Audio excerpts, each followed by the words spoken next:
It's over. The dream's over. Move on to your little Iron Man project. The monkey wants out too. He's got a starring role in that new Jeff Goldblum movie. He's not That was The Fly was before this. So oh shit! Maybe it was the ATV incident that made Boone walk away from the movie industry as well. Him and John Landis talked about it at the bar tonight. Look, Movie sets are too dangerous. You're telling me, Beverly.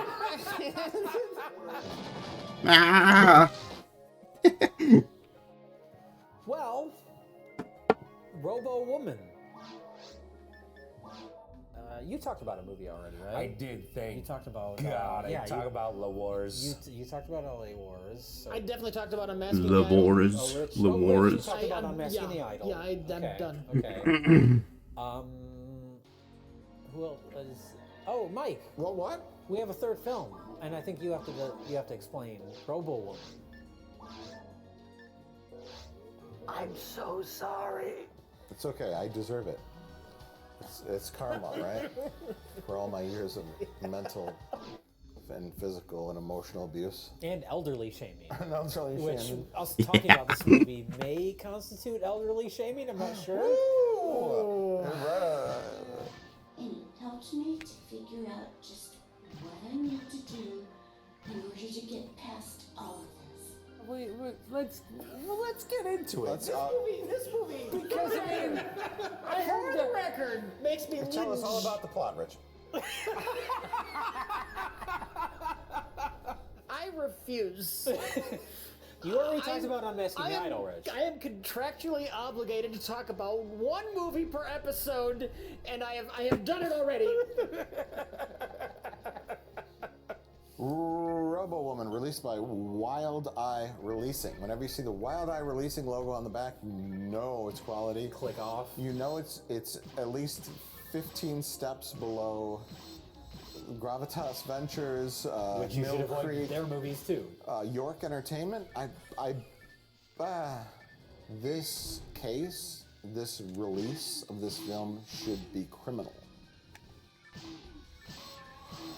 thing that I need is someone looking at me like I'm some sort of science experiment. course. I'm sure he's very respectful, but I'll tell him not to expect. Thank you.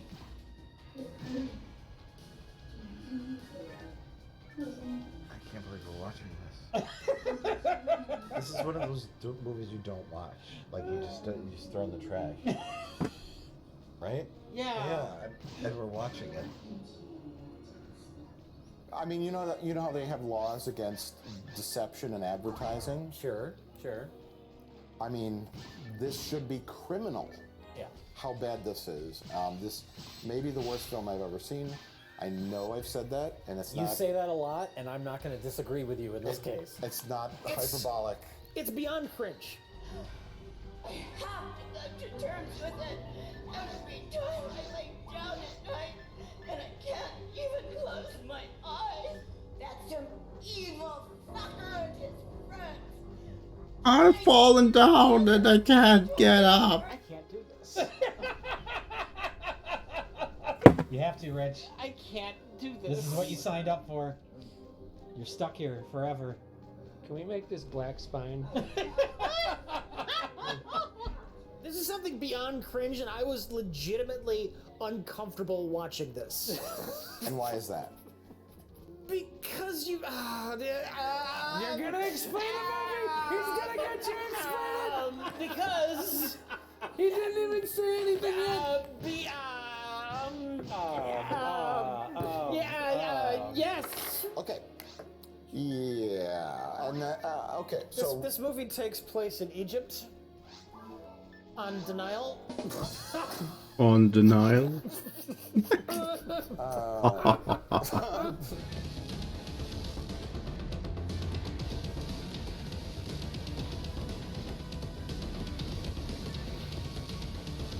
It feels like I'm watching 9/11 footage.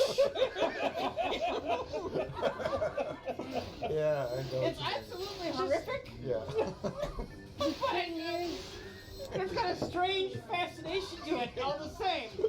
The filmmaker is named Dustin Ferguson, and he makes a movie every 15 minutes. Yeah, he has. Yeah, if you go to Amazon Prime, there's a plethora of films that he's directed. Yeah, and so we didn't know that at the time. We put it on, we watch it, and then you see our lead actress.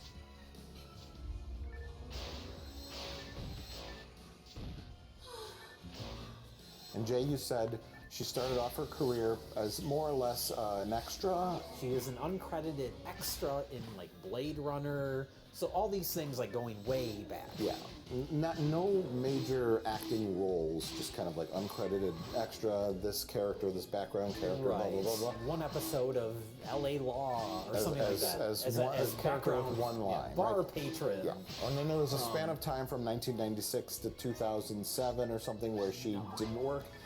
And then... So now it feels like, this movie feels like, oh, I want to be a famous actor, I want to be the lead, and it feels like a vanity project. Continue. He's doing it for me.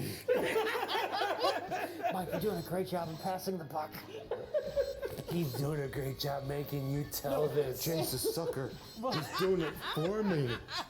This character lives with a roommate, and it's supposed to be like a younger character. We think.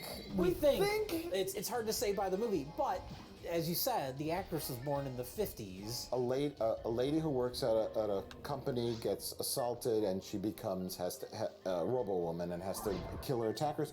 The script could call for a woman of any age. But this is really a role for a 25-year-old. Yes. Someone who's young, a temp, has a roommate, blah, blah, blah, right. blah, blah. The script, it's like Linda Hamilton's character in The Terminator. Sure. Yep. Linda Hamilton has a roommate, and are you Sarah Connor? No, I'm listening to music while I get fucked. Yeah. Right, exactly. And Linda Hamilton works in a diner where little kids put ice cream in her smock. Yeah. Right? And so that is a role for a woman who is, what was she, fucking 19 years old in that? I think she's older than that. Yeah. Early 20s, yeah. Right, so... Much less than 60. Yes, yes. So the role is for a 20 to 25-year-old woman. Clearly the woman who's playing the part is not that. Which makes you wonder, is this entire movie her idea? In the same way that like a Getavin, where you have a middle-aged, what was he, a lawyer or a real estate guy? But real estate is Neil Breen. Neil Breen's Getavin's a lawyer.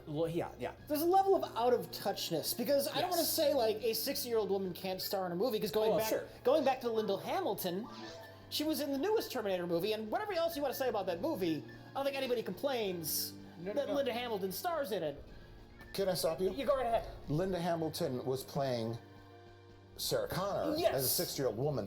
Linda Hamilton in 2020 could not play Linda Hamilton in 1984. Sure. The lady who plays Robo-Woman, did she approach the filmmaker, Dustin Ferguson, and say, Dustin, I wanna act again. Make me a star. Make me a star, right? I have $80,000.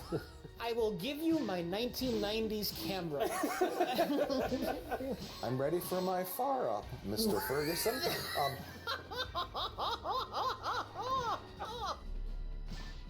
I said, I do move a few things around, so I hope that's okay.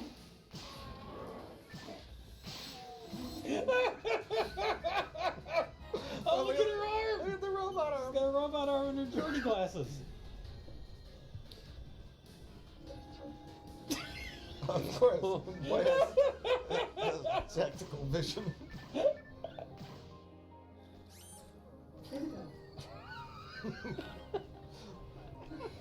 I almost had a legit spit take. that was a close call. A little servo sound. Well, so you have a script, right, called Robo-Woman, and the general plot, we're just going to lay it out here. The general plot is her character is a temp at some kind of company, and there's a creepy guy who says, "Why don't you come out with me?" or blah blah blah. My brother is having a birthday party. Yeah. And it's a trap. I think you can go against the non-compete clause because those companies not be able to sue that. anything for you, or Look, Leo Fon. Oh my God! What? My brother, who has special needs. I don't know why this is important to the plot. Because the filmmakers saw I Spit on Your Grave, which is a rape revenge movie where one of the 4 rapists has a mental disability. Right. But And it to is her, as his birthday present to his mentally challenged brother.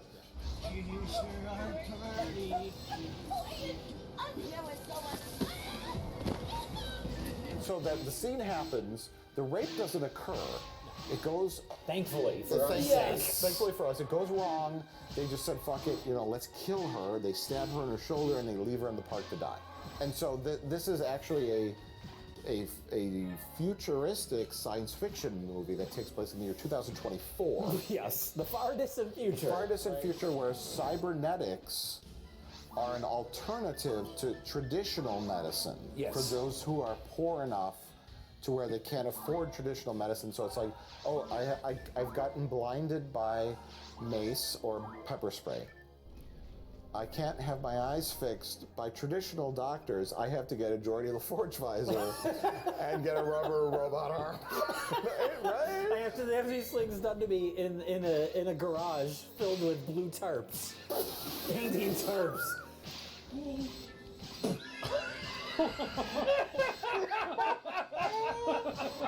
Oh, a futuristic hospital. And some vacuum Vacuum cleaners. hose, yeah. No. Good old blue painter's tarps. Oh no, that's not what you should do. Now we only Overseen by Mel Novak. Mel Novak and his hair plugs have to fix Mel Novak had to amputate my arm. I got stabbed in the shoulder, so they had to amputate my arm.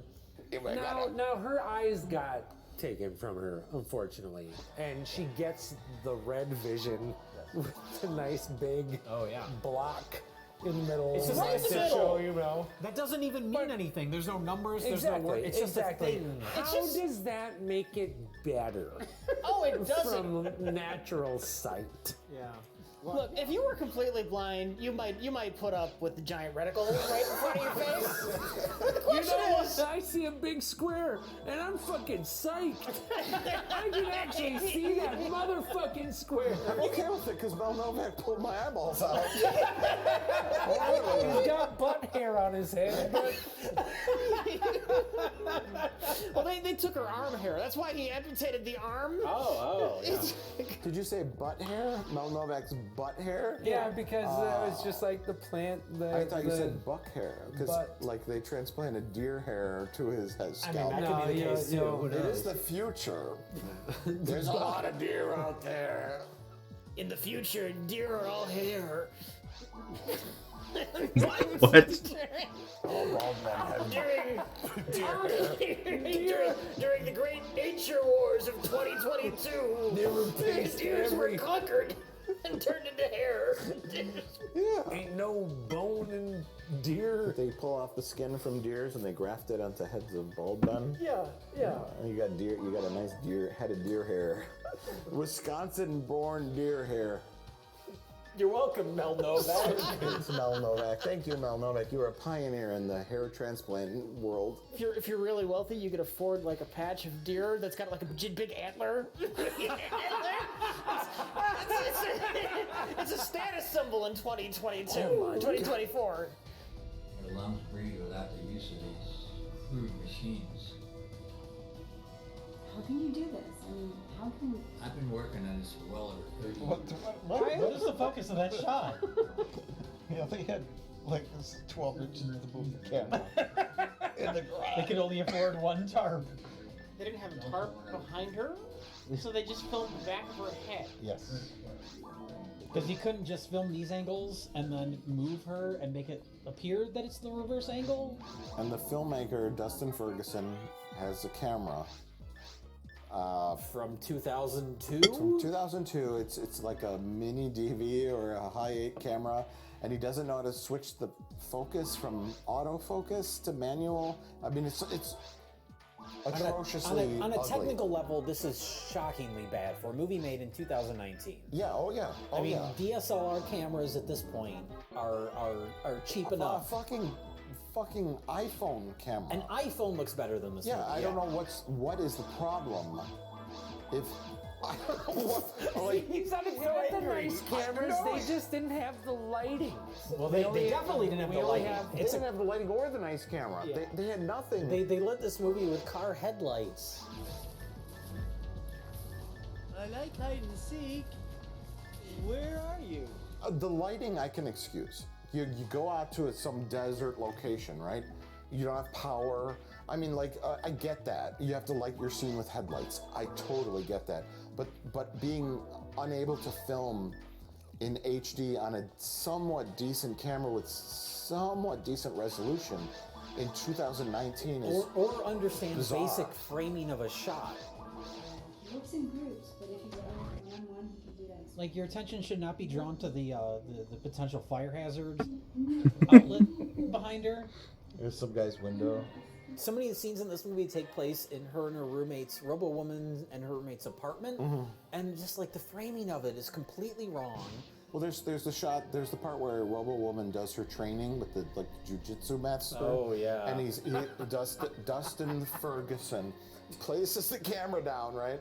And Robo-Woman and the guy are in the background. In the foreground is like the pads from some kind of like weightlifting machine. And What are the you gonna camera do? just You auto just gonna- focuses to that, and they're blurry in the background. And we're like, And they just didn't put mic them either. What do you wish to do with the newfound control? I will make things right. Very well. It's like we're gonna listen to these pads first. There might be some discussion behind the pads. Don't pay attention to that. There's also the scene where she's sparring with him, and it's filmed entirely from the back of her head. yeah. Maybe Dustin Ferguson has a back of the head fetish, because that's a reoccurring thing throughout the film. So yeah, Robo-Woman is hellbent on a quest to destroy those who attempted to rape her, but failed to rape her. Yes. And stabbed her. Yeah. Robo-Woman says, I'm just going to decide to leave my apartment, and I'm gonna walk down right to the dumpster. Yo, bitch, you looking for some action in that? Why would she just walk down to the dumpster?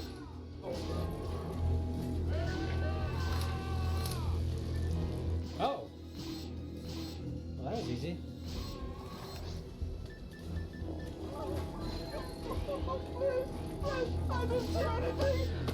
What did he do?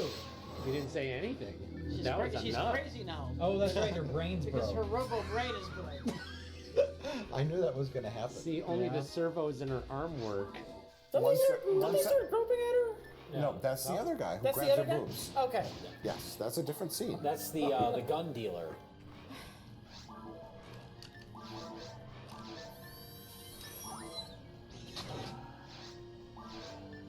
That'll be 2 G's. 2 of these. Oh, no! You're gonna get it, buddy.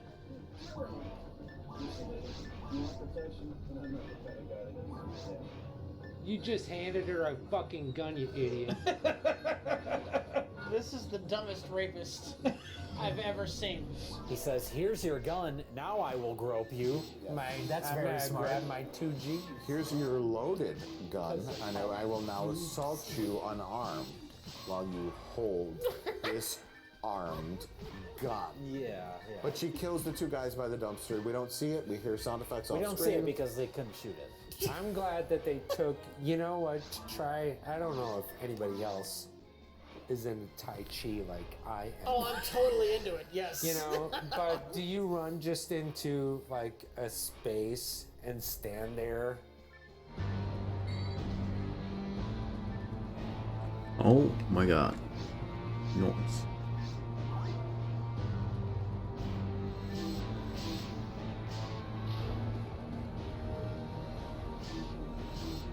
I like that they didn't go out to like the desert in California, which is relatively close.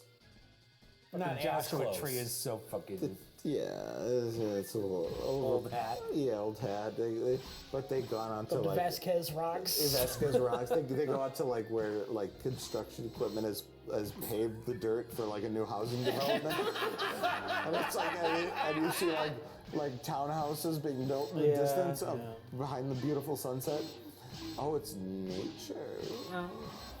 In between condo development and the golf course and the new Costco. Donna. It's the desert. It's beautiful. It's such a beautiful Wednesday morning. I feel like It's a very special Wednesday morning. Beautiful Wednesday morning. I don't think I've ever eaten like this. I'll just go get the pitcher.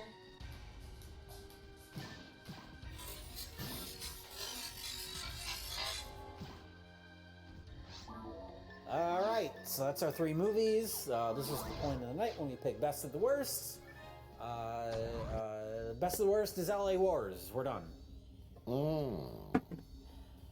Oh no, we have people thinking about it now. All right. Okay, Tim. No, you What know is your what? best of the It's like the Love Wars is good. It's good. It's And best of the worst. It is best of the worst. Don't try to sway this vote. No. He needs to. I'm new. Actually, this is the first time I'm actually thinking of what's best of the worst. Everything else was. As you fucking should, boring. Tim. Thank you. It is Thank your you. opinion. That's true. Thank you. Don't listen to Thank Jay. you. Jay is I'm a not monster. listening to Jay. Tim, you look at these 3 films and you say, what is, to me, to you, what is best of the worst? What did you enjoy The the most most watching? entertaining for any reason. Yeah. Minus What did you enjoy 50 watching the most? GG. What did you have the most fun watching? Actually, it would have to be LA Wars. See? LA Wars. Yeah, for all reals. right. Rich? I don't even know how this is something you have to think about. I'm gonna say Robo Woman just because I want to see what kind of chaos Mike is going to cause. Oh my god. Oh my god. Just for that reason. Okay. Nice. Are you gonna derail everything? No, I'm not. I will never, ever say Robo Woman is best of anything. Okay, then my pick is LA Wars. Okay, fair enough. But to be fair, it's close between LA Wars and Unmasking the Idol. Yeah. Really? Yeah. Okay. I was mostly bored by Unmasking the Idol. A few cute things in Unmasking the Idol. A few cute things. If I were to say the classic best of the worst movie would be LA Wars. Because it does hit a lot of the B-movie hallmarks. Yeah. And it is quality, and while there is a VHS on display, there's a beautiful... For some reason, this VHS looks like Blu-ray quality when we watched it. I don't know how For some reason. Beautiful Blu-ray transfer done by our friends at Vinegar Syndrome. Yeah, this VHS copy. Yeah. I don't know how they did it. And Unmasking the Idol is fascinating. It's a nice trial run for the far superior Order of the Blackie. We could put Unmasking the Idol in the fascinating category, but if I were, best of the worst is LA Wars because it's a quintessential B movie kind of movie. Out of the 3, it's LA Wars. Robo Woman is despicable trash. What the hell are you doing? Let me ask you guys this: do we want to destroy Robo Woman? Yes. Yes.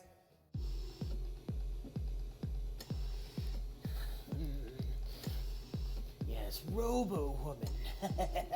This formula can enhance you, Robo Woman. Why, it can turn you into a younger format, like Blu-ray. You'd like that, wouldn't you? Yes. Through the power of this serum and my mighty scientific mind, why, I can turn you into the kind of movie you always wanted to be. A good one.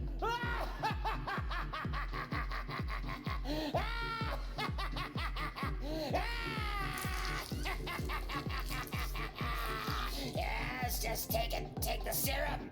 Yes. Oh, it's working. It's starting. Yes, it's working. It's working. Oh. Yeah, something's happening. Oh, I'm sure it'll level out at any moment.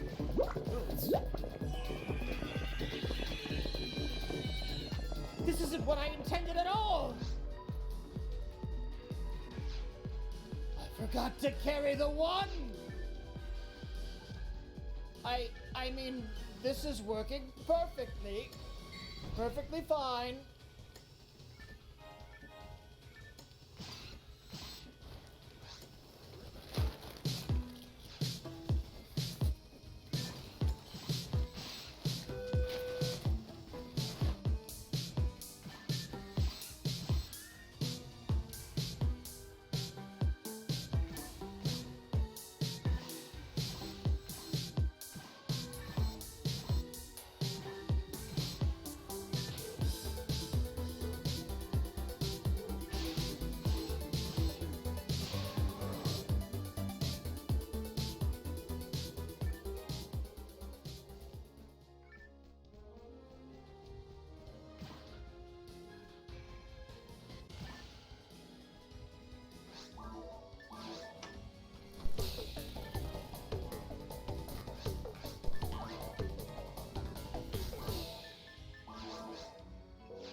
Oh, hey, Rich.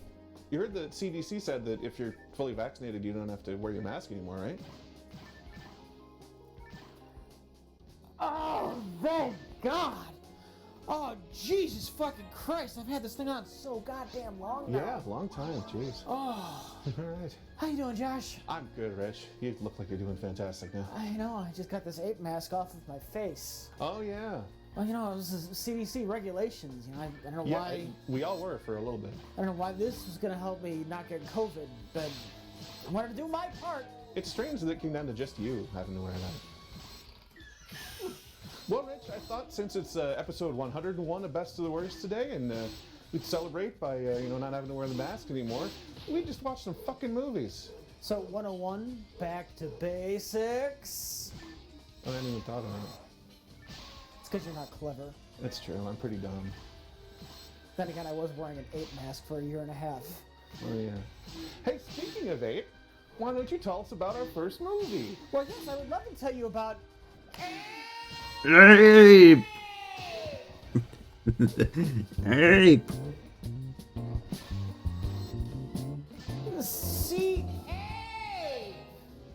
Defy the jaws of giant shark. Oh no. Destroy a teeming city. Demolish an ocean liner. And vanquish monster reptile. Newly remastered in 3D and HD. Oh god. A freighter peacefully glides the still waters of a soft Pacific night. Their cargo, a recently captured 36-foot ape. A giant fist comes up the deck, sending the sailors sprawling, and in a matter of seconds, the APE... Oh, this is glorious. This is glorious. Okay. It's an acronym.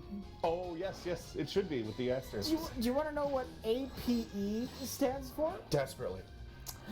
Attacking primate monster. Oh, God. Hey! I see what kind of movie we're in for. Okay, all right. Is loose after battling a very large snake. A very large snake. Oh, okay. The snake is very large. Quite. It's a VLSK. And a giant white shark defies the jaws of the great white and is the victor. So that's been spoiled. Oh. We know who wins the shark fight. Well, I mean, he is the main character after all. American actress Joanna Kearns. Oh, she is, certainly. TV's Growing Pains. Oh. Looks like we're about to be the center of a new revival.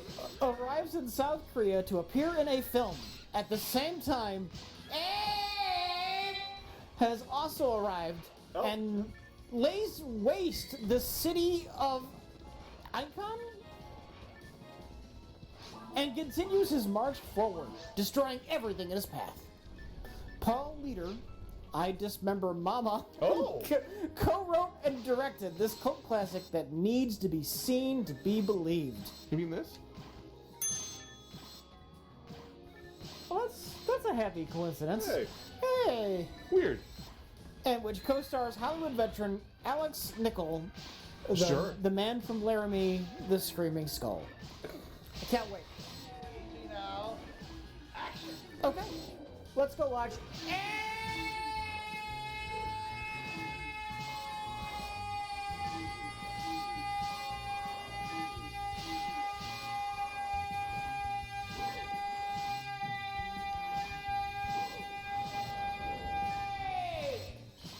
Okay. He's lucky all these buildings are made out of styrofoam. Styrofoam and fire, Jay. He happened to break into the fire factory. It's lucky there's a gigantic human nearby with a fire extinguisher.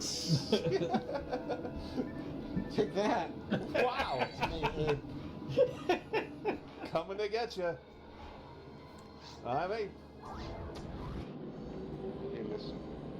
Why don't you tell your bosses that you're exhausted after 17 and a half hours on a plane, and you've desperately got to go to bed, and you found just the guy to tuck you in. Where's the ape? Why isn't everybody talking about the ape? Yeah, that seems like it'd be pretty big news. You think literally everyone would be talking about the fucking ape? Like, yeah, there's an American actress that came to the country, but has she heard about the ape? Well, it happened in a remote fishing village, Rich. And this is News before the hasn't internet. reached. But it's a giant ape. That news travels fast. Korea's not that big of a country.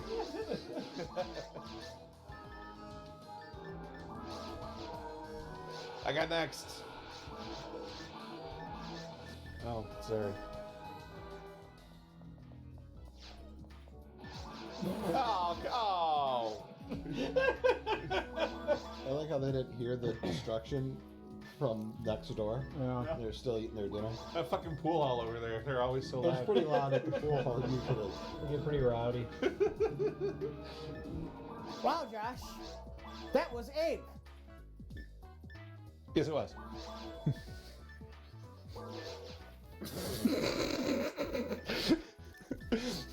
Oh, sorry. Frank Stallone, Easy Kill.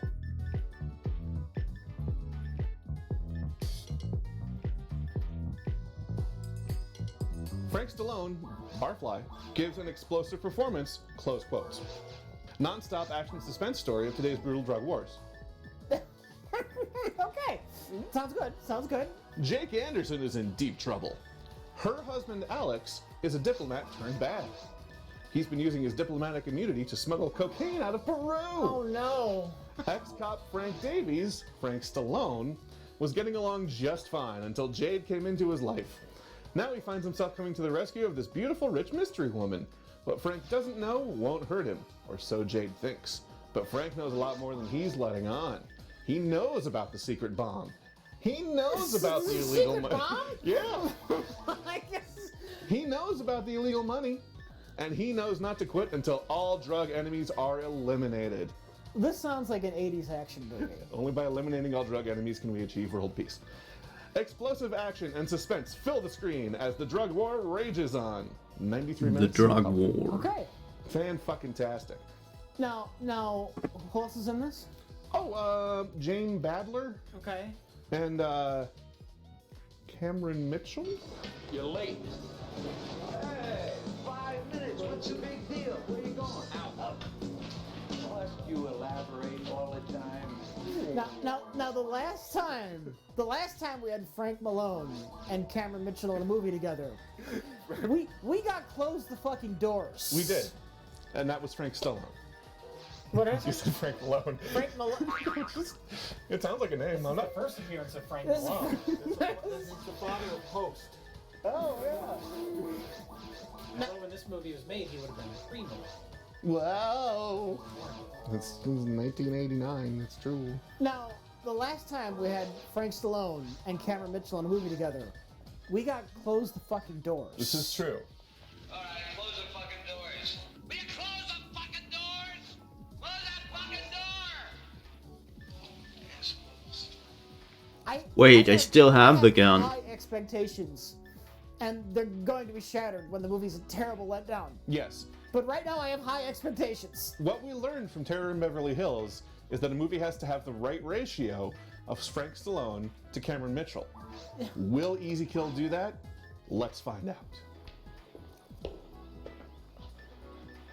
you know these guys? No, FBI. Jay, what the hell's going on? I don't know. You don't know or you don't want to tell me? Let him in. I want to find out. No. I have good instincts about stuff. With a gun, Alex. What for? You blew him away. How do I know you're not gonna blow me away? Where's the cash? None first, Alex. Turn the page when you hear the sound. Take it easy, Speedo. I'll give you the gun. Relax, okay? I'll take it easy, Alex. This is the story of Return of the Jedi. I'll show you how. Oh, assume his identity. I knew it. She's trying to swap her husband with Frank Stallone. So why not? That's why. I got a lot of That's why the bomb. They're faking the Wait, husband. wait, look at that! Go back. I can't look. Go back. That's her. She never thought to mention, hey, you look exactly like my husband. I think Rich might be right. They're trying to fake the husband's death. No, that he has. Has a split personality? Yeah. No.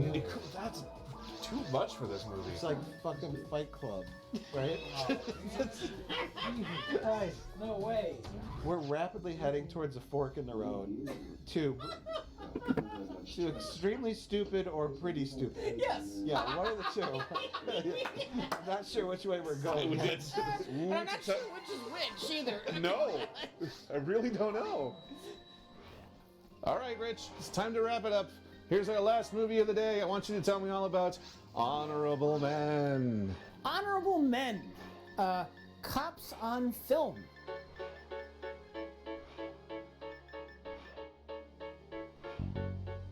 What? A choice between love and honor. Oh, you must choose. You must choose.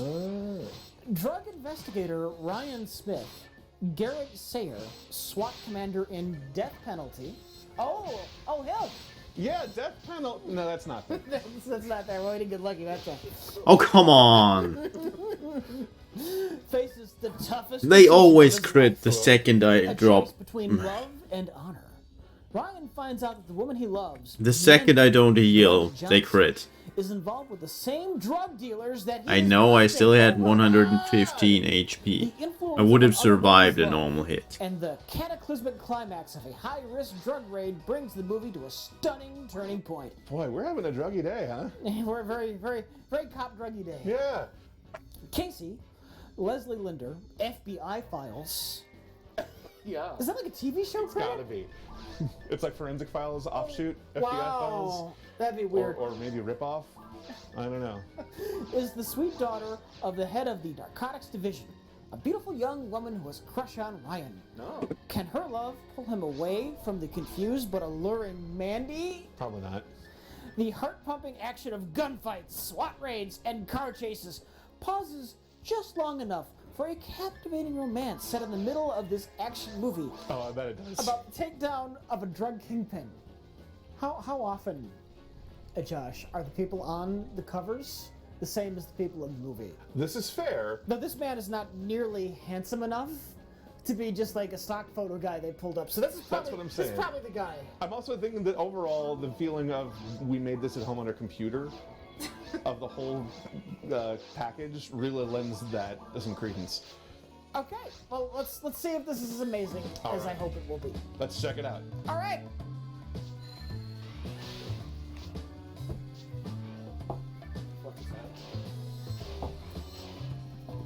Even a crit barely killed me there. 123. Soon enough. I had 115. Wow.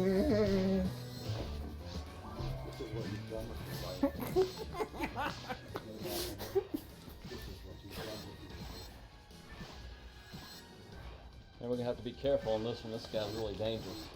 Yeah, that's what I heard. I'm ready for him. I'm a cop. Sorry, I can't make it tonight. I'm gonna be with that team too. I'm gonna take down another. That's okay. I'm bulletproof. It looks like Clark Kent if Clark Kent weren't actually Superman. I met this guy that I had a crush on as a little girl. Remember that cop I told you about? Yeah, I remember you talking about it. I told him if he needed my services as a physical therapist, he could stop by. Hey-o. Where are we walking? I don't know.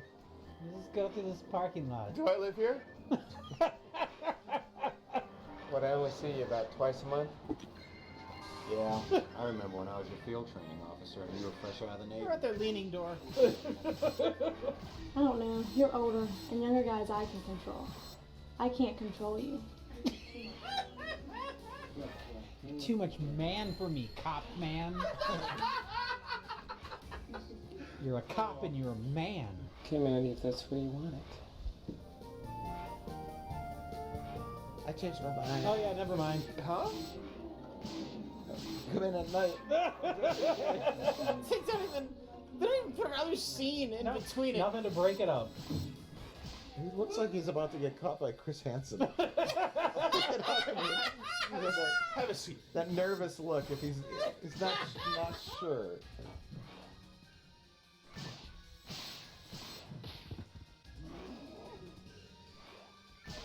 Mike, Jake, you guys don't have to wear masks anymore.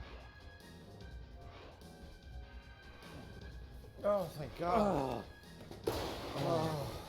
What a stupid requirement. Well, shit, we watched the movies. Yes, we had a perfectly normal, standard best of the worst for our 101 episode. This is my very favorite format. It's almost a gimmick in and of itself. It's so rare. Not having a gimmick? Yeah, it's kind of sad. And Mike, you got to tell us about Hey! Ape, I saw it there, and I said, what is this, Ape? What is this? What is this Ape? Why is this Ape? It's released by HUnewearl Retroachievements. Yeah, pretty classy. Well, not really classy company. Sometimes classy company. I don't know. The cover speaks for itself. Does it though? It's a beautiful cover. And we have VHS. We have a VHS version with a different cover. Oh yeah. And somebody messed up the year. To 67 on the VHS. Yeah. They wrote 67 instead of 76. Someone clearly didn't care. But Ape is the story of an ape. A 36-foot tall ape. Look out! Oh no! Whoa! At one point, the ape wrestles a snake for 3 seconds, and then throws it away. Oh no! It's the giant snake. How come nobody was worried about the giant snake? Oh, hey. Like that's a really big snake. Yeah, if he's. Hit the camera! Wow. Holy shit. Don't hit the camera, Bill. Wait, was that the extent of the fight with the giant snake? What are you gonna do? You get to advertise it in the poster. The giant snake fight. Well, he throws it directly at the camera, and they broke the camera, and they had to just stop filming that day. Well, let's start at the beginning. 36 feet doesn't even sound that intimidating in the grand scheme of things. Yeah. Like in the 50s, we had attack with a 50-foot tall woman. Yeah. Like 36 feet. You know what? In my head, I think Andre the Giant could take a 36-foot tall ape. He probably could. He'd go with those little chicken legs that this ape has. That's true. And just take him down. There is not Why? promised on the cover of the box, and there's it's like a what do you call it? It's like a schooner. Yeah, but it's like a cargo vessel. It just refuses to drop my item. But not by much. It's enough to hold a 36-foot tall ape in its cargo hold. 1 out of 8. Yes, and there's a guy, a captain, a crewman. A 1 in 8 One of chance. them clearly stoned. Yes, Oh, yeah. yes. Thank you. Funnily enough, the drop rate on Very Hard is lower than the drop rate of in or on Hard. On Hard it's 1 in 7, on Very Hard it's 1 in 8. I'm so stoned. He's so fucking stoned. He's barely getting his lines out. He's very slowly releasing his lines for the world to hear. He's just trying to remember them. Yeah. He's remembering them as they come out of his I'm mouth. pretty sure his last line was not scripted. That last line was, "Oh shit." As you said, Jay, we jump to the point, which is the end of the Skull Island part where they capture Kong. Of King Kong. King Kong. Yeah, we skip all that. Yeah, if you ever watched King Kong and you said, you know what, I wish we didn't have the first 2 acts. This Right. is the movie for you. I'm comfortable with that, especially the Peter Jackson one. Goes on way too long. Like, let's just, The don't Peter worry about Jackson that one, shit. we spent 45 minutes just showing Naomi Watts walk onto the boat. Look, she touched the railing. Oh. So whoever has captured this big ape and has put it in And we don't know. We don't know who, when, or why they captured this big ape. We do know the intent. The intent is like complained about by the captain or whatever. He's like, You know, it's almost a shame to put a beast into captivity and then put him on display for everybody to gawk at. It's like, oh, this poor ape's gonna be shown around the world. He's been drugged, and they're gonna take him to these different destinations. The last of which is Disneyland. Disneyland. You gotta be bullshitting me. No, For bullshitting, man. Say that? They do. Oh. That's why the other crew guy's like, you gotta be shitting. I completely missed that. Yeah, it's in there. That's just a bad idea. Yeah, it's a terrible idea. I'm stoned and I know that. Yeah. But so it takes him about 5 seconds to say that, oh, he's totally gassed out and he's going to be asleep for 5 more days. Immediately. And then you wake up.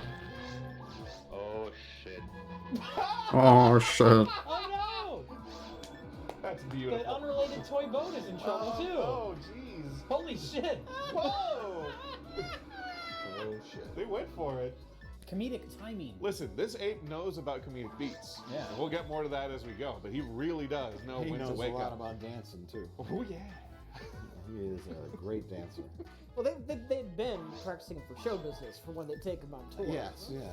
They've been teaching them how to dance. Oh, he was going to be out front of Epcot with the bands. Dancing with Mickey Mouse. just voguing it up. Is it a water bottle? That was a Damn shark it. fin. Believe it or not. Water bottle.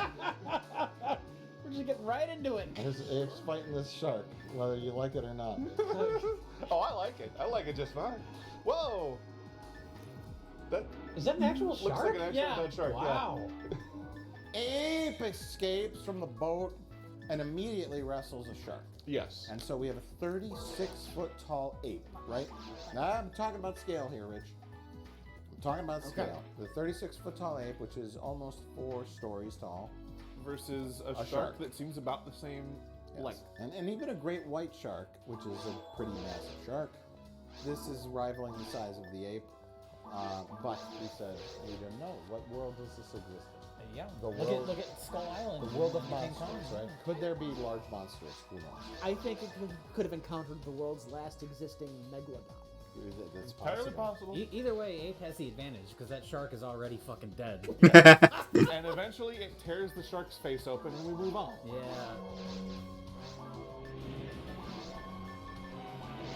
And you can see where his arm, where the glove meets the sleeve of the costume. Were you expecting anything better? I guess I didn't know what to expect. Yeah, we want to talk about the costume real quick because it's got that. It's got the fucking suburban Sasquatch nipples, real prominent. And it's just covered in carpet. Yeah, and Fur the looks jaw, like carpet. the jaw just kind of moves. Moves a little. It moves randomly. a little, yeah. It doesn't seem to be necessarily correlated with anything. It's It's just not a great costume. no. We can all agree on that. For the time and the budget, I think it was acceptable.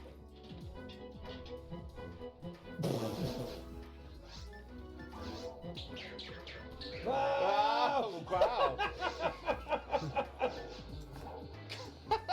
Come on, guys! Come on! Cut it out! Oh my god. Hey! Put this log up his ass. Abe kills the shark and smashes the village. The next day, kids go to Korean Disney World. Oh, and the farmers. And then first the farmers run away. Kids at Korean Disney World, hang gliders, He encounters hang gliders. And is delighted by them. He's very happy. He's like, "Oh, this is cute." They're flying around, and he's like clapping. Yeah. Which is a setup for the helicopters, which are bad.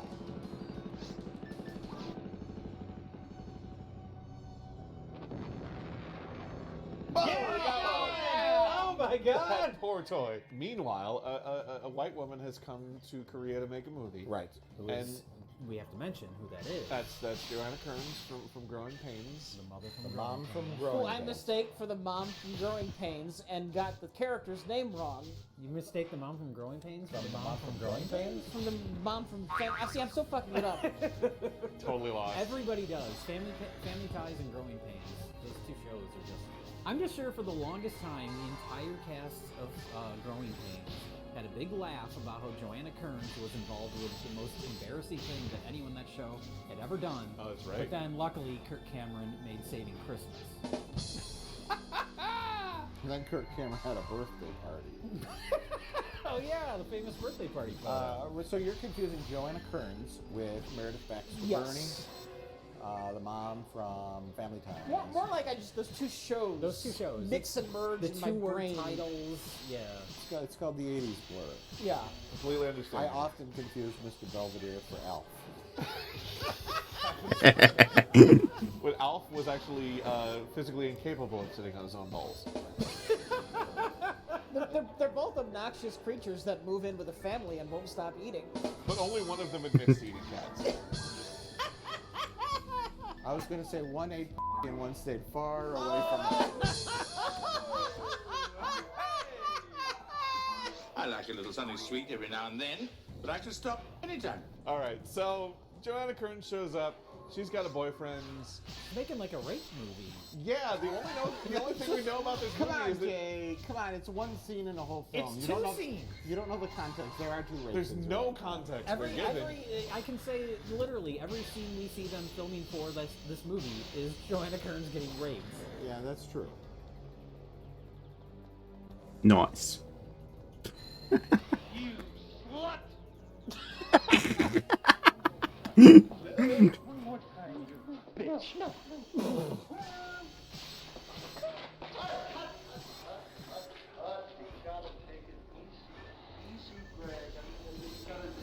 Gentle. Gentle. This is a goddamn rape scene, and you want me to be gentle, Dino?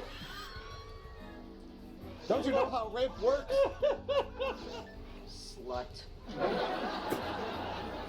It's true, and so she's running away screaming for help, and Abe wants to be helpful. He's like, oh no, this woman's in trouble. Goes and picks her up. So eventually Abe picks up Joanna Kearns and goes around with her for a while and puts her in a cave. And luckily her man friend shows up and goes to save her because otherwise she wouldn't understand that she could just leave.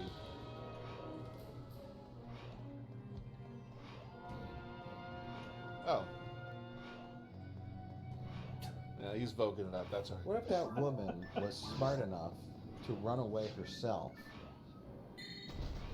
No one quite gave that a thought.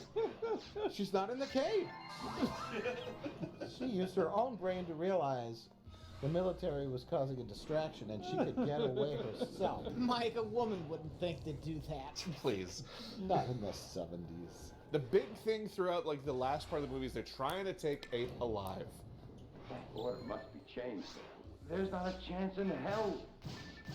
For some reason. Under the direction of who knows? What do they want? They want him alive. Alive? Alive.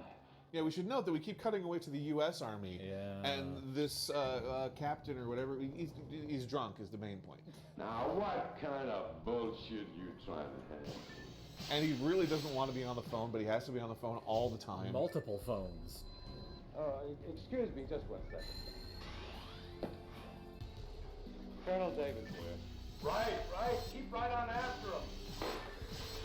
Give me the goddamn operations center.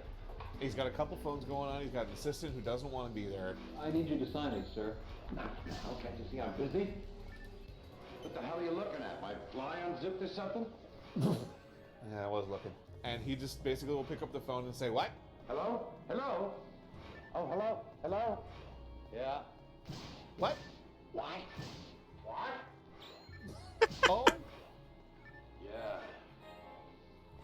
pick up the other phone. But Right.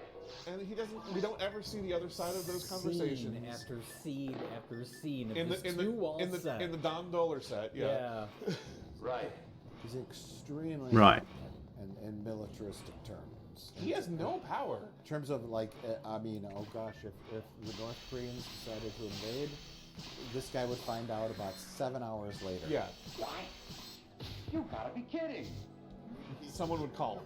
He would disregard all reports as drunken farmers.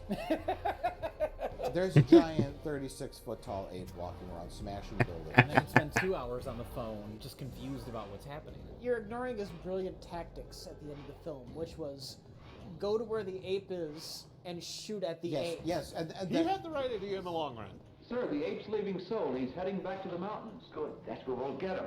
At one point, the decision was made to not capture the ape and just go ahead and kill it. Yeah. Who made that decision? No idea. It was not the South Korean general, Mr. Kim, I think was the name, and then, or it wasn't the U.S. commander. Someone high above made the decision that we're just going to kill him anyway. The Space Force? Could be Space Force. They're way up there. I don't know. The person we never see on the other end of the phone.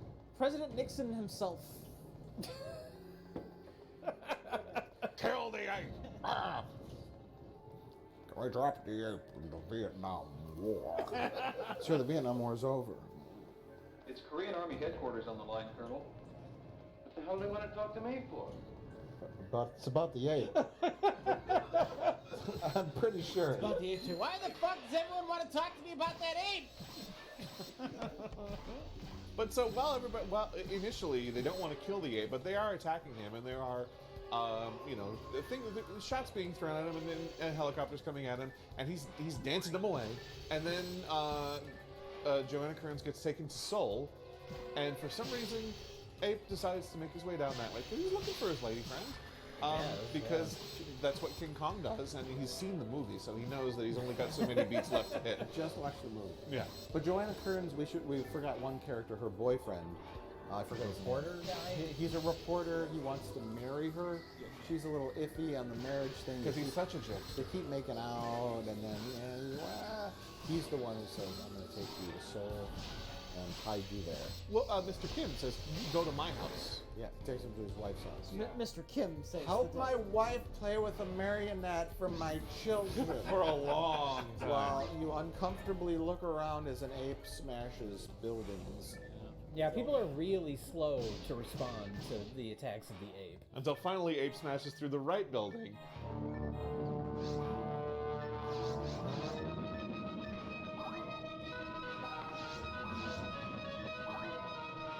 The ape found me. I don't know how, but he found me. I hear it. Oh, getting this. Run into this tiny set. Oh my god, the walls are gonna come down. There it comes. Hey! Oh my god. It finally happened. Well, look at all that debris. That's great. The house is apparently made out of paper. There's a little balsa wood in there. There's like newspapers flying. That's another sequence. Someone mentioned while we were watching it that the movie almost feels like Zucker Brother-esque. Was that you, Rich? I thought it would be good if you turned it into a Zucker's-esque comedy. Just go all in on that. So much of it feels like a spoof movie where they just cut out the jokes. It sits right on that like edge. The execution of it it's like Attack of the Killer Tomatoes. Like it feels comical.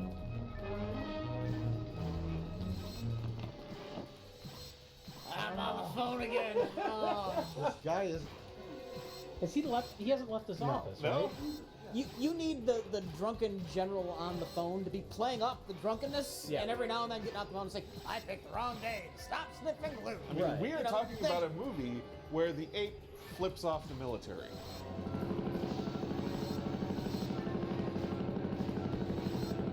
Dancing his ass off. Yay! Oh man! I wasn't expecting that. Is that just the guy in the ape costume? Like he was sick of doing the dancing, so he just did that to the director? That sounds about right. Yeah, that's the one, obviously intentionally funny moment. That's the one joke they forgot to edit out. Yeah, to make it a real movie. That's the path this movie could have gone down, and we would have loved it. occasionally the camera like pulls back and you see that it's miniatures. Yeah. You know, Well, a lot of times when Ape is stumbling around a smaller village of miniatures, he doesn't really seem like he's trying to smash the buildings. It just seems like an accident, which is like, oh shit, I stepped on that. I'm really. It's like boobery. Yeah, it's very much. There were 3 distinct directions for the ape. Direction 1 is you're mad. Direction 2 is you're confused. Direction 3 is you're looking for Joanna Kearns. well, direction 4 is just dance. And then direction 4 was just, hey, now it's time to dance, buddy.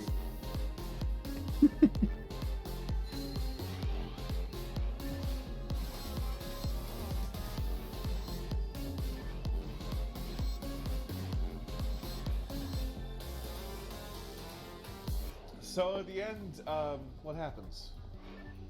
They kill. Tanks show Ape. up. Oh, that's They right. say, hey, instead of trying to capture it alive, let's kill it. And then they kill it. And then they shoot him with The U.S. tanks. general finally leaves his office. That was the most shocking thing in the movie is Did not seeing him expect in another location. Yeah. They just filmed that on like his way out to the car. He wasn't in the same woods everyone else is in. That's No, true. he was It's heading all to the single airport. shots. After his main thing was that he was heading to the airport, and they're just like, pull over.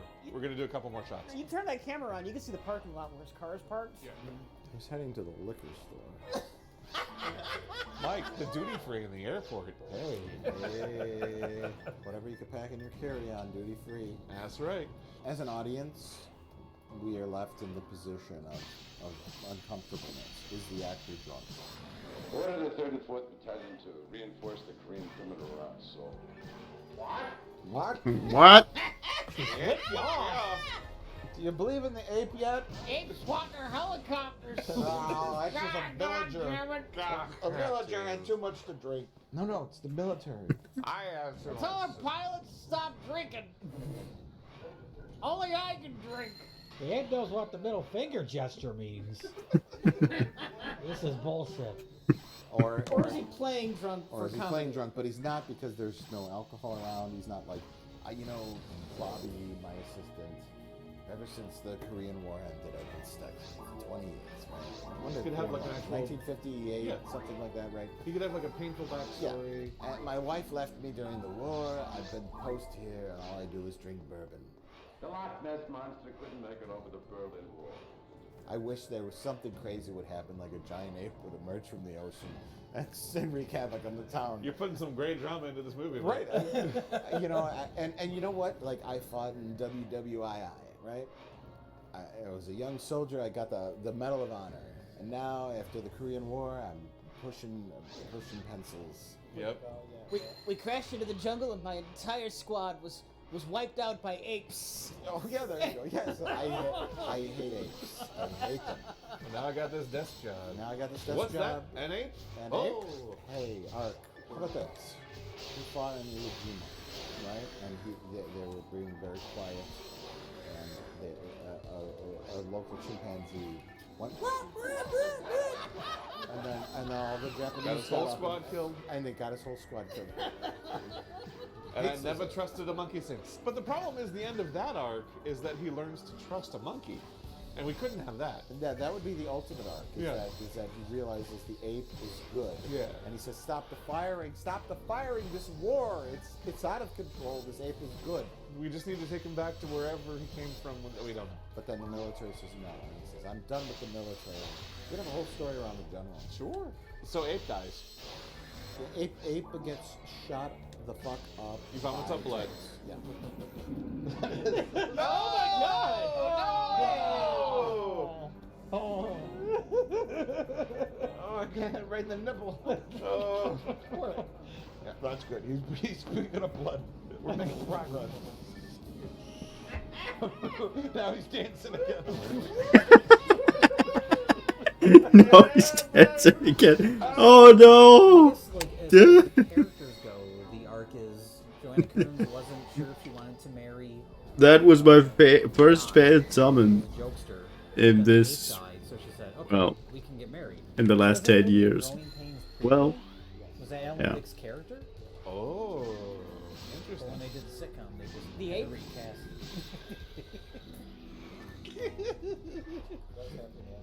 Shaved himself off, he learned psychology. Lost some weight. Yeah. He knows about music and dancing. Oh yeah, he wrote the theme to fucking the Facts of Life. You take the good, you take the bad, you take the ape, and there you got the Facts of Life. Well, can we talk about the arc of Show the... me that ape again. Oh my God, Kirk Cameron's gone off the rails again.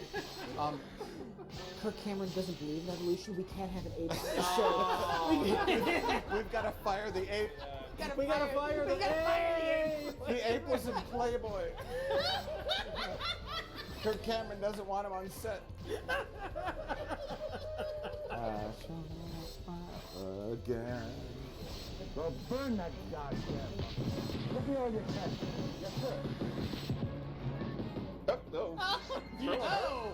Throwing her around like nobody's It business. looks like he's trying to shove her up his ass. Oh no!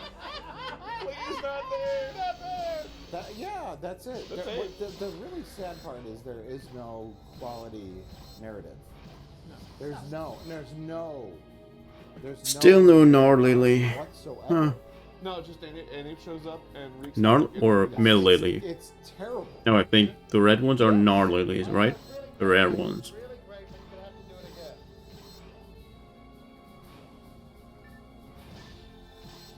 All right, Rich, why don't you tell me about Easy Kill? Here's the ultra quick synopsis of Easy Kill. It's like Alex Kurtzman wrote a noir thriller with only 3.5 characters.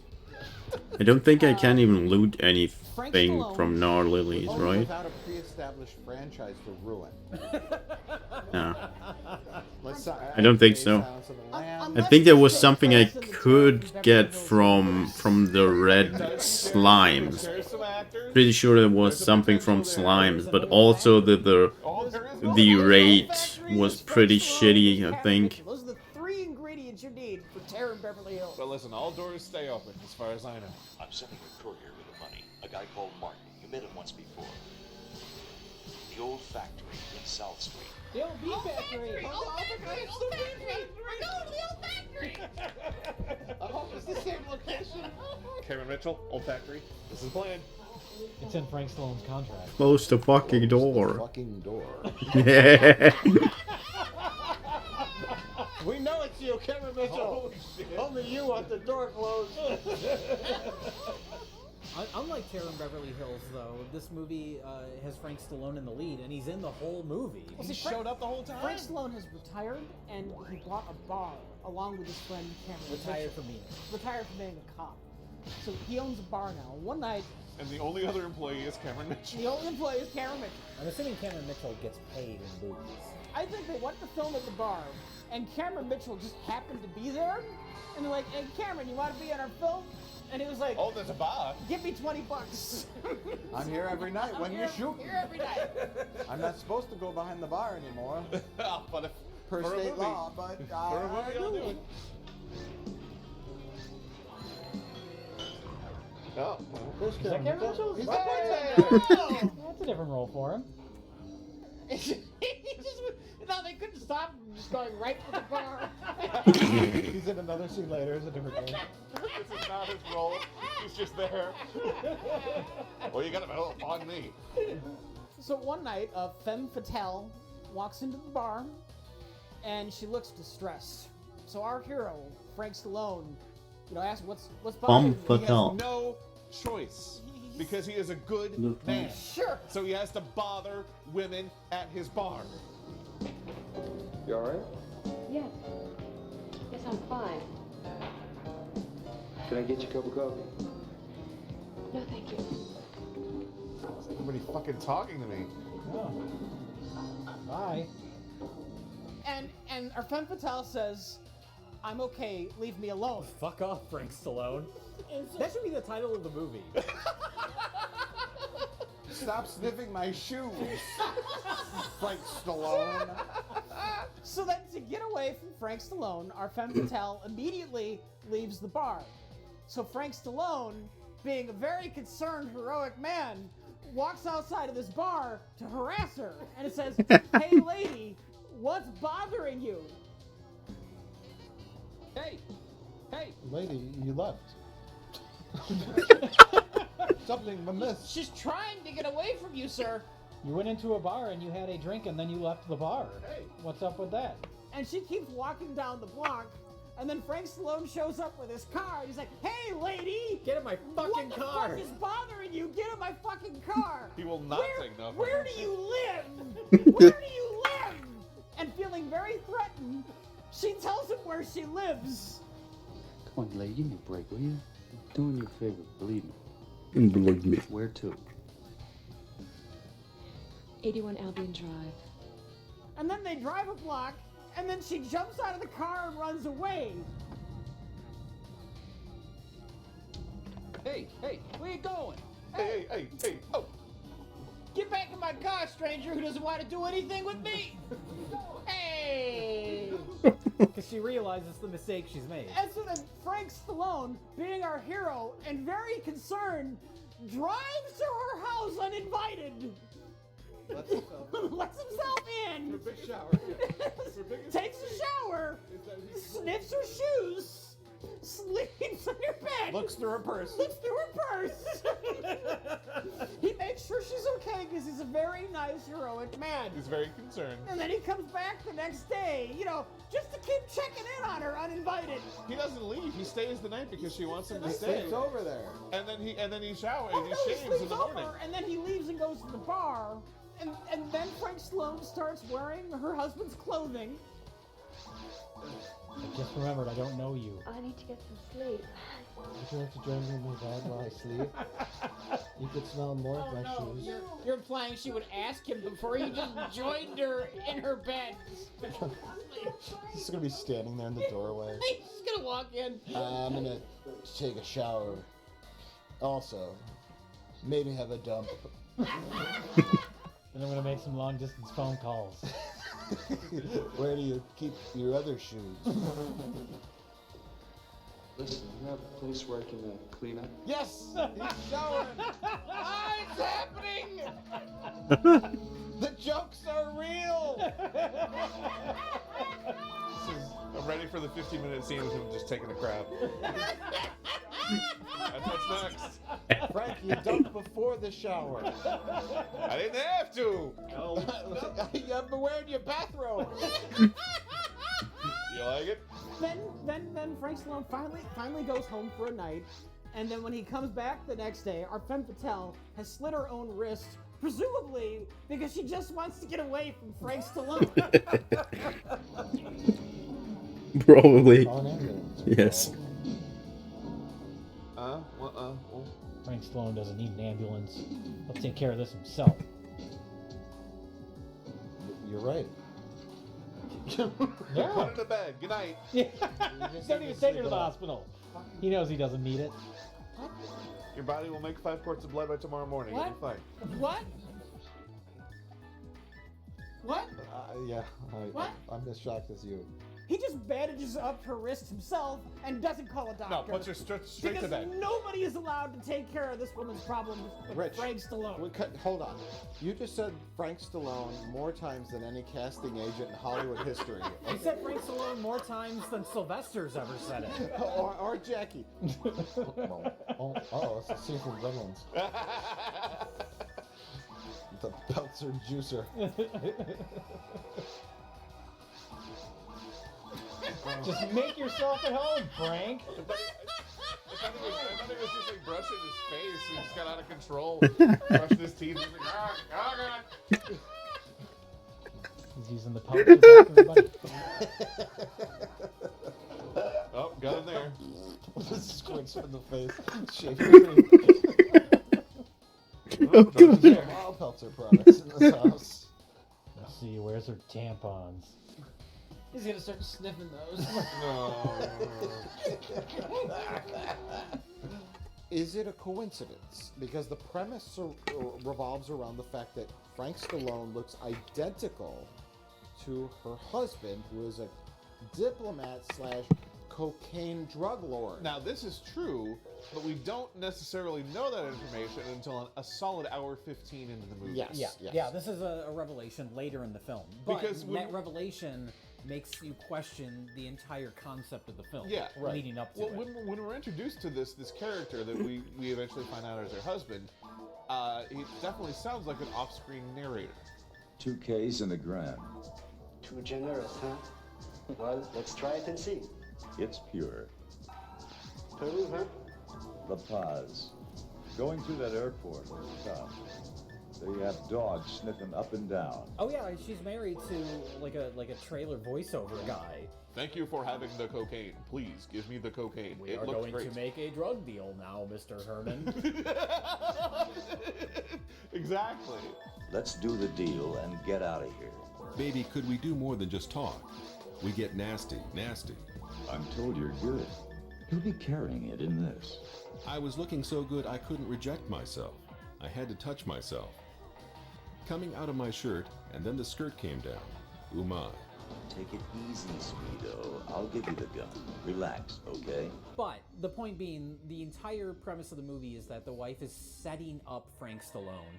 And the only way that could work is if she finds somebody that looks identical to her husband. Right, and those are the scenes we're missing. Yeah. That is the general premise of the movie, is the switcheroo. Yeah, there's this whole pre-first act thing that we're completely not privy to. Yes, that's the most important thing for this mystery. Yeah, and we don't even get flashbacks to it or anything. No. It just doesn't exist in this movie. It was obvious there was going to be a twist. I think the only question we had, though, amongst ourselves, though, was how stupid was the twist going to be? Yes. Why do we underestimate ourselves?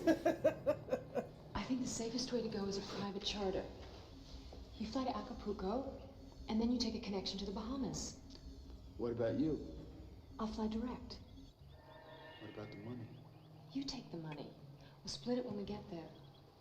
I think it's safer if we go separately.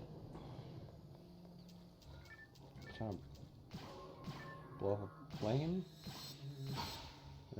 That suitcase ain't making That's why she wants him to have the money. You really don't have to go through customs. Oh, do they have a separate case in the back? So the one in the back's the one that's got the bomb. When he took it. Did you ever look through the case to not see a bomb? Apparently, it didn't dig far enough down in the money. There's several layers of money because it threw it all over the place. Starting to get nervous? It looks like she might have a second case in the back seat. I wonder if we can swap them. No, please don't go. I need you to stay. I didn't ask you for anything. Nothing. I went out there while you were gone. Car's still there. If they found anything, the car would be gone. I think the safest way to go is a private charter. I'm sending a courier with the money. A guy called Mark. You met him once before. That was the only part of the plan that wasn't foolproof. Not quite. When you get to Mexico, you check into the Havana Hotel. We're in this together. We share the blame. We share the reward. I guess the gun's registered in Alex's name, huh? Okay, genius. You tell me how you get the cash out. You tell me how you get $1 million worth of cash and just walk out of the country. You fly to Acapulco, and then you take a connection to the Bahamas. I have to meet someone at an old factory downtown. I booked your flight. We're leaving at 4 in the morning. Really? The gun is registered in your husband's name. I wouldn't go to another country. What about you? I'll fly direct. Well, you still can find the rifle between now and then. Sure you want to go through with it? I don't have any other option, do I? The final switch. That wasn't part of the plan, was it? Where have you been? What am I gonna do with this in prison? You're not going to prison, Frank. When's that, tonight? Tonight. No, I don't know. I'm gonna shoot you at close range. And then they're gonna find the body and they're gonna trace the gun to you. Then, I'm gonna put the gun in your hand and make it look like suicide. What if something goes wrong? What could go wrong? I don't know. You tell me. I'm sorry. You sorry? Bullshit. Bullshit! Stop it, Frank! It's all arranged. Because when she slits her wrists and he bandages her up and puts her in bed and she kind of smirks. Yeah. And she that's does the thing and we're like, oh, okay, so she's a bad guy. Yeah, there's something there. But then it goes another hour where there's no other hints that she's So we're like, is that just bad filmmaking? Did we mistake why she was smirking? I'm not sure. Like, the movie kept us engaged. Yeah, because we wanted to know how it was going to end. How bad was the twist going to be? It turned out we were completely wrong because we thought that... Well, some of us were right. I don't know. Here's the thing. You were right in the wrong way. Let's explain what the hell was actually going on. The wife, his husband was a drug dealer, and presumably, this is presumably on my part, the heat was on for the husband because the FBI is sniffing around. So the plan between the husband, who looks like Frank Stallone, and the wife was to fake the husband's death, which required him to have an exact duplicate that looked just like him, that the wife would seduce, convince him that her husband was trying to murder her, and then that the husband was going to pretend that he was going to buy the wife off with $500,000 to leave the country because she ups it. Because they were trying to convince Frank Stallone that the husband wanted the wife dead. And then they were gonna. Oh god, now I've gotten lost. Yeah. Well, so I've watched the movie and now I've just gotten lost. That's roughly it. The end game though, the end goal is to get Frank Stallone to pose as the husband, so he will be on a plane with a suitcase that he thinks is full of money, but is really a bomb. And then the husband and wife will detonate the bomb, killing Frank Stallone, and the authorities will think the drug dealer husband is dead, and then they can collect the insurance money and live happily ever after. Are you crazy?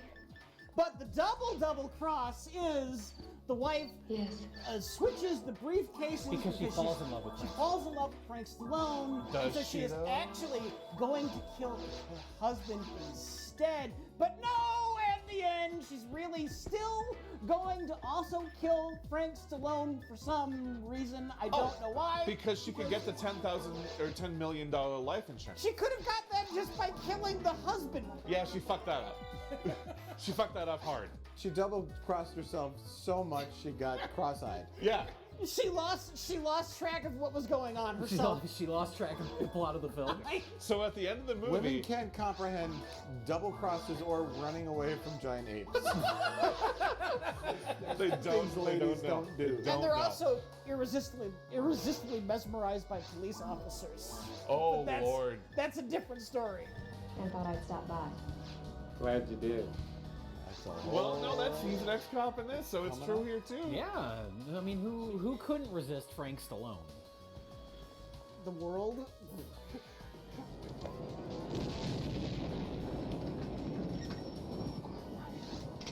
Wait, you didn't know? What? Chiefs November 457 Juliet Alpha will be returning. He didn't know, and this was just an accident? That can't possibly be true. I can't wait to find out. Now I am on the edge of my seat. How stupid is Frank Stallone? He left it. Why did he? Oh, because he thought it was going to blow up. Wasn't that? Oh, he left it because he thought he had the bomb. Oh, she pulled a double cross. What? Did she pull a double cross? Hey, what the hell's going on? I don't know. It looks like someone blew themselves up. Come on, let's get the hell out of here. I don't think it works that way. I think they would ground that plane and the police would swarm the whole area. Pretty sure. You know, it was the 80s. Looks like someone blew themselves up anyway. Yeah, well, let's get out of here. Fuck away, let's Nothing go. suspicious about this. If we look at like the classic noirs this is trying to be, if we look at like a Double Indemnity or something like that, like there's so much buildup of the woman is like, you know, seducing this man and like repeated scenes. Oh yeah, she makes no attempt to seduce No, him. she It's just really wanders weird. in and then leaves, and then just counts on the idea that Frank Stallone is going to follow her. Like, what was the purpose of manipulating Frank Stallone into murdering somebody in the old bean factory?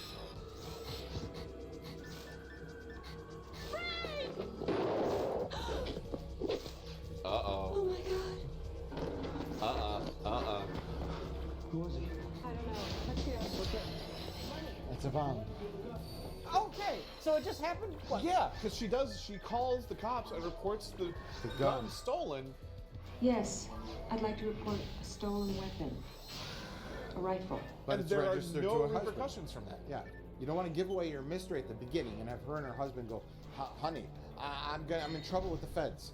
I need to get out. We need to fake my death. You need to find a guy who looks just like me within a 1 mile radius." But you need something to hint at that. You can be left wondering early on, but by the end of the movie, you need to understand why everything happened, and you don't, because there really isn't internal logic for this stuff. The plot revolving around this guy looks exactly like my husband. The idea that these two people look so identical that if one dies, everyone will think it's the other one. That's stupid. It's so absurd. It's the plot of an Ernest movie. Yeah. Ernest Goes to Jail is a guy that looks just like Ernest, switching places with Ernest. All it takes You can't is, do that in a film noir. The fucking, like, Clark Kent glasses. That's all it takes. Yeah. To make the difference between these two. Would this movie have been better if instead of Frank Stallone, it just starred Ernest? The exact same movie, same tone, but it's just Ernest. Mr. Bean. Yes. Mr. Bean. What if he never said a single line? No, he's just walking like he kind of gets his butt. He's like sniffing her shoes, then he starts doing pratfalls. Is there a scene where he's like with a briefcase? He like falls into the closet and discovers the suitcases.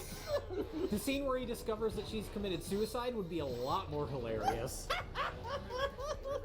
He's trying to like bandage her wrist. He's like covered in like. He gets a rest around his head. All right, Rowan Atkinson, let's get going. Not so easy kill. Not so easy kill. Sorry, Rowan Atkinson. You get caught up in a film noir plot of a femme fatale and her drug lord husband. He looks just like her ultra suave drug dealer husband. They look nothing alike. Oh, Johnny whatever? You look just like my husband. He's like a super handsome man.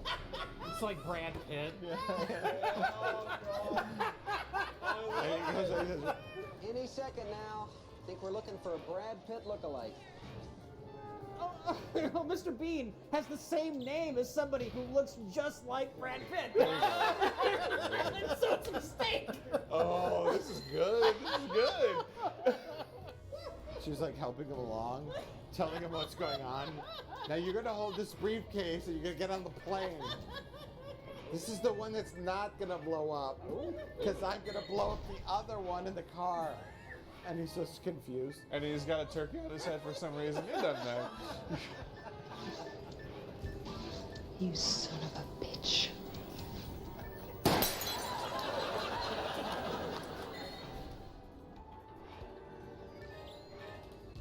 So we've taken a moment and we've taken a break and steeled ourselves, I think, as highly trained professionals.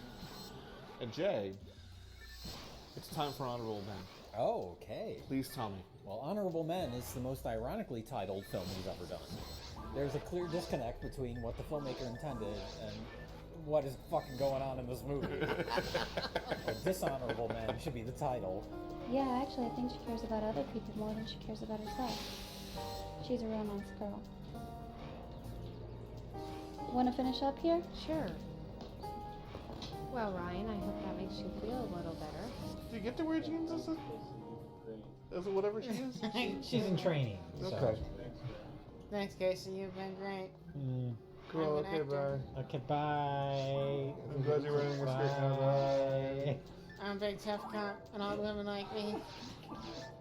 Yeah, this is a movie about being a cop, and it's written, directed, and starring. This is a black tank top movie without a black tank top. There's no physical evidence, but spiritually it is. Spiritually, it's a black 100% tank top movie. This is a vanity project. Vanity This is a movie clearly made by a guy that has experience as a cop.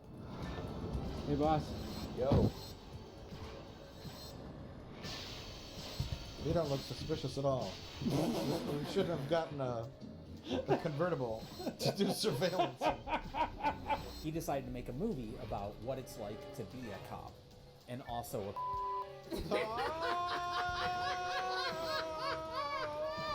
Because the movie... Jay, an honorable.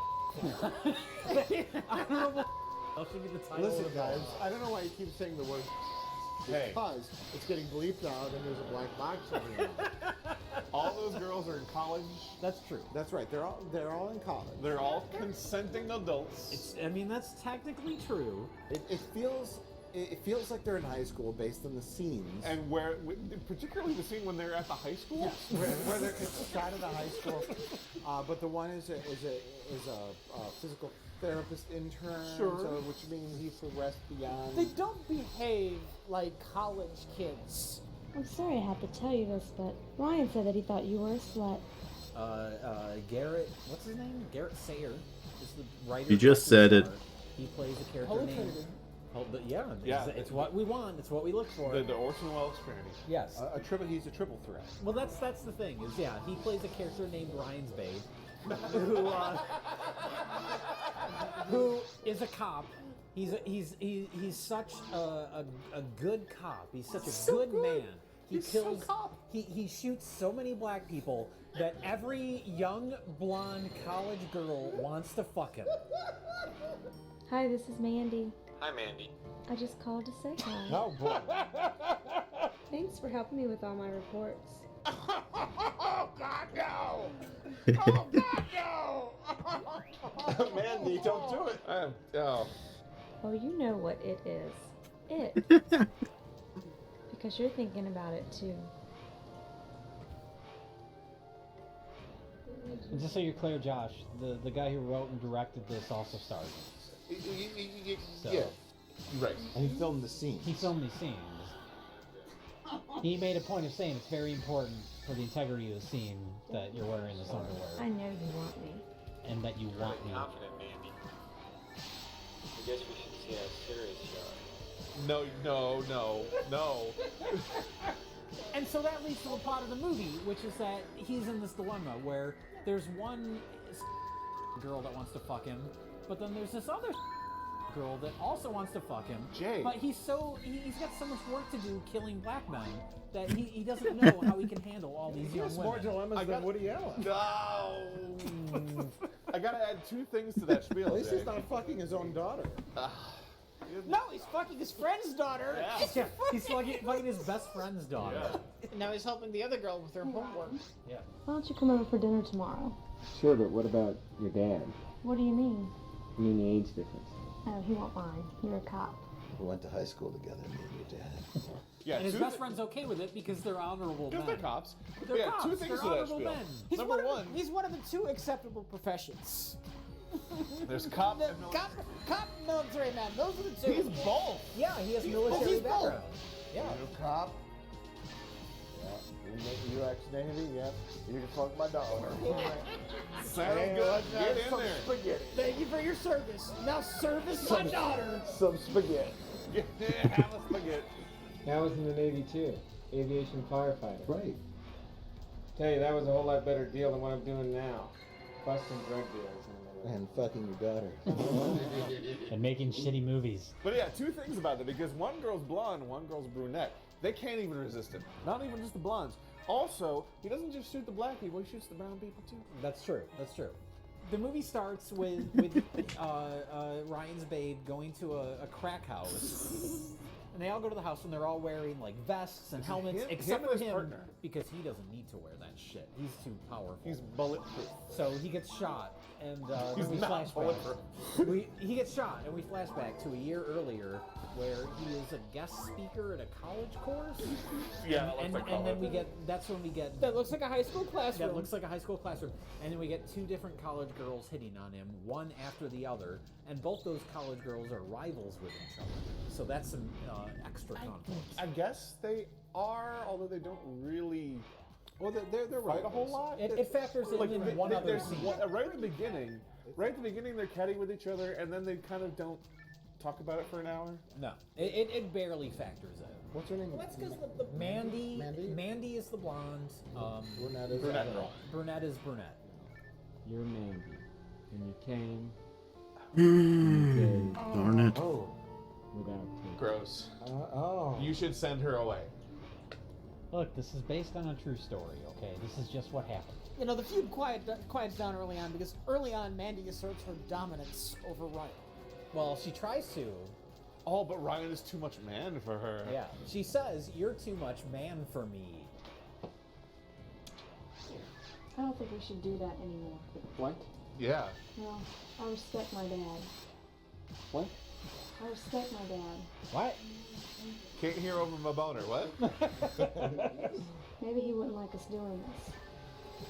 As long as I take care of you and treat you right, I don't think you'll mind. I do.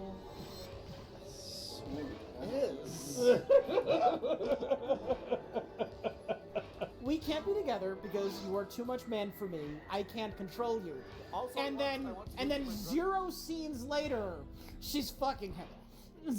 Yeah. This is not an exaggeration. They don't fuck right away. He goes and buys her a teddy bear. Gives her the teddy bear, and He buys the teddy bear from a young blonde woman. He would have to buy her a gift from a toy store. Right. Wherever. Oh yeah, we should mention it says at the very beginning of the movie, based on a true story. Based on a true story, whether it is or not, we Whatever don't know. that means. Yeah. And it's not really a very compelling true story. Fuck It's no. Pop who initiates a love triangle with women that are much younger than him, and then gets kind of shot in a drug raid and dies. Spoilers. Spoilers. Not the most compelling of real life stories. No. He initiates this situation. Mandy does not have sex with her right away. He goes out and buys her a stuffed bear. Then she gets a little horny and gets on the phone. But then it invites him over to have dinner with Dad. Ryan, you're welcome anytime. Excuse me, I'll be back in a minute. Thanks, Chad. I really enjoyed it. Thank you. Thanks. Thanks, man. Thanks for cooking dinner. Appreciate it. Have the spaghetti. That cheap spaghetti. Is the spaghetti first? Yeah. Is the spaghetti before the bath? Yep. Yes. Oh, And the underwear? And the tight underwear Yeah. with the. Yeah, and she's like, I know you want me. And the bear. Which, by the way she delivers that is out of like a Poison Ivy movie. But Ivy didn't just want a friend. Ivy wanted more. I know Oh you want yeah. Poison Ivy with Drew Barrymore. No, the movie Poison Ivy, where she seduces Tom Skerritt, who is also one of the sexiest men alive. Tom Skerritt, young teenage Drew Barrymore seduces her. But it's funny you mentioned Drew Barrymore because they go to see a movie called Never Been Kissed. Yeah. Which Because of course. Rich Evans and I were in. Is that a fact? Yes. That's a fact. We were extras. Film extras. We were. Because it was shot in Chicago area? Yeah. Right. Rich Evans and I. The Navy Pier scene. We went to Drew Barrymore and her male co-star. Who is the male co-star? Guy. Fuck if I know. Luke Wilson in that movie? Is it Jimmy Kimmel? Never saw it, but the scene took place at Navy Pier, and Drew Barrymore got in a Ferris wheel with her male co-star, and that was the entire scene, and they needed extras on Navy Pier playing around on all the rides, and Rich Evans and I went and did that. Really? And it took 17 hours to film one scene. 17 hours? And they put me on the swings that went For around. 17 hours? Yeah, for about 2 hours. And I said, get me off the swings. I said, I gotta throw up. And at that point, it was like 4 in the morning. And they don't care because when you're an extra, you're like cattle to them. They literally herd you around. Yes. I didn't know where Rich Evans was, and I was like, stop. Where were you, Rich? I was just in a crowd with a complete. Literally, they put me together with like a complete stranger. We're holding like a balloon. Yeah. But I was like, get me off the swings. I gotta throw up because they fed us terrible food. And that's what you're an I extra. wanted to throw up, and they put me on swing for 2 hours. Meanwhile, Drew Barrymore is going around on the Ferris wheel for 2 hours, filming her scene, and I was like, get me off the swings. And then so I was like, I gotta sit down, And I sat down, and I was like, oh my God, I seriously felt like I was gonna throw up. And some person came over and gave me water, because they knew I looked sick, and I looked up, and about 10 feet away was Drew Barrymore, sitting in her actor's tent. and there were 6 people around fanning her. Do not make eye contact with Miss Barrymore. And I was like, oh, I don't give 2 flying fucks anymore. I just want to go home. I don't care. I'm gonna fucking vomit on Drew Barrymore. I just want to leave. And so Rich and I, we left, and it was like 5:30 in the 5 morning. a.m., 5:30 a.m. We started at like 5 in the afternoon too. Right. Oh, wow. Yeah. Yeah. And so the next day I called because there was 2 more days to shoot the scene on Navy Pier. And I called up the guy who was in charge of the casting. I said, me and my friend Rich Evans are not coming back to be in your film, Never Been Kissed, because it was awful. It was a terrible experience. And he's like, hold on, you fucking asshole. I'm gonna put you I'm gonna put you on the call with the director of the film. What the fuck? Yes. He was like threatening me. He's like, where were you standing? Because wherever you were standing, it's gonna cause a continuity error. And Drew Barrymore is not gonna be very happy about continuity errors. And he's like, I'm gonna put you on the phone with the director. That's where you just go. And I said, I'm not showing up. I said, me and Rich Evans are not showing up. And I hung up the phone. That was the end of that. You should have stayed on and talked to the director and explained what the problem was. He wanted to put me on the phone with the director of the film. It was an empty threat. It wasn't real. He was not going to put you on the phone But with I the told director. him, me and Rich Evans, we're not coming back and we're not getting on your rides. Oh, Jesus. Because it made me sick. And I was going to fucking puke on Drew Barrymore's fucking face. I didn't care. Fuck that movie, Never Been Kissed. Fuck that movie. Mandy, you're drunk. Oh no! Leave Ryan alone. He's an honorable man. You're drunk and you're in your 90s grunge phase. Yeah! I've been watching So-Called Live all day long! Let me in! Mandy chose her drug party friends over Ryan. So Ryan spends time with brunette girl. Well, Ryan arrests Mandy's friends, which causes Mandy to break up with Ryan. Yeah, she calls And him an asshole when she sees him. She's so devastated by breaking up with this wonderful specimen of man. Oh, that and she also like she has a bit like, of a goth face after yeah, this. which is great. But to Ryan's credit, Ryan Smith, aka Derek Sayer, director, He's through all the bullshit. He does say in the police station, he's like, these young ladies are just good for sex. I don't want to deal In front of the brunette girl's dad. in front of all their dads. Not just the brunette girl, all their dads. Specifically, He's fucked all their daughters. Of the dad of the girl she's been fucking. Yeah. He's like, all these girls are good for is sex. None of your daughters are worth living with or being married to. They're practically children. He said that. You psycho nutcase women are too friggin' emotional for me. Especially that one. I think all they're good for is sex. When you start to care about them, you get involved in their crazy world where nothing is logical, everything is emotional. And their parents want them home by midnight. I think that's all they're good for is sex. too old to go to prom. Jesus Christ. But Ryan is an honorable man. That's honorable. I remember you in braids and braces. I brought you something. What? Myself. Oh yeah, we got to talk about the gas station scene, the convenience store scene. And so Ryan's babe and his partner walk into the convenience store one day, and they're just looking around, and talking to the blonde lady who works at the station. Also a young blonde woman, yeah. And that's total coincidence. Who could imagine that such a thing would happen? I wonder what his type is. Is she always that caring? Yeah, actually, I think she cares about other people more than she cares about herself. She's a real nice girl.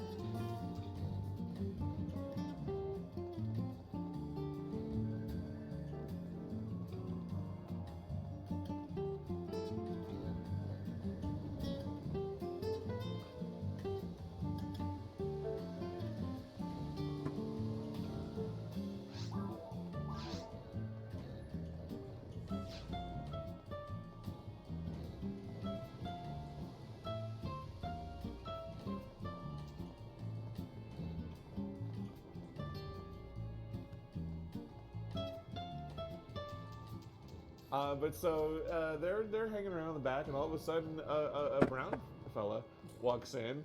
I should say Something no good. Monday morning is Roger, okay? I have to rescue this pretty white lady. Hold on. This filthy brown. I got something stuck up my butt too. That's why. That robber should just shoot him 5 times right in the chest. I'm gonna walk right up to you because I'm awesome.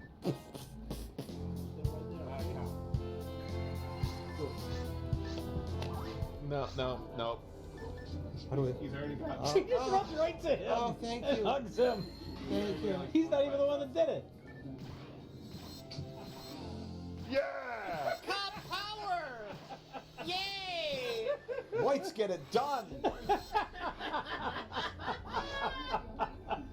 Yeah, the partner saves the day, but she immediately is like, "Thank you, Ryan's babe, for saving me." Yeah. He didn't do anything. He didn't do shit. The man was just stealing money for his children's insulin. Now he's gonna spend 40 years in prison. Because Garrett Sayer is so goddamn He's just irresistible. Well, the thing is, I think he's actually partial to that brunette because he's known her for so long, which is also kind of creepy. Yeah, we get a flashback where he's like, where he remembered. Well, I guess she remembers when she's he like went to 12 or something. To have dinner with her father. And She's she's got pigtails and glasses. pigtails, and she's like hunching down in her seat, so she looks tiny. She's like, I want to marry a cop. So she walks into his totally Coca-Cola decorated house, and says, "I love you. I don't care if you do, if you love me, but I love you." I've been thinking about this idea that I've had for you all these years. That maybe one day you love me. Looks like a hostage. Forced to. The gun is right off Forced frame. to read a hostage I letter. realized I was just making up a fantasy. And now I feel Look like at this artistic framing. You don't have to run away. I know you don't feel the same way, but I just wanted to let you know that I love you. And that I know you never had any intention of leaving. There's line crossing. Yeah. Pretty bad. Oh, okay, bye. That's that. I'm gonna go sit on the beach, and then he goes out there, and then they kind of like hug for a little bit, and then Mandy shows up again. She's like, "You can kiss me wherever you want," and then he goes and gets shot and dies at the end. You don't have to kiss me there. You can kiss me anywhere you want to. Oh, okay. What about other girls? Yeah, she loves him. Whatever. She's gone. Every girl loves him. Don't you know that? Don't you know that?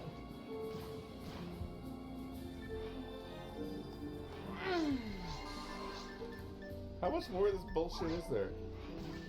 2 hours. God damn it! This is a 4-hour-long movie. It's Peter Jackson's The Honorable Mention. Honorable Hobbit. He's using forced perspective to make the girls look a little bit bigger. Is that before or after he says, I want to suck spaghetti out of your mouth?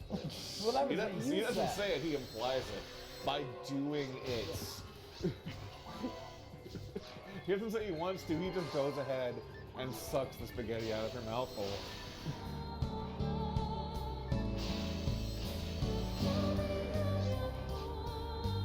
She actually says, you can suck the spaghetti out of my butthole. I missed that. Yeah. I missed that part. It's still digesting. Yeah. That's months later. That's weird. It's literally months later. Wow. Because she had that tummy problem, right? Oh, that's right. She had a tummy ache. It was called VLD, very long digestion of spaghetti. VLDS. It's a very common syndrome that occurs in Virginia. Your stomach hurts? Where's your stomach hurt at? Huh? She's the naughty one out of the 2 female leads. The other one did say like she wanted to post the Playboy. I think I'm just gonna pose for Playboy. What do you think? Gross. My dad even thinks it's a good idea. Oh. I wouldn't be one to argue with your dad. Didn't have to say that. Please don't. She did, and her dad was totally fine with it. Yeah. Like, hey, whatever you could do to make money, you're dumb. Physical therapy is not going to make you a lot of money. You either gotta fuck the elderly cop or pose nude. Or do both. You got two choices to Gotta do both. Or you have to Live appear your in life. Honorable Men. It's a movie about a cop who is irresistible to college-aged girls who... Oh, and let's not forget his college professor friend who he learned from that's clearly 10 years younger than him. Yeah. Right. Well, that's the scene where, because it says Bizarre. It's... Hypothetically speaking, there could have been a real story about like a 23-year-old cop who got shot in line of duty and he had some relationship issues with the daughter of the veteran sergeant who had a 20-year-old daughter. But when you cast the 45-year-old man in the Well, part, when you say you cast, you're talking about the guy that cast the movie. oh, when you cast yourself, When you cast as a yourself, 45-year-old man in that role, that's irresistible to 18-year-olds. Yeah. See, that's what we're talking. That's when the black tank top is in sheer effect. Yes. We're talking about the Neil Breen fateful findings. Even though he didn't do anything, he was as irresistible to that 16-year-old. Neil Breen in his last movie had the common sense, even though he wrote the 16-year-old being attracted to him, at least the character turned her the fuck down. Yeah, that's true. You can't do this anymore. He at least had that border there. I understand that. Or yet even. I mean, he had the Playboy model or whatever it was that he was completely irresistible to, right? I don't remember. I've not seen the whole movie. I've only seen the episode. But yeah, the problem is we got that crossover here in the ego between I am irresistible to women and I am irresistible to young women that I should not be fucking. And there's no connection between him, young women being attracted to him, and him being a cop that gets shot in the line of duty. There's no connection between those two things. Cops are honorable men, and all women are attracted to honorable men. It's just that all the women that are around are of college age. There are no older women in this movie. It's slim pickings in Virginia, apparently. Yes. They're of college age, but their high school literature teacher is teaching them a high school level play. Yeah, Who and they're also throwing taught parties him. for 14-year-olds, because that's who gets arrested or whatever. Oh, except the Ramones are there. There's no one there. Oh, those dudes. The Ramones are there.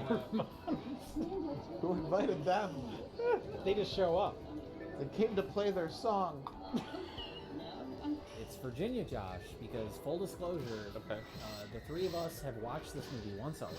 Oh. We realized how majestic and magical it was, so we wanted to do it on an episode. I'm glad you showed it to me. I appreciate being that person. Did Garrett Sayre look vaguely familiar to you at all? Vaguely. Because he, another movie that was shot in Virginia that we've done previously on Best of the Worst is The Satan Killer, where the writer-director-star is the fucking brother of Garrett Sayre. What are you trying to tell me? It's Steven Sayre. No! We made fun of his IMDb and I just said, looks like a mugshot. And this is his brother! Come on. Oh, both have experience in law enforcement. Both are inept filmmakers. Apparently incompetence in screenwriting runs in the family. Fucking hell. Didn't they almost make a reference to Satan killers? I don't think I got it out. They made a joke about Satanists. They did.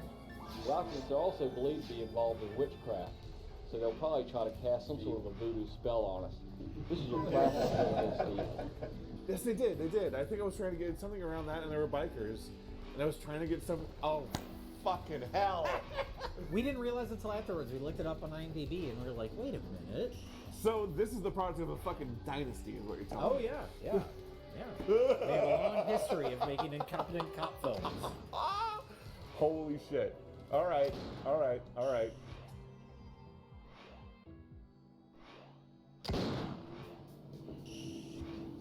old are you? Hey, watch me chug this milk. I feel like King Kong. They're chugging Snapple, Jay. Come on. I'm still standing here. End scene.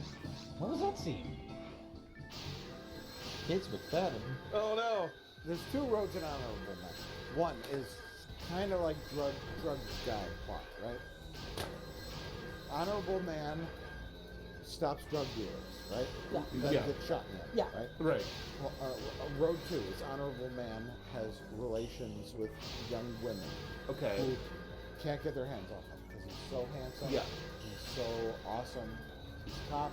He's a military man and a cop, and that's all the ladies want. Neither plot have a sufficient beginning, middle, or end. No. Then the movie stops. Yes.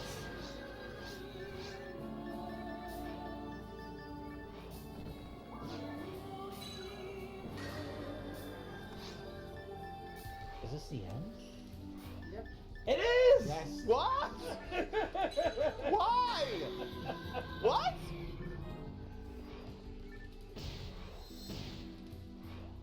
Mike. Yeah. What's the best of the worst? Oh boy. Yeah. I'm so turn it curious. around. I don't even have an answer myself. Oh. You know didn't think what? about it, did you? You know what, Josh? I'm gonna have to go. God. It's not the easiest. No. You think about I it have yourself. to consult with my You very do best not. friend You- 25 years for Tubman. You're, Rich, you've never been Rich. kissed co-star. Never been kissed co-star. We were in a Drew Barrymore film together. We've been through hell together, We've Mike. been through. Do I pick the film with Abe or the? I got one thing. Yeah. Have you ever seen a film like Honorable Men? Is that new to the palate? As opposed to a giant As ape. opposed to a giant ape. Have you and seen a Giant Ape movie and before, and a Mike? boring thriller. Okay. Mike, have you You're right, seen you're a right, Giant Ape Rich. movie before? My pick for best of the worst is Honorable Men. All right. Because it is the most embarrassing vanity project I've ever seen. And that is Get saying even, something. Get Even is the most embarrassing vanity project. I wanna hold you back on This is the most uncomfortable vanity project. This is like gawking at a car wreck, where a bus full of crashed into a bus full of teenage girls. But so Rich is are we going to segue into that? Is that I what think you'd like that's to? my. I think yeah. You'd like to make that your? I know it's weird. It is. You don't feel good about it. You don't feel good about it, but in terms of best of the worst, yeah, it is the best of the worst because it is unique. It's shocking. It's shocking watching it and that somebody thought this was okay. Yes. It's Yes. shocking. Oh, I think he's looking around. I thought he was gonna start reaching his hand. It wouldn't be surprising. He's an honorable man. He's an honorable man. You just want to make sure no one knows around because he came in his pants. Honorable men only have sex with when it's consensual. Which it never is. At no point during the production of the film did anyone say, "Hey, don't do this." Yeah. There was no one to say no. Jag? It's honorable men. I don't feel good about this, but it's honorable men. What a pervert. I fucking knew Jay would pick the perverted film. We just baited him into that. Yeah, my real pick was Easy Kill. No. That's the thing is like, I mean, Honorable Men is fascinating in general, but especially compared to Ape or Easy Kill, like those movies are kind of boring. They have their charm. They have their charm. They both have their charm. If you're gonna watch it with a group, I got a feeling Ape might please more people. Look at the sets. Yeah, Ape's fun. Ape's fun in a generic, like, Mystery Science Theater way. It's the perfect Mystery Science Theater movie that was never on Mystery Science Theater. Yeah. Honorable Men is like the advanced bad movie to watch. It's the AP course. You've seen everything else. It's the AP course of bad movies. Yeah. Where you're in this psychological realm of the film. Why would you do this? We have done this idea at least 101 times. At least 101 times. Not counting all the times we did it just for fun. When we thought, oh, sweet youth. When we just enjoyed this as a pastime. Yeah. But in terms of like crowd pleasing, Ape, 100%, sure. That's a super fun movie. You could show to your friends. Everything makes sense. You can hear all the dialogue. You know, you bad costumes, foam sides. Yeah, he's the apes flipping off everybody. Yeah. When the military guys are talking, that's when everybody gets drinks or nachos. Yes. Totally Take makes a little sense. break. Yeah. Come back for the ape miniature action. You have no point to leave during Honorable Men because you're gonna miss something fucking weird. Yeah. Easy Kill ended up just pissing us off, frankly. Yeah. Because it tried to be more than it was. It's just stupidly good. Yeah. I've never seen anything like Honorable Men. What is it? And I try to I cannot wrap my brain around it. I have to pick it. I can't not pick it because as much as it makes me feel desperately uncomfortable. We have some serious problems out there because of alcohol and drug abuse, and I would call it the main problem our society has today. I'm sorry I have to tell you this, but Ryan said that he thought you were a slut. You slut!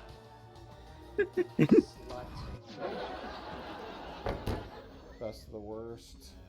Can we stab Easy Kill? No. Oh, you got it. Oh, hold on. Oh, shit. Wait a minute. Oh, No, you got it. Oh, I feel it too. Yeah. Oh, weird. Some kind of text alert? Yeah. Shit. Oh, man. Another update? Jesus Christ. Oh, I guess the CDC is requiring masks again. All right. Great. Let's go have my mask here. I'm not even going to be able to see. This will protect me from the coronavirus. I still don't know how this is going to protect from coronavirus. I can't even see through this thing. Better put the whole thing on.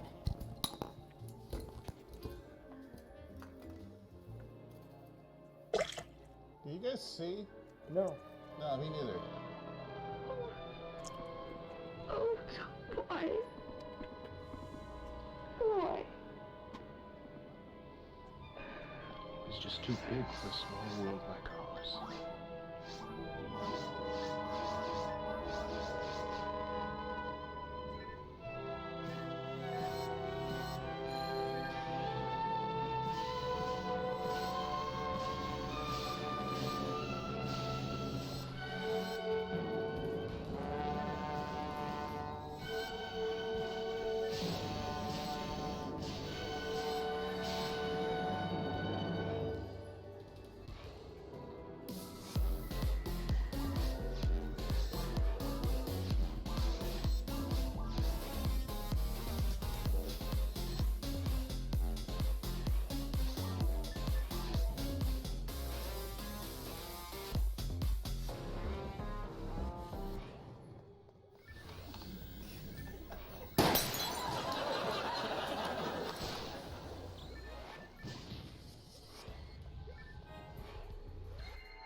And we're back. Well, Jack, we're here today with another Plinketto episode of Best of the Worst. Mm-hmm. I can't really recall the last Plinketto episode. This is a fucking nightmare. Holy. Doing Mount. Fuck.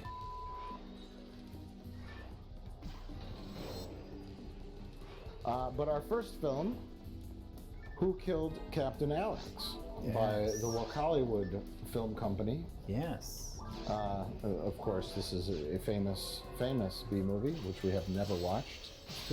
Very excited. And a very inspiring story about people making an action-packed, special effects heavy movie on less than no budget. Sure. Everybody knew that must come. Wisconsin is famous for snow and the space cups. Wow. No, I know which kind of space cup is the best movie ever made. Our next film is The Suckling. He'll always be Mommy's little mutant. Will always be Mommy's little mutant? Yeah. Is this a story about Rich Evans?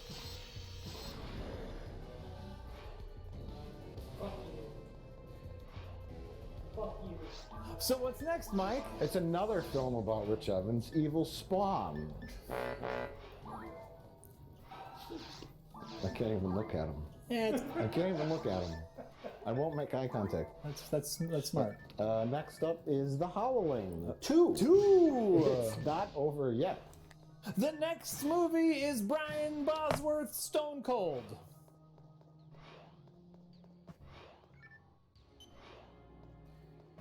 Oh. That's it.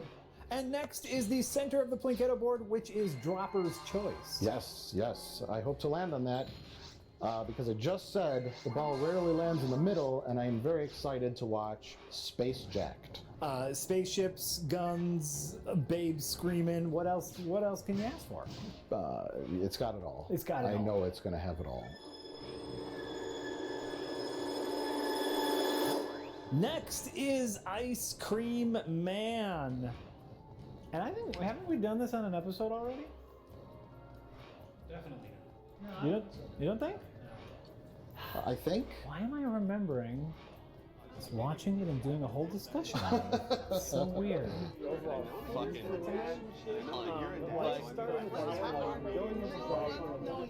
Welcome to senility. Starring Clint Howard, famous Star Trek alumni and brother of director Ron Howard. Yes, the more handsomer of the Howard brothers. Women love that deformed head of his. Yes. Not misshapen, maybe. Well, misshapen is the kind word for deformed, right? Is that the more PC term? I feel like I can't talk about people's shaped head because mine's very egg-like. You have a normal head. First of all, thank you. I appreciate that. Misshapen, deformed are offensive words. It's differently shaped. Differently shaped. But then that implies that a sense of normalcy that they are not involved in, so that is also not very How about shaped head? He has a shaped head. Mike, I put the term alternatively handsome. Alternatively handsome. Is that what you've been called, Rich? Alternatively handsome? That's what my mom says about me. Next is Dungeon Master. Oh. That's such a generic title. I thought we would have watched this by now. I think I confused this with Beastmaster. Sure. And one of the millions of dungeon movies that we have on the shelves. We'll try to, if we do watch this, we'll try to limit our number of critical fail or nat 1 jokes. Right, yes. Rein it in. D&D. Next is Disintegration. Why don't you go ahead and take a look at this box, Jack? Oh no! What do we know? We're not going to land on it. So this is a blind pick. This is a blind pick. We pulled it off the shelf. We looked at the back. Okay. And we just said, let's roll the dice on this one. And lastly, a film that predates Best of the Worst, a classic movie night movie, Blood Shack. This is The Trooper, the film also known as The Trooper, and this is the film that inspired the phrase shooting the rodeo. What a lineup. What a spectacular, what a marvel we have before us. It's amazing. It truly is. And it's going to be a great time. Yes. It's going to be a great day. Let's not even watch any of these. I'm so happy with just seeing the covers. We don't even need to watch it. All right. Yeah. All right. We'll see you later. It's great. Where do I leave? Is there an exit?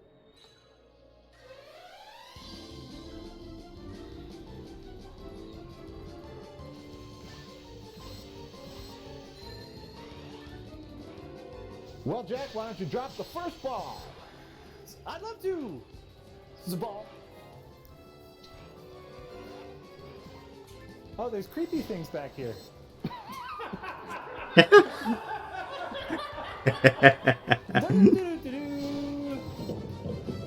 Hold on. Let's go towards the middle. What happened? What do you mean? Ice cream, man. Oh. That's a good one.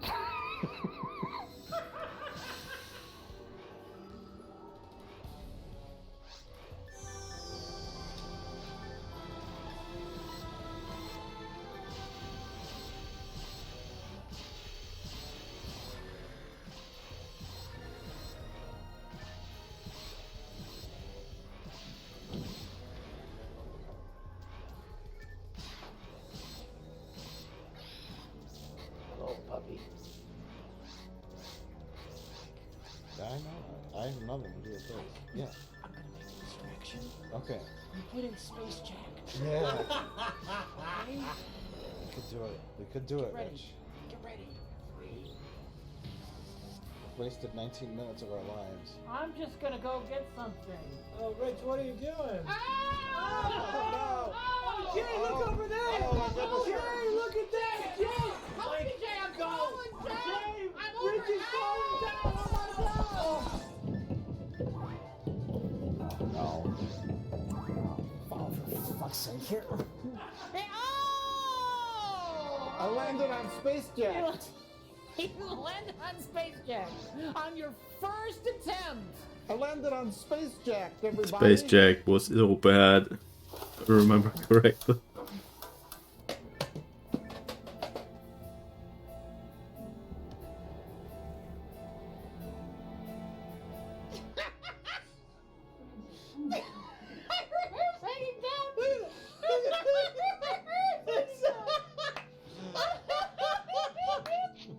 Oh, it's so great.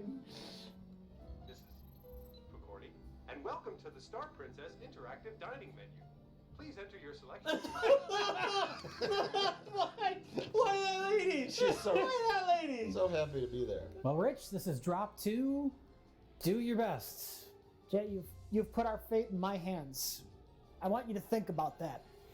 Well, what do you want it to land on? And think about this wisely.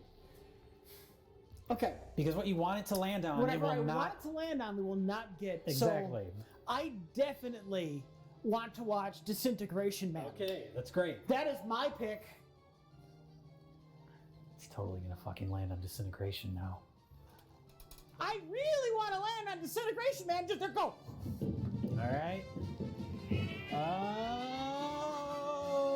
What is it? What is it? What is it? Dungeon Master. Oh damn! Rich, we didn't land on Disintegration. We didn't land on it. Oh, it failed.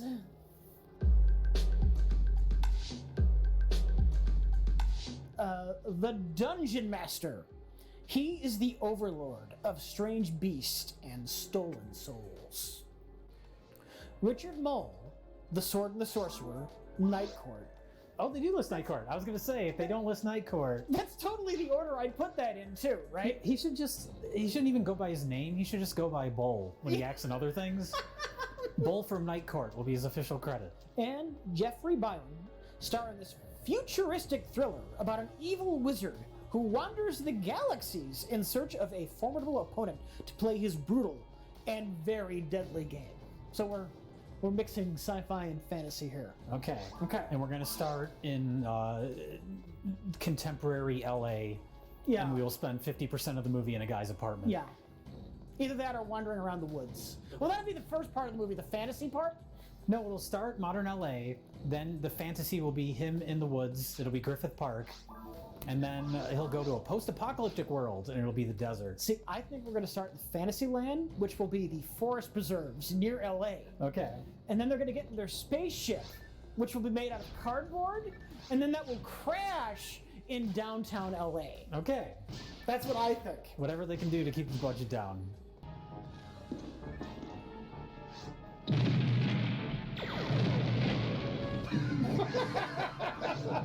Throw it in any direction. Doesn't matter. Oh no! We feel bad for him.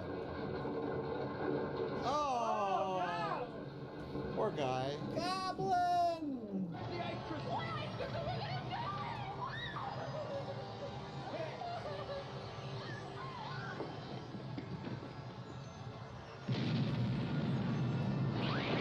What? What? What? What? Oh, it created a bit of a gravity well because Einstein understood that gravity and time-space intersected with each other. That made perfect sense. Sure, that's what happened. Okay, Mike. It is all up to you now. I'm gonna do my best to save the night. You do your best to let random chance be random. I'm gonna try really hard. Okay.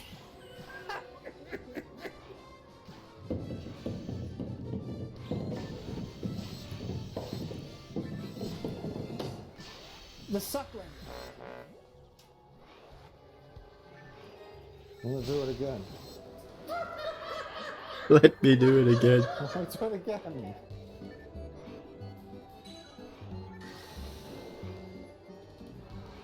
Very little on the back. Oh, okay. Let's... One sentence. After a woman goes to a back alley abortion clinic, Nice. that's how we want any movie to start. Her aborted fetus attacks her, her boyfriend, and everyone else at the place. At the place. You know, we only needed one sentence on the back of this box, and that was it. After a woman goes to a back alley abortion clinic, her aborted fetus attacks her, her boyfriend, and everyone else at the place. Perfect.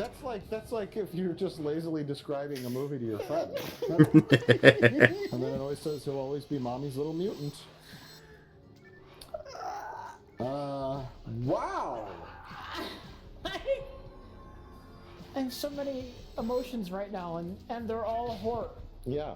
Well, let's go watch The Suckling. Do we have to? Yes.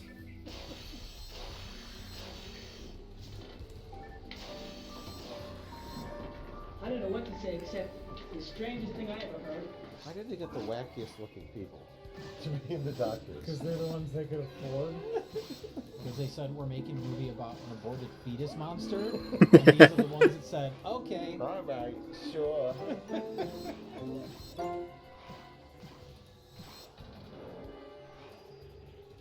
Your voice is an anomaly. I know.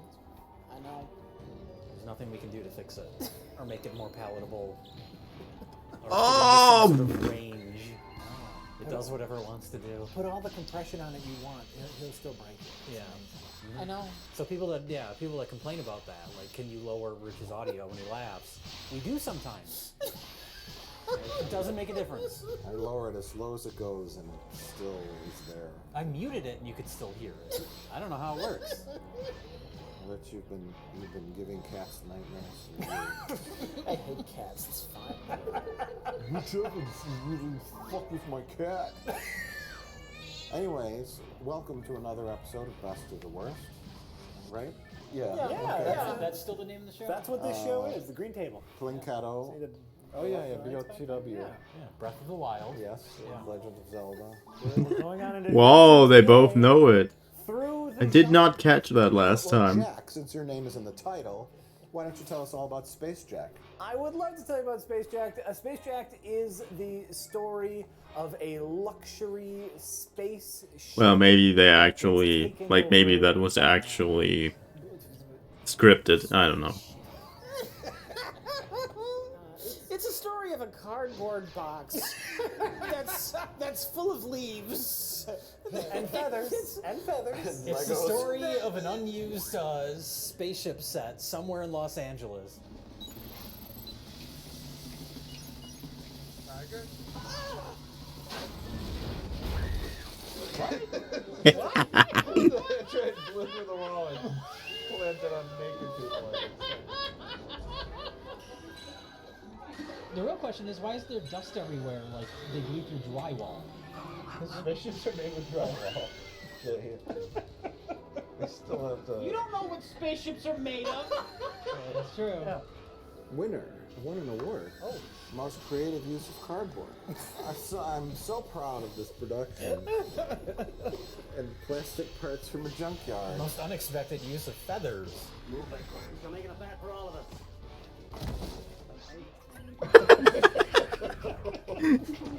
What is that?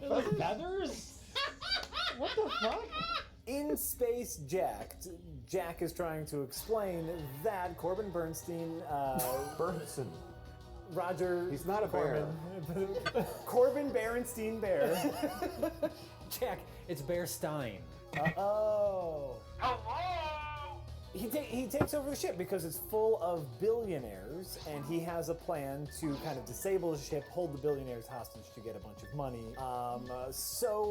The intro to the movie is the opulent. Isn't it nice that the divinity barrier which we see people judge knees. neither does have darkness nor light resistance? Like, seriously? Look, the guy was Like, guys, you had one job. Virtual reality porn.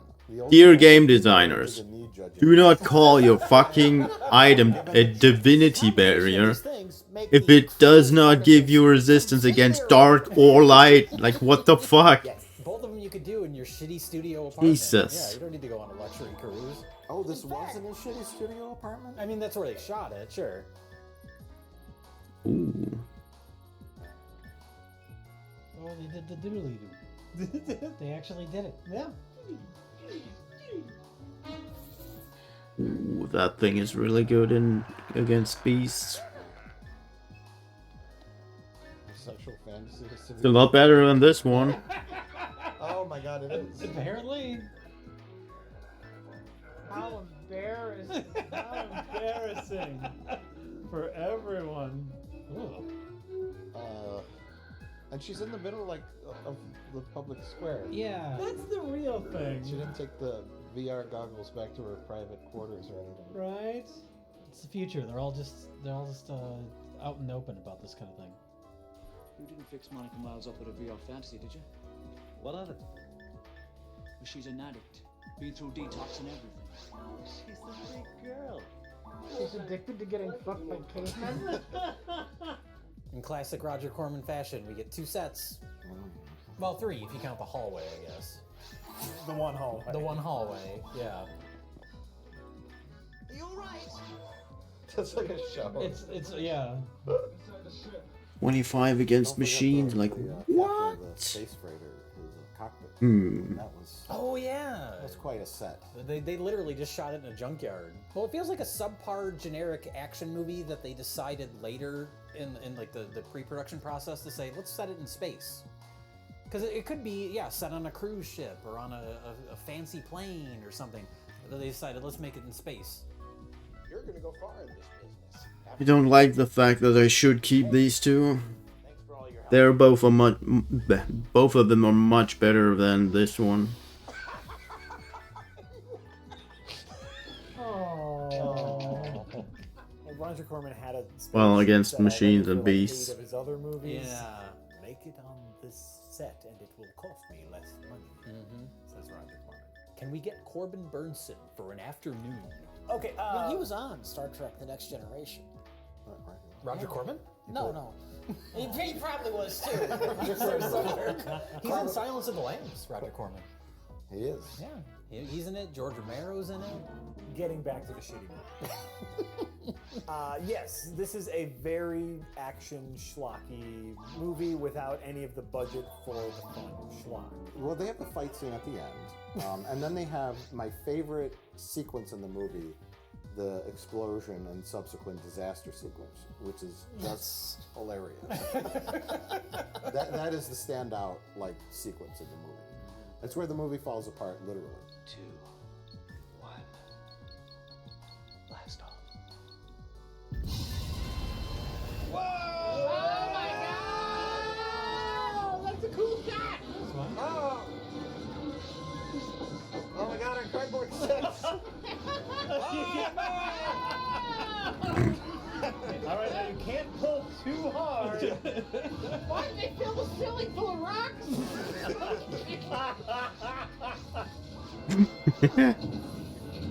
Everyone get on the big set.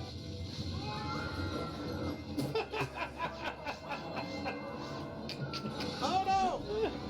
Oh no! Nothing happened. Oh. Whoa. Oh no! With every edit, it takes like a half a second before something bad happens. Yeah. So they're like, are you filming?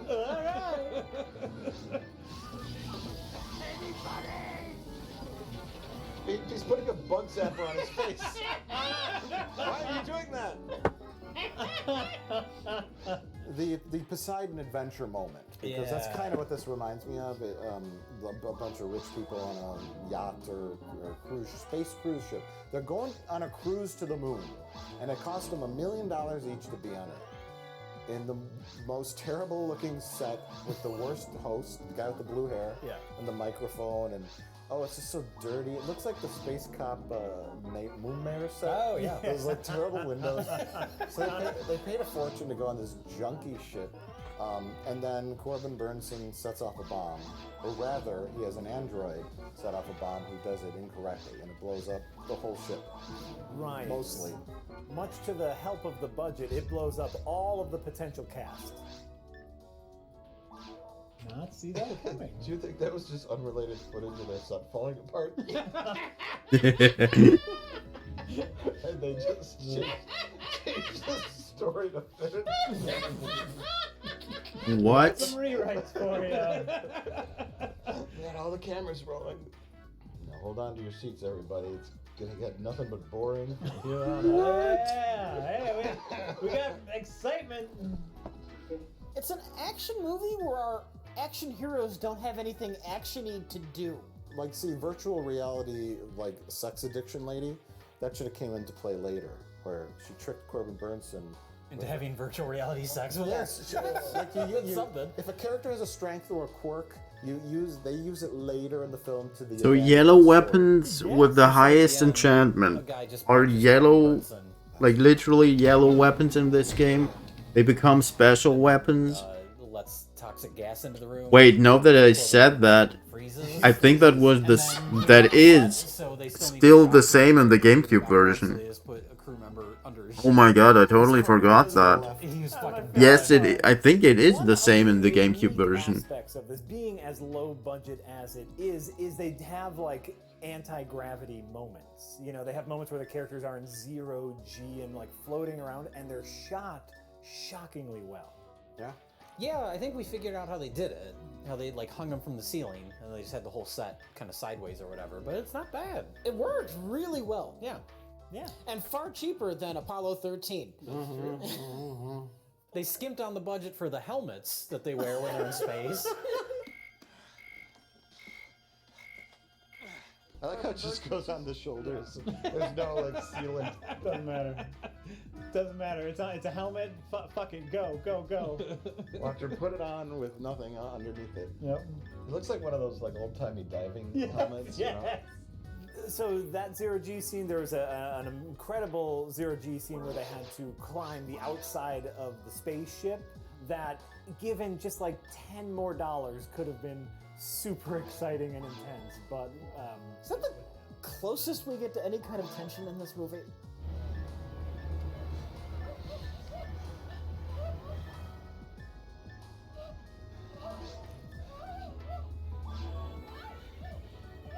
I can't grab anything for some reason. My fingers stopped working. Oh, you have to close your hand. Oh. I've never been to space before. Special note needs to be paid to Corbin Burnson's performance. This was like, I'm gonna do whatever. I'm here for a day and a half. I'm just gonna have fun with it. Is this some sort of fucking android revenge? You think you're human now? You're not! Inching along. A lot of people watching this might not realize that this man was one of the biggest stars on one of the biggest network shows 30 years ago. It's not like this is just a nobody. This is somebody who can theoretically act. There's a whole graveyard filled with movies of actors that have passed their prime, that do shit like this. It's not surprising. Right? But long enough for him to actually forget how to act? No, he just didn't care. He knows how to act. He doesn't give a shit. Watching this, what I'm saying is watching this, you would not realize that this is a man who can, in fact, act. Right. He's entertaining himself to the detriment of the movie.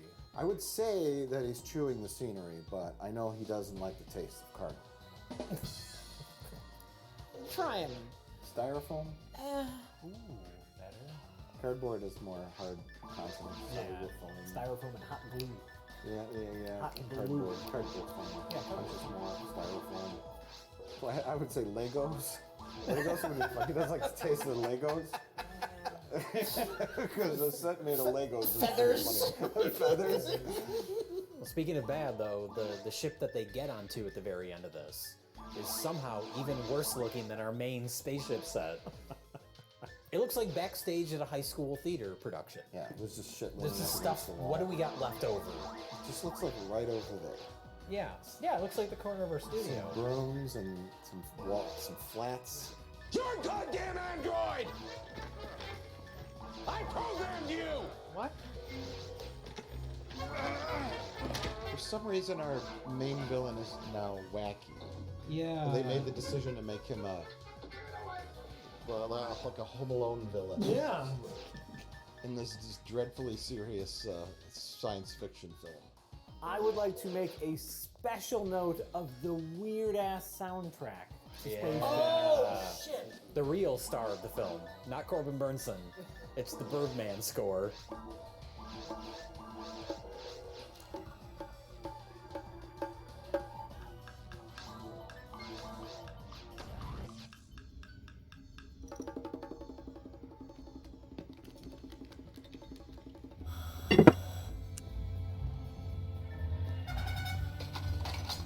It evolves over the. It starts with literally one string on a violin, just. Then you get a Congo drum. Then you get a Congo drum. The Congo drum, why not? And then it turns into literal arty farty fuck Birdman drum solo only soundtrack. Improvisational jazz, yeah.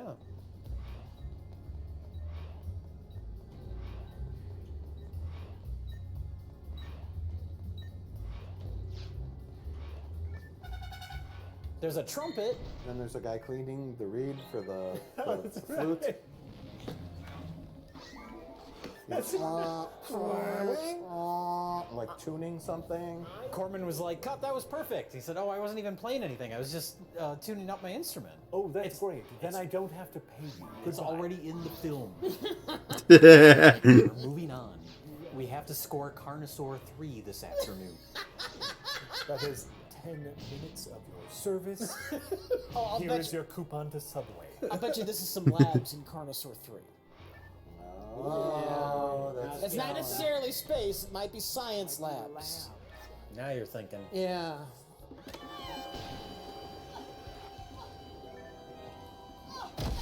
Whole section. That android is so strong. I think they were going for like unhinged bad guy, but the score throws is you what off. is Yeah. what threw it off. He spent less time rolling around in a spray painted office chair. More time trying to get bank account numbers. He might have been more successful. I'm glad we never saw Die Hard starring Corbin Burnson. He would have just rolled his office chair right out the window.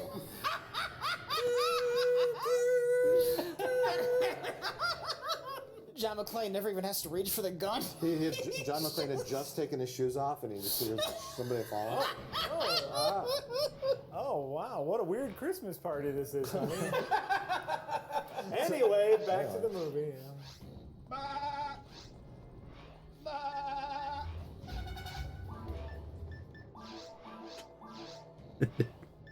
The Dungeon Master. Oh, look, Space Jack ain't got nothing on the Dungeon Master. Well, why don't you tell us all about it, Rich? The Dungeon Master is... AKA Rage War. AKA Rage War. There's a computer nerd who has all of the technology. Like, he has magical glasses. He predicted tons of things that are now common technologies. Google Glass? His glasses are basically Google Glass. Yeah. He's got a Fitbit. He's got a Fitbit, and he can use this technology to manipulate stoplights. Yes. Which is not accurate today, but still. Oh, also he invented Siri. How was my time? So he goes home to his girlfriend and proposes to her, and then she turns him down because he's a computer nerd. Even though with all this hot tech he's sitting on, we know this man's gonna be a multi-billionaire within a decade.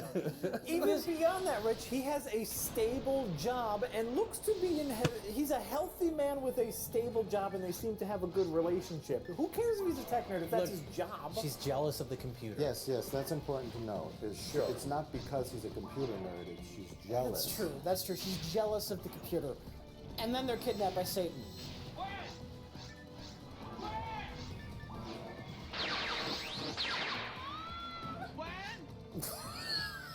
Then that happens. It's important to phrase it that way because it just happens It just out happens, of nowhere. yeah. There's no setup for it. Well, it opens with a fantasy scene, and then he has another fantasy sequence. And then immediately after he has the other dream, Satan teleports him to hell. Yes.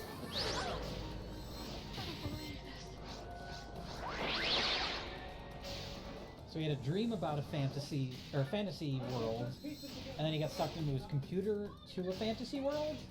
Wait, so this just happens? I guess, yeah. No hinting. There's no you don't start the movie on like the creepy hand scrying. I need to find my next challenge. Oh, that would have been great. Yeah. And then we cut into the guy at work. This computer nerd looks to be a worthy adversary. Nothing like that. Yeah. Satan just shows up. It's Bull from Night Court. It's Bull from Night Court. Yeah, insult to injury. It looks like a vampire.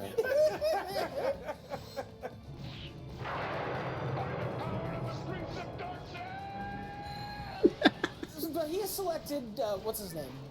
Computer Nerd. I'm just gonna call him Computer Nerd. Yeah, I don't He remember selects Computer Nerd as his next opponent because Computer Nerd has this wonderful new magic. Yeah. Because Satan sees the computer Google glasses and everything as some form of magic. Yes. It's actually kind of an interesting little setup here where he's like, I have witnessed you have mastery over this new magic technology, so you are a worthy opponent. Like, that's interesting. I'm okay with that. Well, that's what they have as an interesting concept. They don't flesh it out into an interesting story. Yes. Yeah. Well, the bad part too is like, this is not an interesting concept. No. Right? No. This is an interesting concept, but it also has the ability, like it has the props and the monsters, and like this is the sets are so bad. But this, like, some of the stuff in here is neat. Well, I think it's the zombies look great. Yeah, well, like what we talked about with Space Jacks, like the theory that they had existing sets, so they just shot a movie on it. Yeah. Dungeon Master, it's important to point out, is directed by like 6 or 7 different people. Yeah.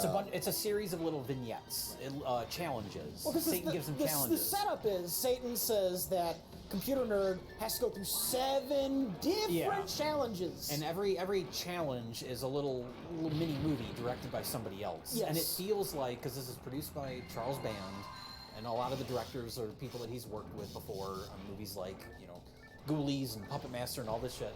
And it feels like a lot of things that they already had, like, laying around.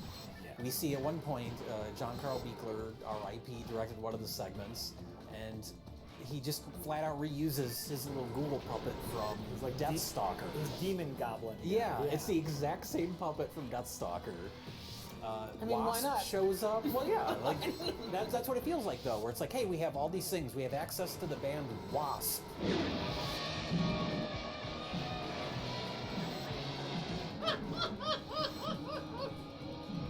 New director. So what's the challenge here? Just to listen to the music? Oh no! Whoa! So one of the challenges is like facing the rock and roll demon guy. It has nothing to do with fantasy or anything, but we know the band Wasp. Well, they did a music video for Ghoulies too, so let's throw them in here.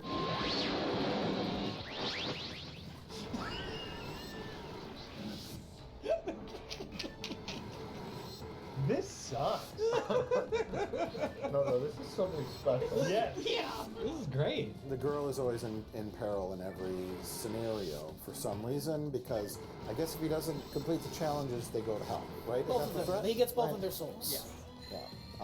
The guy who is a computer nerd, he should have been a game programmer. Oh, yeah, I've been yeah, working yeah. really hard on programming this fantasy game where you go through these challenges and you fight these monsters, and then Satan says, he makes a deal with Satan. Easy. For our escape, you can challenge all these mortals via these games, and all over the world people will be playing, and that'll keep Satan busy for millennia, right? And Or like, I have a challenge for you. I've made a game. You have to play in my game. Oh. Some fun, clever twist. So they punch each other. And it's just like this one. And that is like the first major problem with this. There is nothing clever about any of the challenges. Yeah. He doesn't have to solve puzzles. We He kept doesn't waiting have to... for the puzzle. And it's always shoot the laser. He needs to be with somebody he can talk to. Yeah, it's weird that he's just silent through the whole thing. Yes. Give him a sidekick. And he can say things like, well, what do we need to do in this challenge? I don't know, Dan. Then they could formulate a plan, execute the plan, maybe have to improvise along the way. Yeah. Like what would happen in a movie. Maybe the girlfriend isn't kidnapped. Maybe she's with him, and she learns about computers. He has to use it on his arm, and he learns that she has some useful skills as well. Yeah. Sometimes you can't always rely on your computer. You gotta rely on good old-fashioned human intuition. That's right. It's like you've seen a movie before. In the fantasy land, his computer Cal is an armband, his computer armband. Right. And it serves the same purpose every single time he uses it, which, it shoots a laser. Well, the problem is he ends up in scenarios where computer technology doesn't exist. So there's nothing for the computer to interact with. Like during that car chase, the closest thing I could think of, there's the real life scenario, which he does use to disable the police locks on the car door, remember? That was like a non-laser, I'm trying to think of non-laser applications of this armband, but everything else is just like ghouls and goblins kind of stuff, sword and sorcery, where a computer is not applicable whatsoever. Yes.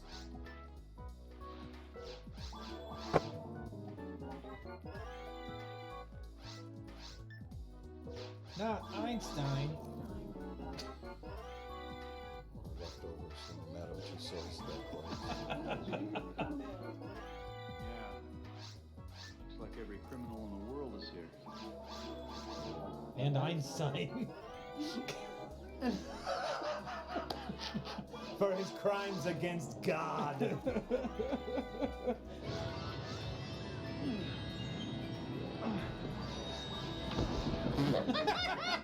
He's just waiting for it. Take that, Jack the Ripper. Oh my God, the mummy. Fuck you, mummy. The Mummy, the Wolfman, and Einstein. History's greatest monsters. This guy, he's fit, he's in shape, he jogs, he's a handsome-ish leading actor man, and he's already dating the girl and or getting married. Sure, she's not quite sure about marriage because she's in the jealous of the computer, but what you do is you have the cheerleader type who is kind of like, oh, that's the neighbor kid, he's kind of nerdy.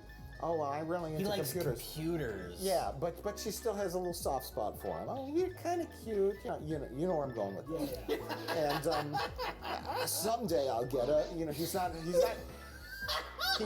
hideously ugly like most nerds. He's what I call movie glasses ugly, right? He might be kind of normal, but he's got the glasses with the tape in the middle, and he doesn't quite know what to do around the girls, and he's into computers. And then she ends up in the hellscape with Satan, and she's like, "It's you? You're here to save me? You're the hero?" Right.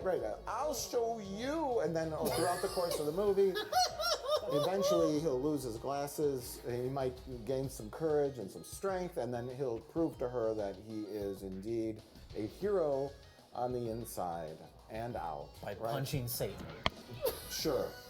Well, no, we don't do that. He outsmarts Satan. Sure, you do something more clever. Yeah. You don't. But that's like the kind of the typical '80s setup, right? You don't have handsome football jock man as a computer nerd who's on top also of that. a computer It don't nerd. make sense.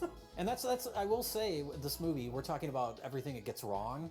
The fact that it gets all these things wrong and it is so blunt and stupid is what makes it entertaining in its own right. It does. It has a bit of a charm to it. Premise alone is so great. They really fumbled it, but it That's has a lot to of me. fun. That's the charm, though. The fact that they just went with the dumbest, most simplistic thing for every possible idea makes it fun.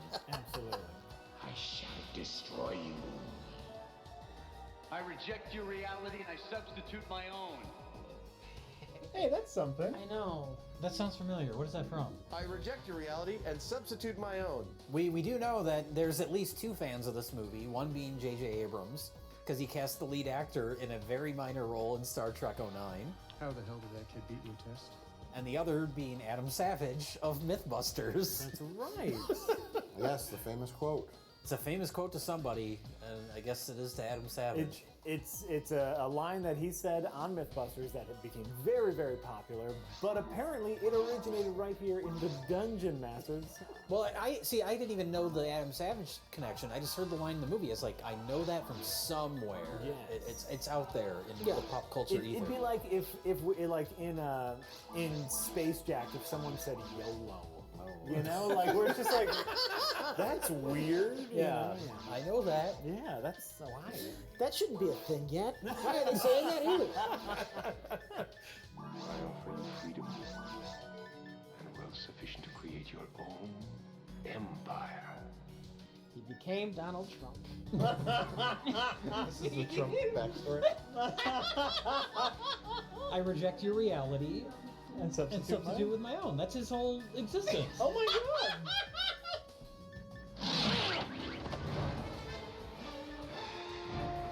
Oh my god! There's no way I can fight this man. He's too large.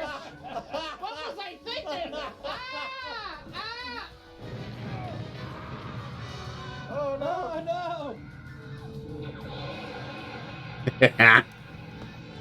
Oh.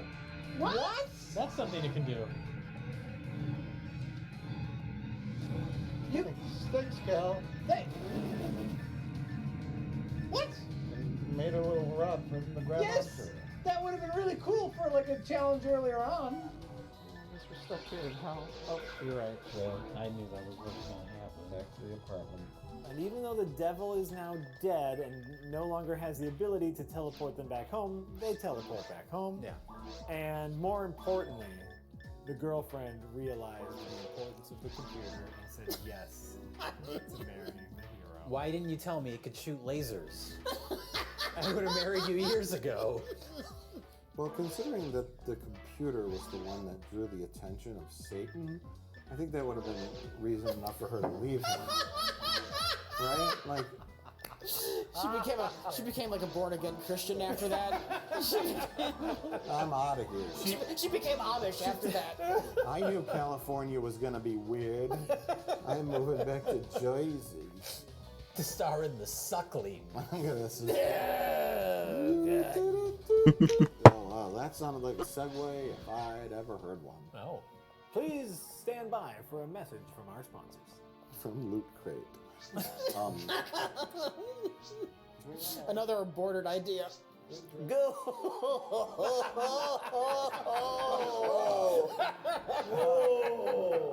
I reject your reality and substitute my own. So, trigger warning. Yeah, like I don't. Trigger warning. I don't. All of the triggers. All of the triggers. Like it's about an aborted fetus that turns into a mutant and kills people. So there's going to be some abortion talks. A little bit of rape. A little bit of rape talk. There's all the badness in this. All Red Letter Media, content warning. All of it. We're very sorry, but this is the movie we watched. This is a Red Letter Media first. We covered a lot of fucked up things. You want to give them a time code if you're easily like... No, just shut the video off. It's sleaze. It's complete. Yeah, it's intentionally tasteless. It's what they were going for. Well, like an abortion, let's just get right into it. Jay?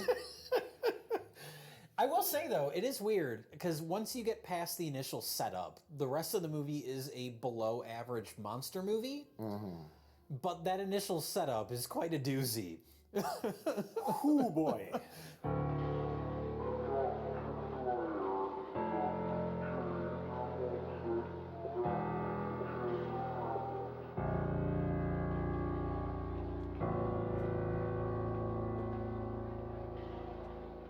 What the fuck? What? What? Is this the brothel? It just looks like a hospital. Oh, I would hate that. It's a brospital? The hospital.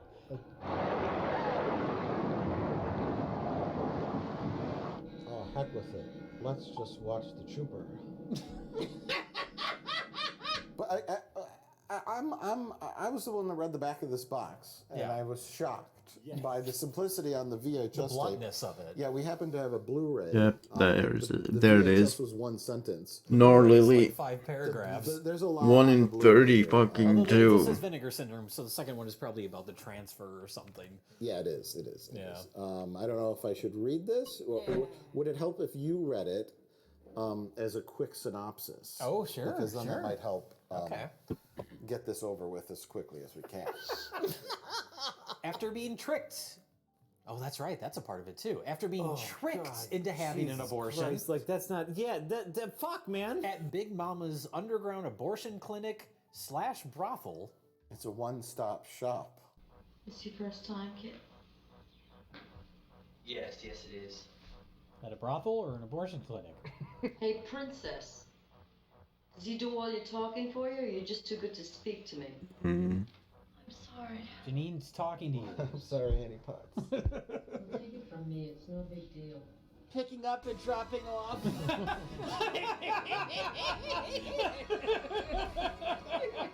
That's good. A young woman's extracted fetus is flushed into the sewer system.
Against her will. What a weird business model. Big Mama turns out she's not just in this for the money. She's not just performing a service to people. She just apparently likes giving abortions and will give them against your will. Yes. Yes. She's a true villain that is not treated like a villain throughout the entire film. After that initial setup, she's just treated as a victim like everybody else. Right. Oh, we should feel bad that Big Mama's in trouble. Same with the boyfriend. Yeah. Who is giving his girlfriend an unwanted abortion? Yeah. There's no sort of moral consequences to any of this. And then boyfriend almost kind of takes on the protagonist role after this. Yeah. Phil, what's going on? Look, everything's going to be all right. Relax, honey. You have a good boyfriend. Okay, What? so What? tonal swaps. This movie shows a bloody little aborted fetus. Yes. Before that, there is a comedy scene in which a man has a dildo stuck up his ass, and to show that he enjoys it, the beanie that he is currently wearing on his head, The propeller beanie, yeah. spins. Yeah. This is what happens when Sam Raimi meets John Waters. I don't know. You guys mentioned the John Waters thing, but I don't feel like most of this movie has a sense of humor about itself. I think it thinks it has a sense of humor. I don't know. It's in very places, weird in places. because going back to we follow up the propeller beanie scene with the abortion scene, which is not played as funny.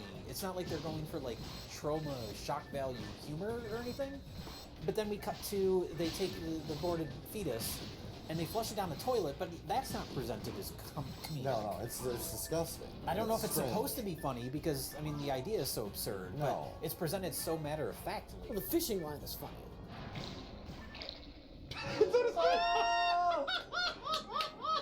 Oh, the string!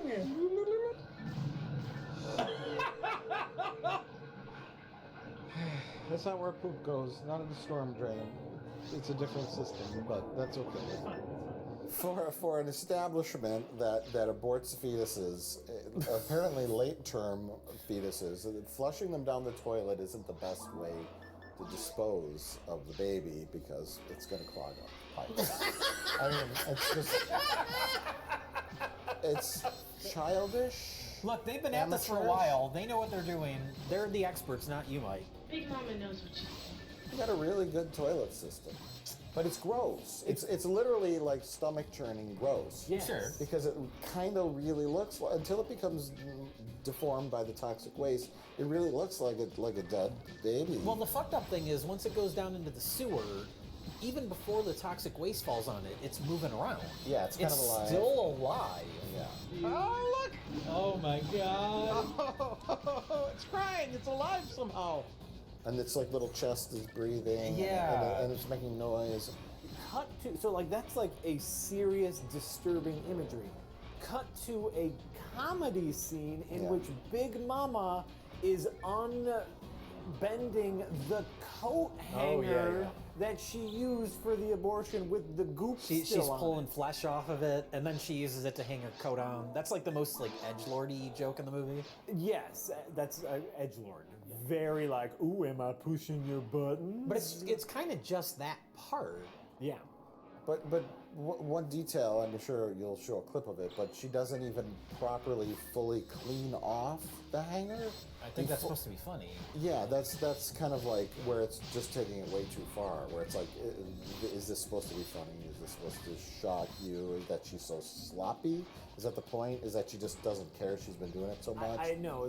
It's supposed to shock you that she's reusing the coat hanger. That's not something you would see in a mainstream movie. We're pushing the envelope.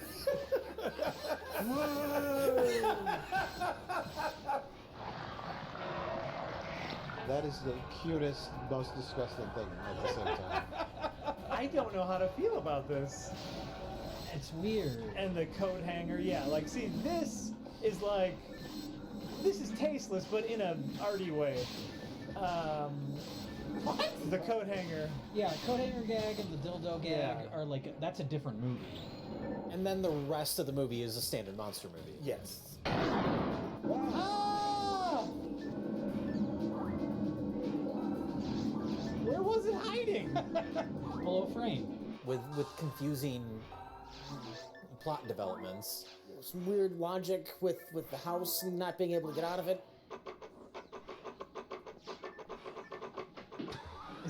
Is that a... That's a jiggling of the handle sound effect. Come on.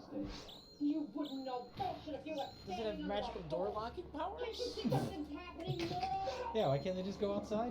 Yeah, it's like they knew, like, well, we have this location. The whole movie's going to take place here. Why don't they just leave? Oh, the door won't open? I'm just picturing like the guy who's holding like the boom mic. He just says, well, why doesn't everyone just leave the house? And then there's just like this awkward silence. Where everyone just like looks at each other. And then the guy opens up the script and just... hold on.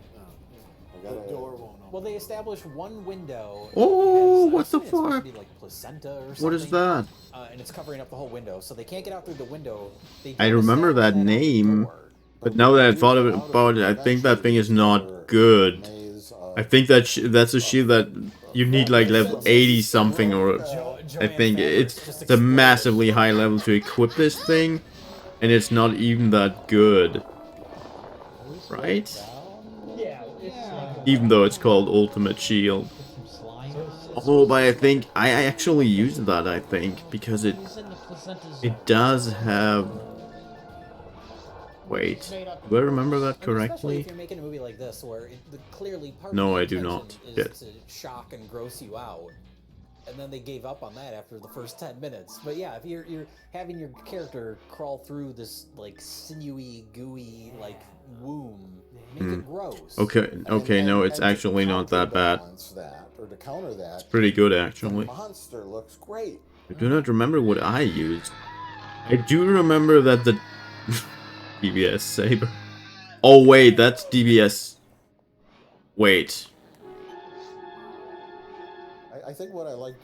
Oh, I just remembered. Monster was the transformation sequences, because they keep cutting back with The other one was the DBS Sword, right?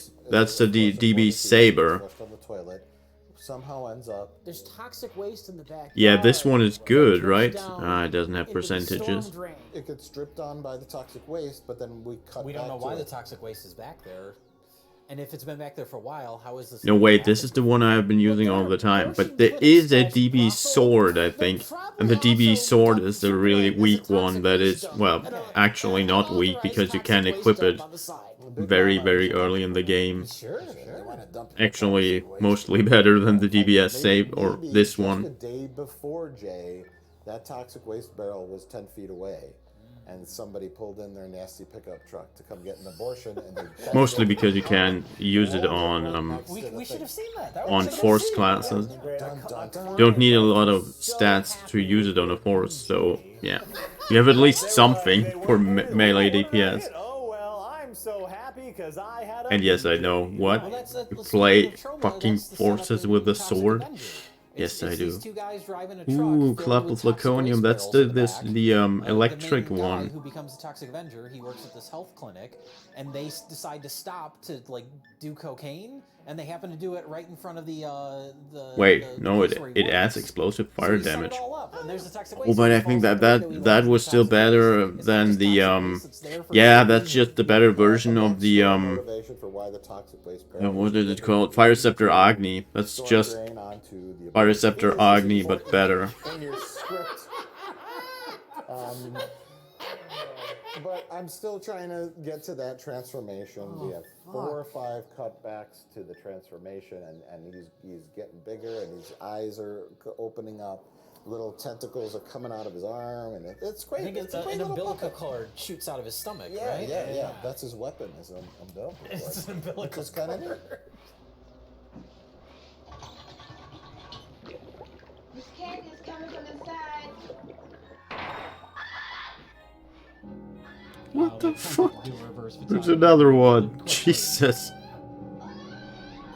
Oh, whoa! What? That happened somehow. Pulled her head down so hard that it decapitated her. What should be our protagonist, which kind of turns out to be the case at the end, is our main girl, who is, I think, a college student. They keep calling them college boy. They seem like high school kids. Our to main me. girl, who is in the movie so little, we don't. Oh god. I was like, oh, I got so triggered right there. I was like, oh my god. It actually dropped the special weapon. But it didn't. Well, the boyfriend has, I think, It's the wrong one. denim jacket, so we're going to assume high school or college. Obviously, she's his girlfriend, so 10%. But she's the abortion victim. But still worse than... Oh, maybe? Wait. Yes, she is an abortion victim. Yeah, definitely worse She than had an this abortion one. against her will. Yes, this is So 2 more DB Sabers that are completely useless. She is literally an abortion victim. Yes. Disclaimer! Disclaimer! Content warning! Typically, an abortion victim would be a baby. but in this case, she is an abortion victim in a different sense. I guess technically you're correct. But yeah. She. We're just being honest here. This is the movie. This is the movie that we saw, and we're discussing it. Unfortunately, we saw it. But yeah, she disappears throughout the whole movie, and that is your starting point, because you likened her to Barbara from Night of the Living Dead. I got so afraid. I ran. How could you do this? Yes. Who is basically comatose. She's catatonic for most of the movie, but they established that, and we Yes. know that. Here, she's just Ooh, not weapon. in scenes. And I was Weapon. like, where is she? Weapon. Right. What courage. What was it they dropped? I think it was one of the Agitos, right? The one who had the abortion. Yes, that's a great question. She's at school. What? That's not an You mean while they're Agito. filming? Yeah. I'm just thinking, like, she's the one that had the abortion. You'd think they would be building up some sort of like, she has a connection with it. I don't think they're gonna do that. This is best of the worst. Ooh, that's another good one. Well, it's worse against machines. Oh, and it's also just 5% better. Yeah. Ah, no, that's actually... It would be a good weapon to give to my friends I cannot play When the with. monster finally comes face to face with the mother. I really want it Dolphin doesn't to know get what to do with achievements. sympathy. It's like Alien Resurrection. Oh, yeah. Because the Dolphin one I could actually play feels sad with and others. quickly knows the best thing to do is to kill it. Yeah. Because she can't allow it to get to Earth. Right. And that could kind of be the ending with the girl. Is the whole point of the movie? She didn't want to get an abortion. Now she and at has the to end, kill it. Or, like, I wouldn't even have to play it with friends. I could give myself the weapons. Like my other characters.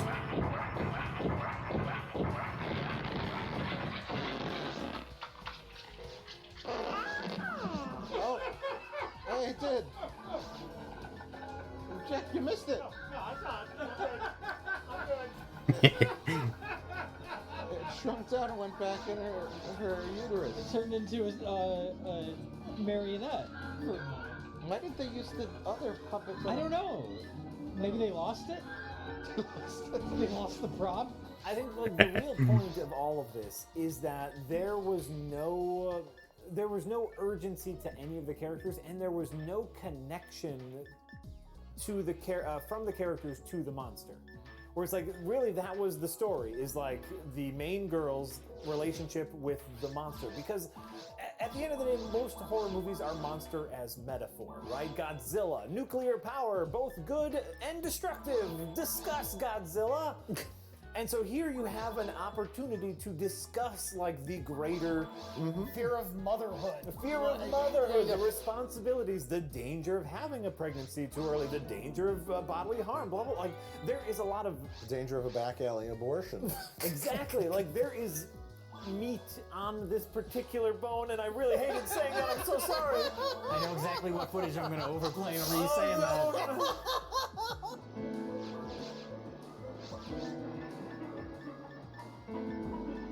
Oh no.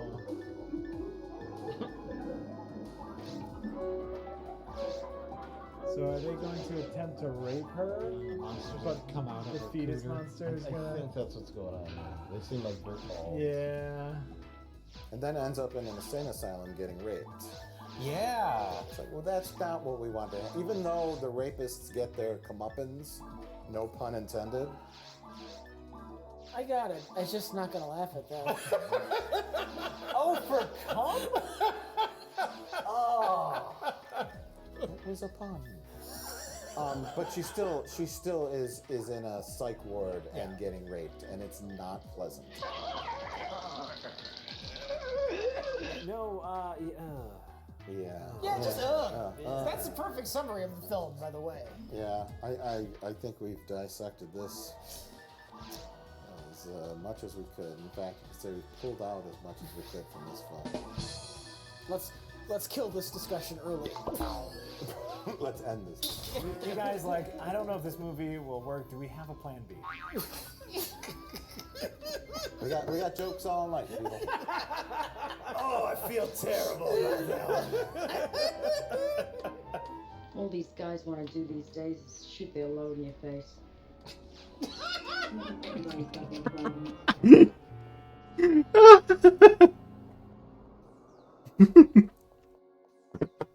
Well, everybody, it's that time of night when we get to pick our best of the worst.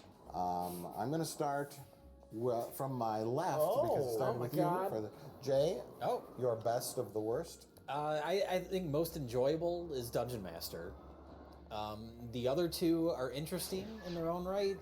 Suckling is something else. That's something special. But we should point out that a lot of it is kind of boring. There's the initial setup, and then there's the ending, which is fucked up. The middle section, where it's just a monster movie, is kind of dull. I think Oh my God. Sentiments. I think Dungeon Master is the best of the worst. I really wanted to love Space Jacked because I love a terrible, flimsy set sci-fi schlock movie, but it didn't have much more than the flimsy sets, though. Yeah, it didn't quite live up to that true level of a really funny B movie. This is just batshit bonkers, crazy. All these things are happening. There's so much stuff going on, and the Suckling, gross.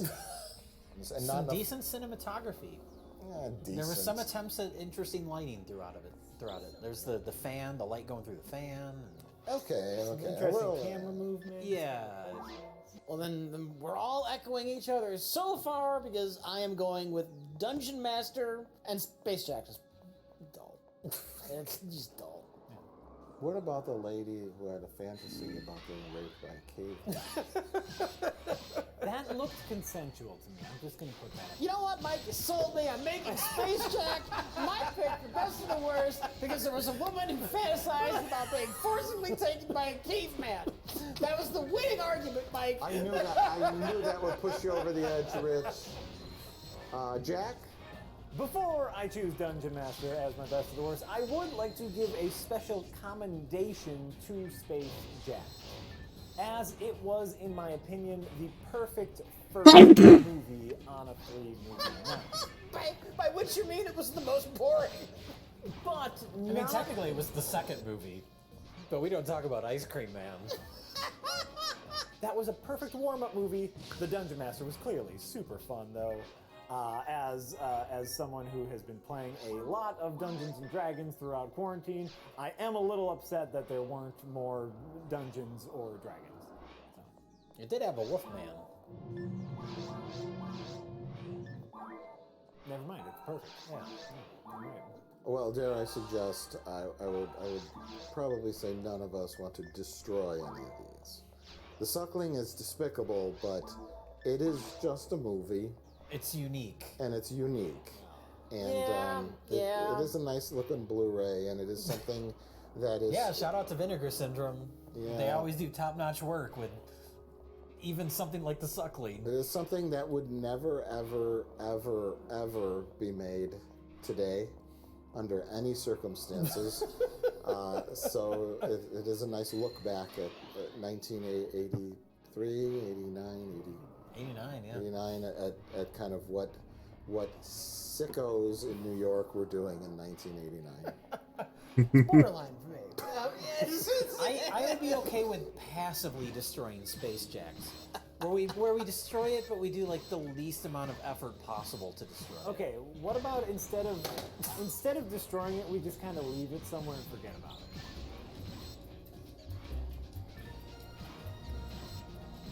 Ooh, 7 ATP. What the heck?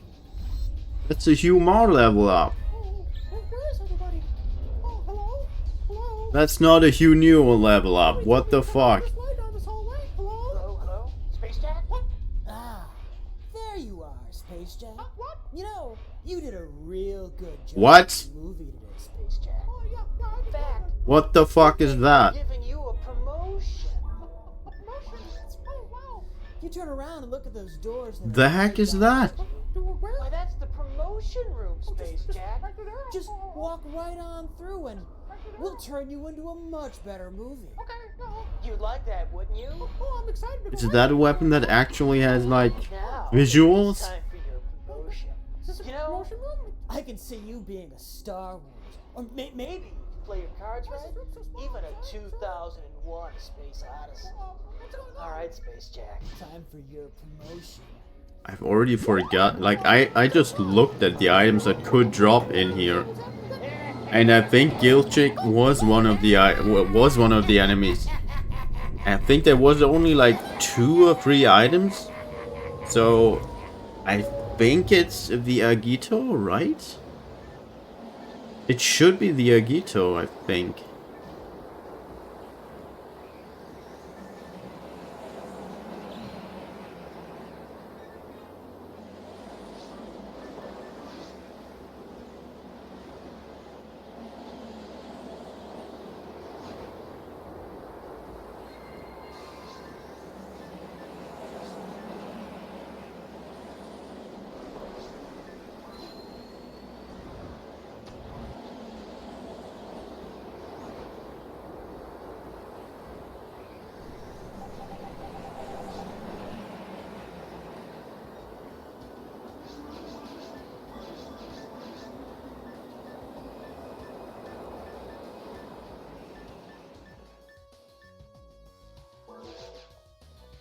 Hello, it's me, Red Letter Media.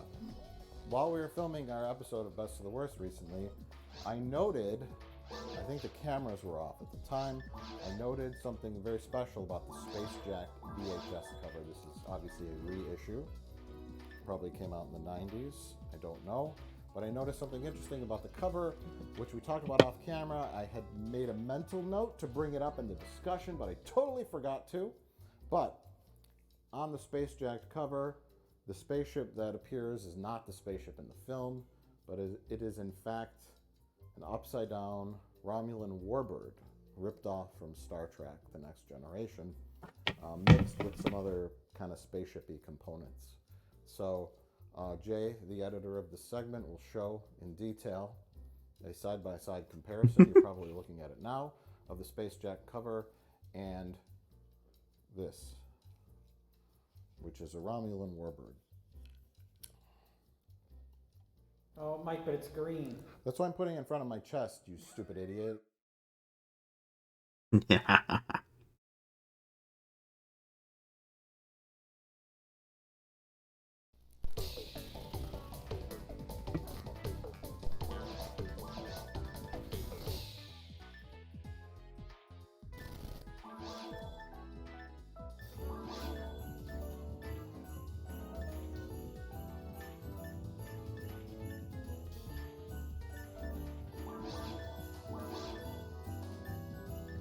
Oh my, it's that magical time of year again, Christmas.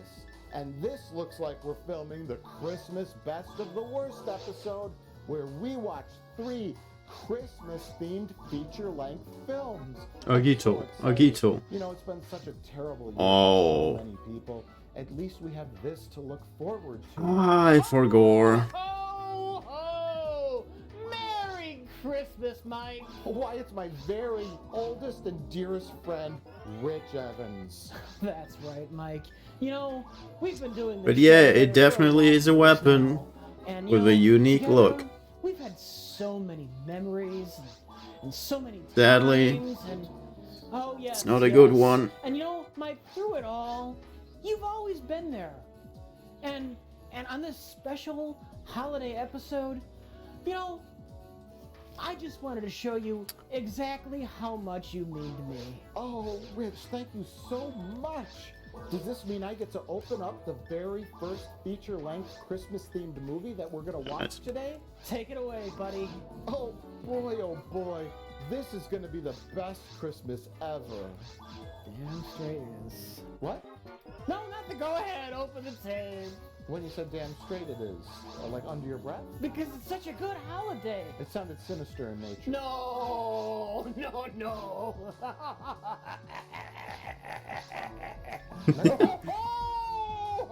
I can't wait to see what movie we're gonna watch. I'm in the Christmas spirit, you know?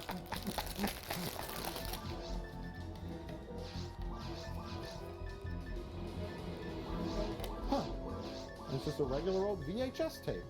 There's no box, there's no labeling on it, there's nothing on the side. Black It's a spine. regular black spine. Oh no.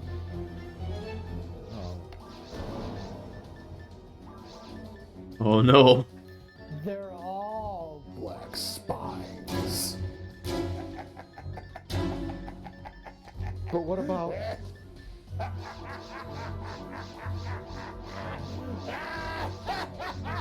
Oh. Merry Christmas, motherfucker! No! No! No! Suck it! It's elves. Creepy, boring, weird.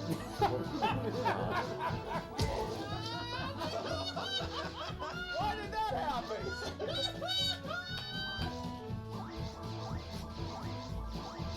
What are you, goddamn Nazi or something? Is that elf yours?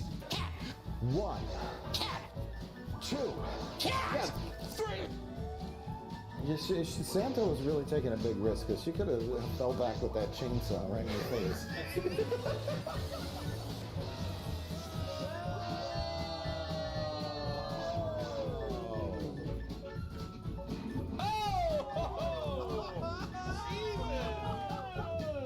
Nothing happens. We somehow managed to talk about this thing for 4 hours, despite the fact that nothing happens.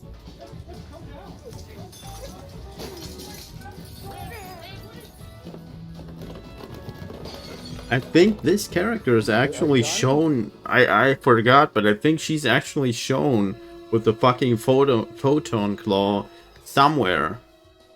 I think it's either in the end game, like after you beat episode 2's end boss. So I should have seen it at least twice already, or somewhere else.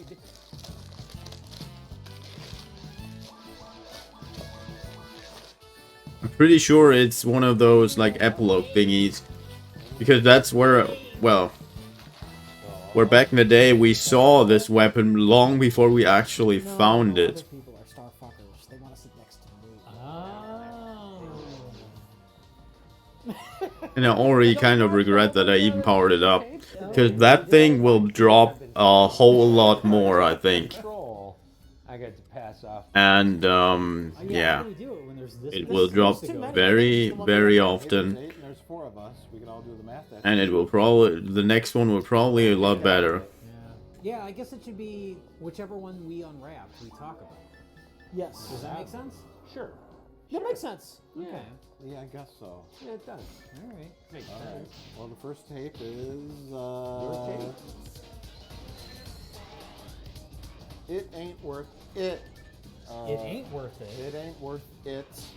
What is it, Mike? It is sexual intercourse. What is it, Mike? It is a clown named Pennywise who appears in the Bunny Dreams video. It's somewhere in the background. He's drooling over all those delicious children to eat. You like sex? Is it worth this thing? We all float down here. It Ain't Worth It is narrated by a NBA basketball player whose name eludes me at this moment. AC Green. AC Green. Back when I wasn't paying attention to sports, so I don't know who that is. But I do know who Barry Sanders is. He plays for the Detroit Lions, who appears in this video holding a basketball, wearing a basketball jersey. That's all they had. Which momentarily caused my brain to melt. Hi, I'm Barry Sanders of the Detroit Lions. I want to give you a serious message. Playing basketball. Why you say basketball? Otherwise, how are you going to When recognize I'm on him? the You'd never gridiron. guess he was a basketball player if he wasn't holding the basketball. He's not. He's a football player. Oh, was he? Yeah. Oh, I missed that. He was like one of the That's what- best it running just- backs, if not the best running It back. just wrecked my brain. He's like, I'm Barry Sanders, and I'm like, he's like from the Detroit Lions, and I'm like, I know Barry Sanders. He's a football player. That's because whoever made this just thought they were having basketball players. So when he showed up on the set, those are the basketball props are the only props we they didn't have. bring your... But it did help in the end with the slamming video. There was a slamming rap video at the end. Man, I'm through. I'm down with the hunters. What? You're in the middle of a game. That's never happened before. That's This is the longest opening to a fucking video ever.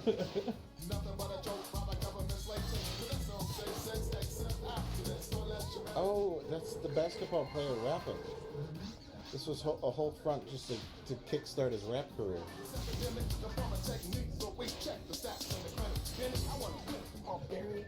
But any self-respecting rapper isn't going to take him seriously. Now when he's rapping about abstinence. The point of this is we were trying to figure it out while we were watching it. Is it abstinence for Jesus or abstinence for the sake of not getting STDs and unwanted teenage pregnancies? There was the meter. Wait. She just like condoms don't do anything. The meter's going towards Jesus now. Sure. That could surprise some people that abortion is legal through after the whole 9 months of pregnancy. Jesus. That was going towards Jesus or abstinence, STDs and unwanted pregnancies. I think it was the latter, the unwanted pregnancies. We didn't really finish the tape, so we're not 100% sure. No, we did finish it. We started talking over because it was the same thing over and over. It was a lot of phony statistics. There was lots of numbers thrown around, and all of them were incorrect. It's supposed to feel real good and all, but there are some serious strings attached. Now, if you did it, you have a 50-50 chance of getting sick. And I mean real sick. 50-50? What? Under a headache here. No. If you did it. Statement not supported by science. 50%. Everything was 50%. And did you know the odds of teenagers getting a disease like herpes, syphilis, gonorrhea, chlamydia, and worst of all, HIV and AIDS is around 50%? And on top of all of this... What? I don't believe that statistic. I mean, she said it twice. If you have sex, there's a 50% chance you'll get pregnant. It wasn't There's a even 50% pregnancy. chance. No, 50% chance you're gonna get something bad. Also a 2/3% chance you'll get something bad. First off, sex is not a cool status. Just because it's not in your checked off column doesn't make you any less cool. It's obvious. I mean, they are very... Well, you see lots of dweebs saying, I don't want to have sex anyway. Do you want to end up with AIDS 5 years down the line? You're 22 years old and you're dying of AIDS. You got sores and blisters all over your body. You're in the bed. You're having people change you every day. You can't even move. I think I'd rather have fun. Just wait until I get married. The lies. The lies. Well, okay. The big question is, I think the video. I don't know who made it. Who made it? Let's see. Ouch. The subject is sex. That's right. Here we go. The S word. S-E-X. This is absolutely a Christian thing. This is Dave Robinson of San Antonio Spurs. Before you make a mistake, wait. and think. Wait. No, What? I don't think it is. Hi, I'm Barry Sanders of the Detroit Lions. I want to give you a serious message about safe sex. Yeah, I'll tell you. Oh no. Please don't. If you're a Christian and you want to spread the message to schools, public schools, about abstinence, you can't put a video in public schools that says Jesus says you can't have sex, Jesus, Jesus, Jesus. So you just leave Jesus out of it and just say don't have sex because I have drugs or AIDS. Because that or is the whatever. point of this video, is not be responsible. The point of this video is don't have sex ever under any circumstance. Yeah, if this were a video that were just concerned about children, teenagers getting STDs, then they would say, here's how you properly use a condom. Not condoms never work. You can't use that. You don't have sex. Well, they don't never work. 50% of the time they don't. Yeah, 50% of the time. You have a 50-50 chance of getting sick. With we're talking about pregnancies, right? Okay. Unwanted pregnancies, adults using condoms, fuck up 10 to 15% of the time, right? Condoms fail to prevent pregnancy approximately 15% per year among adults. Like the condom fell off or it broke or whatever. Adults are incompetent. When you go to teenagers or adolescents, double that number. They're doubly as incompetent as far as the condom fell off or broke, goes up to 36%. The 50-50 odds were when you have sex, that's all they said. When you have sex, you have a 50-50 chance of getting AIDS gonorrhea, syphilis, or chlamydia. Now, they didn't say any other details with that 50-50 odds. How many sexual partners you have in one evening, whether or not you have protection or not, you know. It's just, if you have one sexual partner a year, do you have 50-50 odds of getting gonorrhea? Probably not. 45 sexual partners an evening? Still 50-50 odds. They didn't explain it. They just said 50-50. They just threw out numbers to scare you. Flip it in the air. Heads, you don't catch a disease or get pregnant. Tails, you do. Just to scare you. And then the girl brought out a quarter and said, watch me flip this quarter. Is it heads or tails?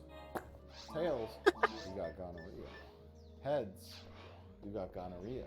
For simplicity's sake, she should have brought out a 50-cent piece. Because 25, I think 25%. Yeah, that could have confused me. If you get the JFK side up, you've got all the STDs.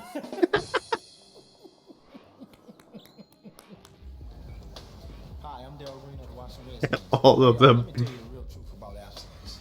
All right, one down. Hooray! Nobody has anything else to say about that tape, right? No, absolutely not. Other than slamming, and they should have said knocking boots more. They didn't say knocking Talking boots. about It was not very at 90s. all. Yeah. I guess that's the one thing to point out, that the video aesthetically is Yeah. the most 90s Maybe thing. it was Use shot the like slang, knock the boots. it was filmed a week before Knocking Boots came out. Ah, boot boy. What This the was a great fuck week is that? ago. Although that's a very pro-sexual song. True, but it's like, But it's a phrase that- slang. I remember the It's name, just but I do not remember what it everybody's is. On the hip, no. That sex ain't that great. You gotta be down low with the kids. Yeah. Yeah, you don't want to reference a song that glorifies sex. End up knocking the. Wait. This way. Till you're married. Just don't have sex ever until you're married. Until you're married. What the fuck is Blade Dance? Have sex ever. You need to just play Sex is... Oh wait, it's Daggers, I think. Classic hit. Sex is miserable. This song is a very personal thing, I suppose you might say, but it's the way I feel about a lot of things. Oh, that's a good one. And then they just cuts of like the hip hop teens, and then just, who's this old man singing this song? The new hot single, I Had Sex and It Wasn't That Good. They should interview teens who've just had tons and tons of casual sex without consequences. You're safe. I wore a condom. That's It's fine. That's a companion video. It was worth it. It's all worth it. Look at me, I'm doing fine. Memories to last a lifetime. Y'all. I'm having sex right now, and it feels great. Y'all are suckers.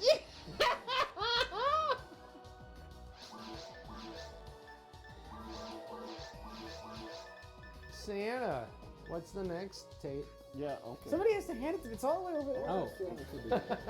Oh, Second Chance versus Magnum. Yeah, I need. Who opened this, Rich? Rich did. Yeah. Yeah, no, this is my present. This is the creme de la creme. This is, yeah, we peaked early like- tonight. Anyway, we'll crank off a little bit of the M60 here.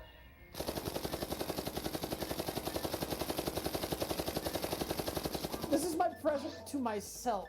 This is your present to the world. This is my- No. Our second tape was Second Chance versus Magnum Force, which, oh god, This was magical. it's just a magical moment in history.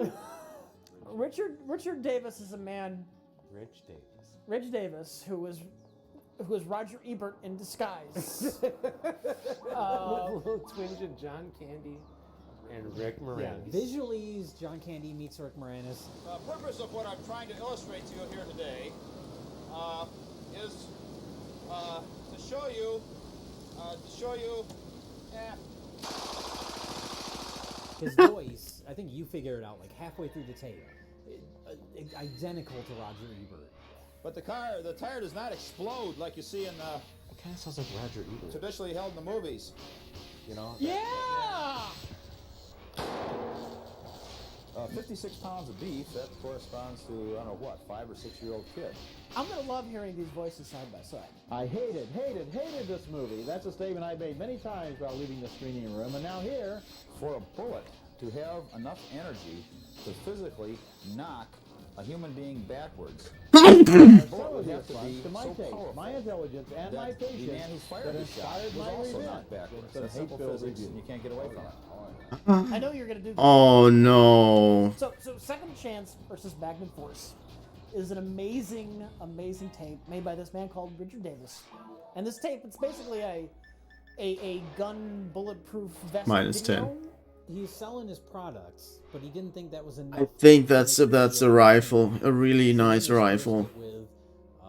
I remember the name Visk, and I think this is a rifle, and it's absolutely awesome. Oh yeah, a legendary rifle. It's a gun enthusiast. Ah, come on, why? It's like I mean, it has shitty stats because, well, minus 10 against beasts, but still, this weapon we've got comedy skits on a ranger would be absolutely awesome. gun porn.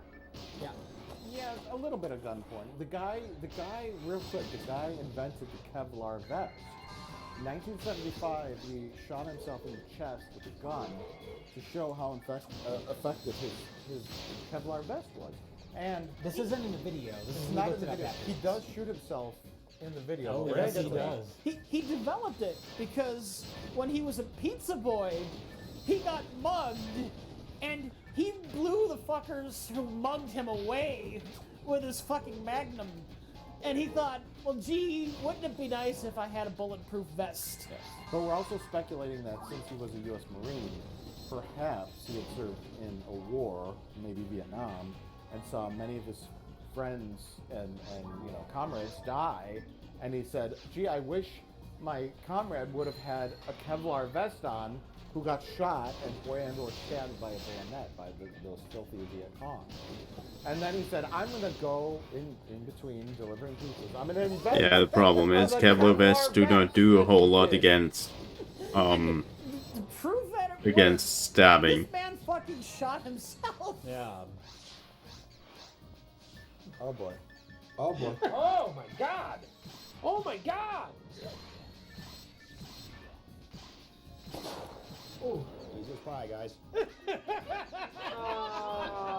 No. He'd love to debunk like movie-style car explosions, Which had because nothing it's to a do bunch of bullshit with the bulletproof vest. What we're going to try to do now is dispel some misconceptions people have about what handgun bullets and even Holy shotguns crap. will do to a running Jeez. automobile. Yeah, that's how the video starts. Is him shooting a car till the interior catches on fire, which I don't think that's realistic either. But it happens. No, it's realistic. It must be real because it happened in the video. I think he has a little bit of hard on for guns, and that's okay. That's a pretty good assumption. That opening though was amazing because he has his grandmother's Cadillac out there, and he's like, We didn't even know what the video is about at this point. It just cuts to. It just starts with him shooting a car. It starts with like random skits of like judges letting prisoners out in the streets. Everybody should just, they didn't do anything wrong, just let them out on the street. He hasn't raped anybody in 5 years. This inmate hasn't committed any armed robberies, rapes, or murders in the last 5 years. Yeah, that's because we've had his rotten ass locked up for the last 5 years. Yeah, he's perfectly cool. Well, I don't know about that, but the prison is overcrowded. We've got 10 new inmates coming in tomorrow. he has like a handful of. Well, actually, that's bad. And then he It's a moves nice on. item, but there is no enemy where you really need well, that. The bulletproof vest on this isn't gonna help, but I might as well shoot up my grandmother's Cadillac. Well, he's like, if you happen to run into a thug or a terrorist, like, what are you gonna be walking around? I don't think there's a single enemy in episode 1 that has a lot of fire damage going on. Like, there is the forest dragon, but it's really easy to not get hit by that thing. Also, there's a lot of shield that will just let you survive that, and yeah, it doesn't matter. Like, you can just ignore the fire damage mostly. and he's like just nailing this car with 50 caliber bullets, and I was like, this is amazing. It's fucking awesome. It is awesome.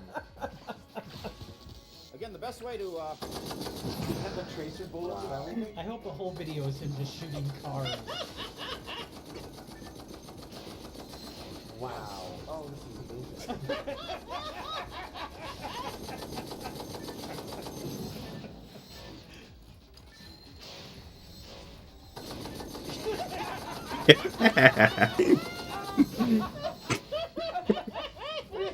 He's just destroy cars. only other weak point is, and you pick this up, you want it to look like, hey, yo, Adrian, hey. Anyway, It's the Ron Stallone movie. Yeah, fuck that car! Yeah. Oh my god! That's not how it works. And he's shooting the ground! What the fuck was that? Not the greatest comedian. Even though he started the video with, it's like comedy. This is what funny is. Oh, yeah. He's like the Webster's Dictionary defines comedy as, and then someone puts a pie in his face. Yeah. And then A couple pies. It's pretty highbrow stuff. I mean, he's studied from the best. He's clearly not a comedian. Nor a ladies' man. Well, no. I don't know. He is. He is, because he knows how to act in front of a young woman in a plastic bag. Hello, I'm the man of your dreams. I've come to take you to Las Vegas. You know, we could go to Las Vegas. I'll tell my wife what's going on. He's a pretty manly man. He can't lift 350 pounds. Hardcore Ebert. Survivalist Ebert. Wow, this is just him showing off that he can lift weights. What does this have to do with anything? Join my I militia. can't do it 6 times if I really wanted to. I am stronger than most.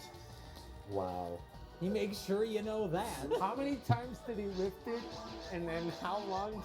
He did it 3 times, and then he put a text on the bottom of the screen that said, I could have done it 6. However much weight it was, he was fucking out of breath for the next 10 minutes. Like, he fucking pressed like 4 times. He's just like, and then set it down. It's like, now I'm gonna carry you. Oh. Now I'm gonna carry you.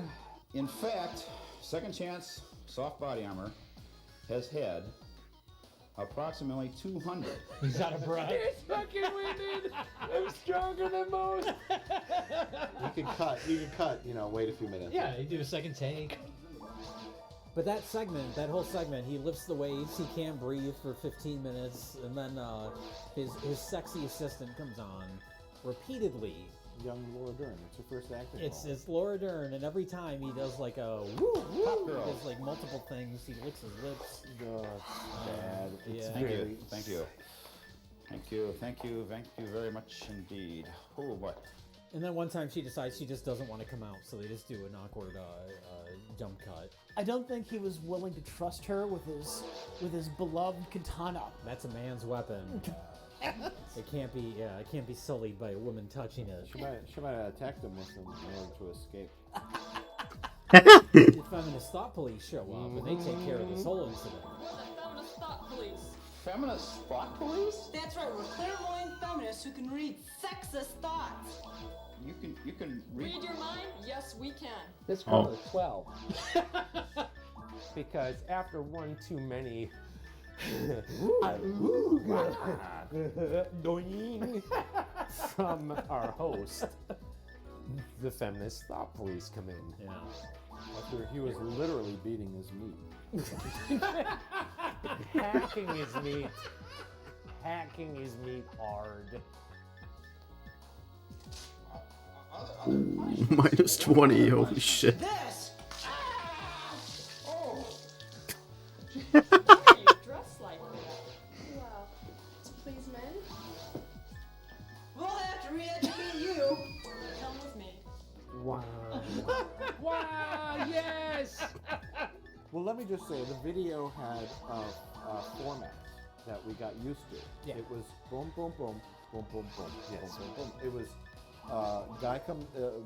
Richard Davis comes out and shoots guns at a car, followed by Officer So-and-so was in this real life line of duty thing where he happened to be wearing a protective Kevlar vest. Second chance vest. Complete with reenactments.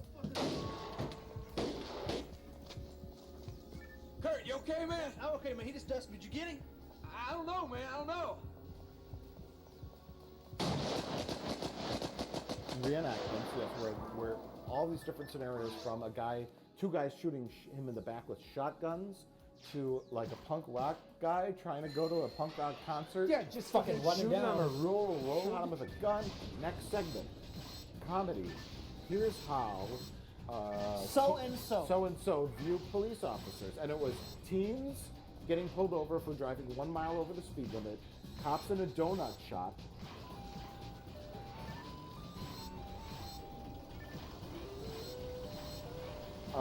Cops love donuts. And the best one of all. Well,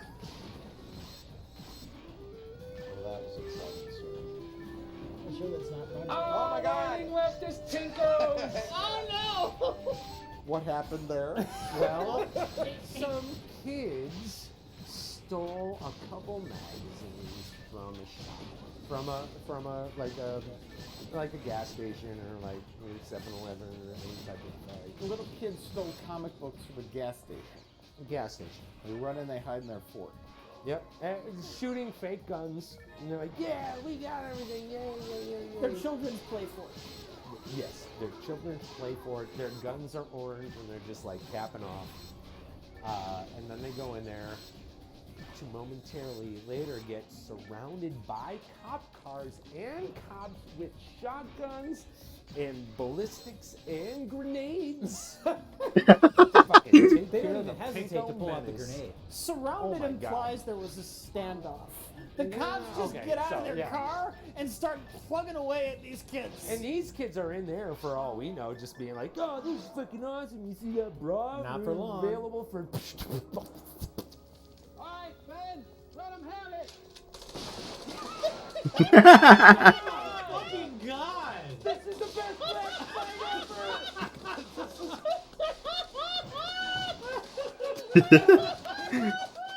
They're just unloading every piece. You could see how much fun those guys were having. They're just like, yes! You're in there, right? Yeah. I mean, what choice do the cops have, really? They stole comic books. There's a fair bit of cringe mixed in here. This is the type of scene we need paired next to an actual scene where a cop talks about how he was almost killed in the line of duty. Where we see actual photos of his shoulder, and the where he got shot with a damage is shotgun done. in the neck. These scenes go perfectly together. There's one thing that worries me, because like full disclosure, this is 2 hours long, and we had like 15 tapes, so we only watched half of the video. Where does it go after this? Yeah, there's a part of me that's afraid his like political views are gonna get increasingly crazier as it goes on. I'm afraid like the next skit's gonna be how the Jews view police officers.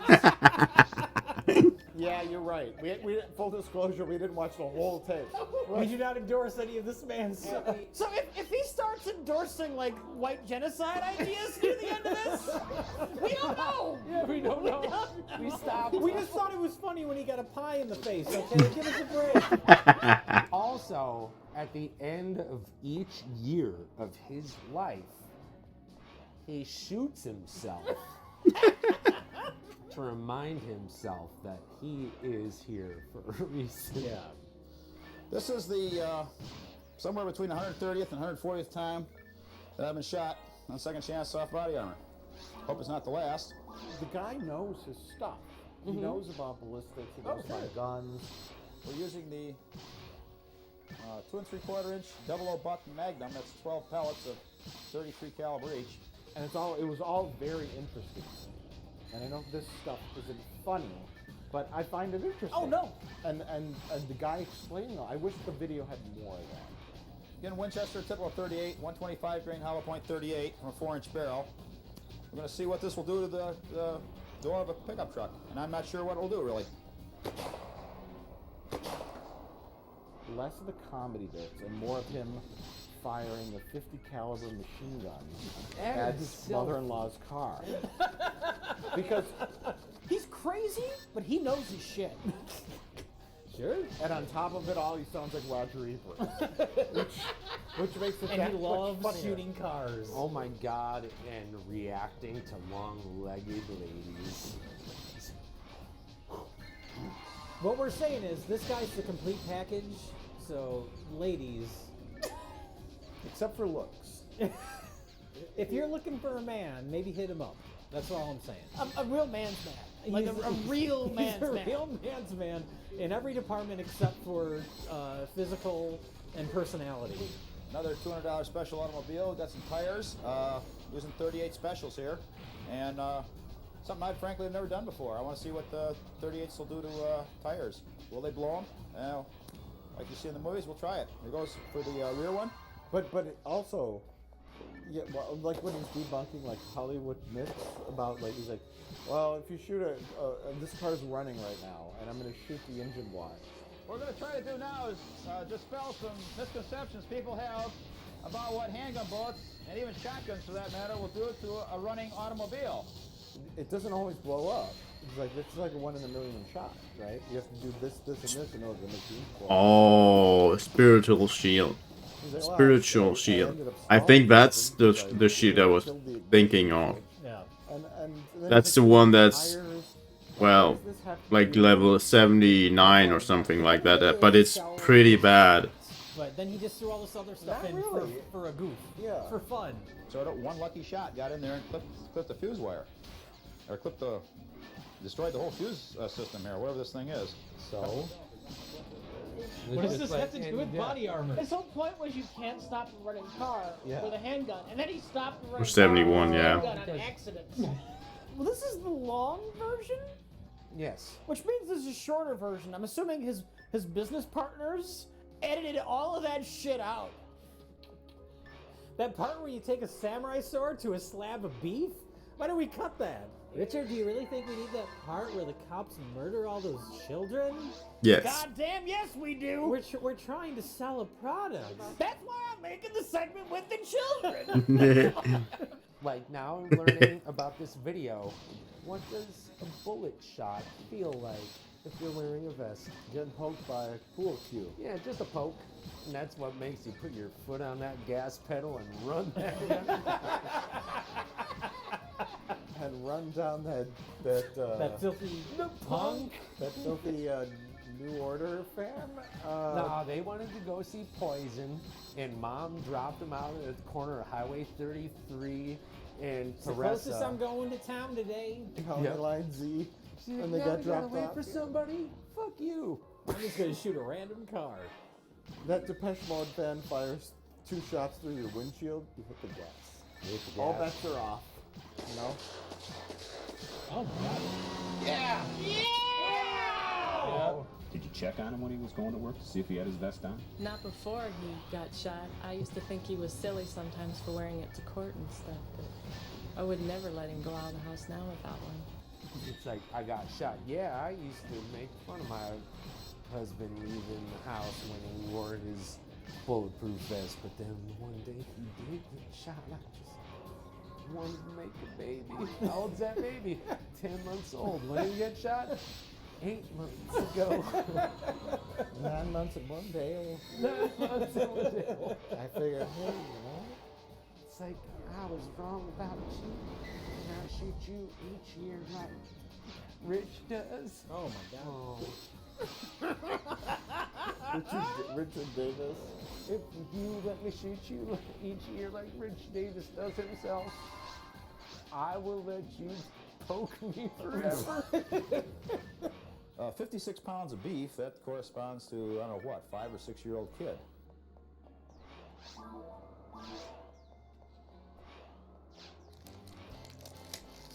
Merry Christmas to me, indeed.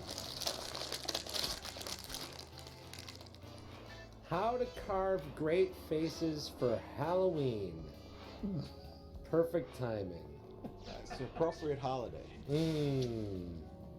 Thanks for having me here. How to Carve Great Faces for Halloween, 1988.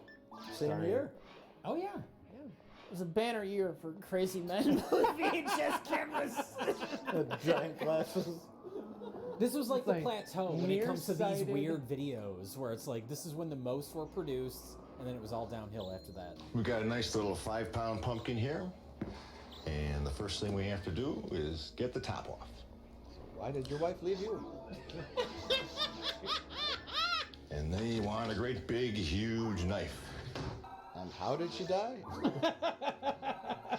How to Carve Great Faces for Halloween, 30 minutes, 1988, Gordon Falk. Gordy. They call him Gordy. Gordy. Which I guess if his real name is Gordon Falk, then it's just a coincidence that he loves pumpkins. It's a coincidence. There's a big word that is not right here, and that is great. They should be how to carve faces for Halloween. But then they would have to say faces into pumpkins, one of the Gord families. And then they're like, that's not going to fit on a VHS tape. How to slap together a video in an afternoon when you're drunk on PBR.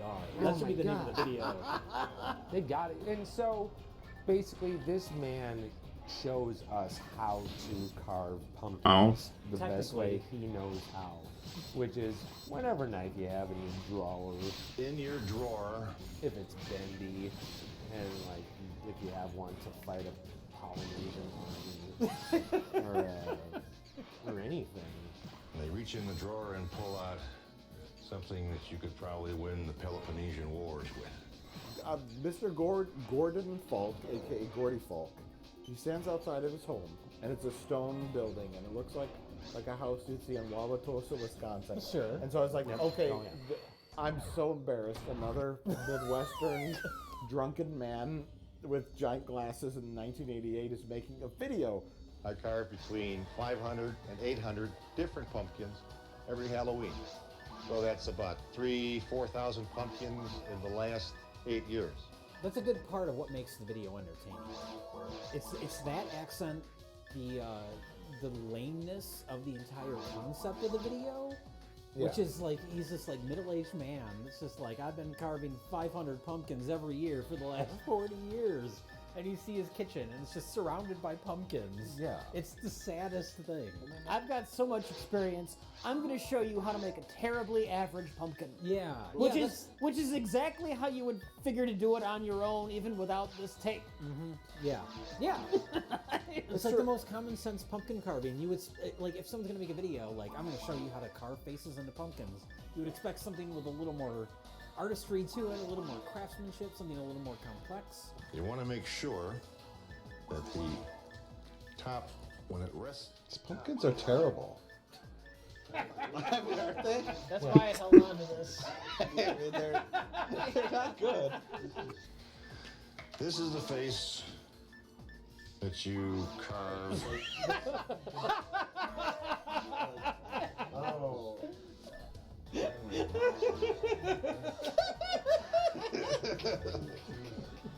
God. What the fuck are you doing to his mouth? It's going over too far. What? That looks He like is shit, not Harold. good. Harold, you suck. Is he drunk? What? It's like I always think about those pumpkins that they show, like, I don't know, when you watch like football around like Thanksgiving time, and they bring in like the professional like pumpkin carvers. Oh sure. And they They're carve really like detailed. like you know, like Aaron Rodgers' face, like Oh, he's yeah. like throwing the So football, when it's- and it looks like a photograph, and they're like fucking perfect. Yeah. And then you look at This guy carves triangles and he can't even follow them. What we're going to do there is give this guy big, wide nostrils. What? What the? Why? Why would you do that? Why Gordy! Gordy, what are you doing, Gordy? He's gone bad. You want him to breathe, don't you? Oh my God! It looks freakish. It looks absolutely freakish. And then the pumpkins in the background look like 6-year-olds made them. And then he's and his tips are okay. Like remember he's like when you take out the top part, right? Don't do it perfectly, right? Because it's gonna fall. 45 degrees. 45-degree angle, and then he had a tip where you cut the butt off the pumpkin if you wanted to like sit straight. That was the one good. That was the We only learned a thing. lot of stuff. And he's like, okay, well, you have this kind of knife, right? The short little knife. This knife is a fruit knife. It's sharpened on both sides. It is very narrow. But he's like, also open up your knife drawer, and you've got 11 other knives that are all like 1 millimeter thick, and this, and nobody has those knives, Gordy. What are you talking about? What is the name of that? Well, he type? doesn't specify what type of knife No, there he's either. just Like, this one's kind of bendy. Yeah, there's a weird short knife, and it's really short and curved, and then like nobody has that. This is as good as any. We'll get rid of some of these pieces. Just throw him on the ground. He didn't even look. He's waiting in 2 feet of pumpkin chunks.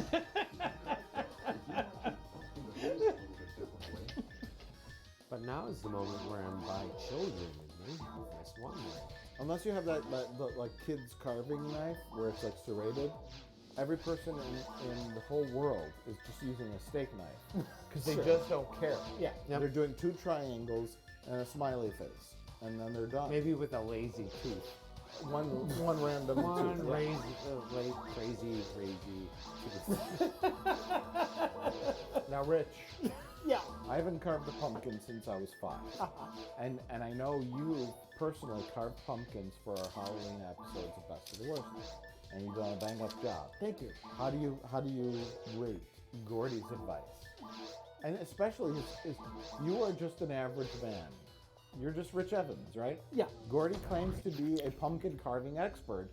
Your pumpkins are light years beyond the man who has made the instructional tape. What are your thoughts on this video? My thoughts were I didn't need a tape because that's all shit I just thought to do on my own. Never even carved a pumpkin before at all. Like Best of the Worst. I never did that growing up. Never had any. Here's how you carve a pumpkin. I gotta carve a pumpkin. What would I do? I'll just get a knife. Okay. Well, his advice at all. It's a completely useless tape. Another thing. The size of the candle you use should fit the pumpkin. Yeah. This should be like a Netflix show. Like a new Netflix game show, Drunk Pumpkin Carving. That's not bad. That's not bad. No. It's a good tip. Carved it. And drunk and knives don't go together. Gordy does it just fine. Just fine. This was the perfect video in terms of comedic value and length. It wasn't too long. Where's your lab coat? Yeah. If you were to do like statistics of what makes the perfect Wheel of the Worst or Junka video or Black Spine video, it's perfect. It's absolutely perfect. I will put a cat in here. Fucking piece of shit. The one question I have about Gordy Falk, right? I think I joked that Gordy was carving pumpkins as part of therapy for his post-traumatic stress disorder. Because he's like, I gotta carve 2,000 pumpkins in 24 hours. And we're like, that's why they all look terrible. And we're like, why is he carving 2,000 pumpkins? Figure out the horrified faces from now. I imagine his kitchen. His kitchen is filled with pumpkins everywhere, right? Yeah. And then it's like he's rambling, and he's wearing like the Clark Griswold. Oh, God. Like, what is he doing with these thousands of pumpkins? He's trying to distract himself from how miserable he is because his wife left him and took the kids. Okay, that's fine. Is he distributing them throughout the neighborhood? Like, No, we see the outside of his house. It's just at the end of the pumpkins video. stacked At the end everywhere. of the video. Now, does he carve pumpkins because she left him, or did she leave him because he carves pumpkins? Oh, that's the chicken and the egg question. I'm thinking it's a God depressing coping dang it. mechanism. Okay. So she left him for other reasons, alcoholism perhaps. But it's like if she did leave and he does this to get attention, he's doing a very good job. Not due to the video, but if anybody's in his neighborhood, they know that this house is eventually going to have 800 fucking lit up pumpkins in front of his house. That's the house with the pumpkins, dear. Cross the street. Yeah, Cross the just street. walk on the far side of the street, watch it, like take a quick picture, but get the fuck out of there because he's doing food for you. And we're ready to take out the insides. Some people would rather... Someone's coming God Oh. home. Damn it! What are you doing in my house? Harold! Who are you? Stop Where'd making all these pumpkins come from? pumpkin videos. Where's my cat? Here's one. You can see it's got a little few blemishes, etc. When we picked this one out earlier, it was full of black dirt. The best place for the face is generally opposite the part where the pumpkin... Oh, I needed that video to learn that. Not the part that was facing in the ground. Don't carve face on side of pumpkin that looks like crap. All right, Jay, you're up. All right. Jake. Go with this one. It doesn't have a bow. No bow. No bow.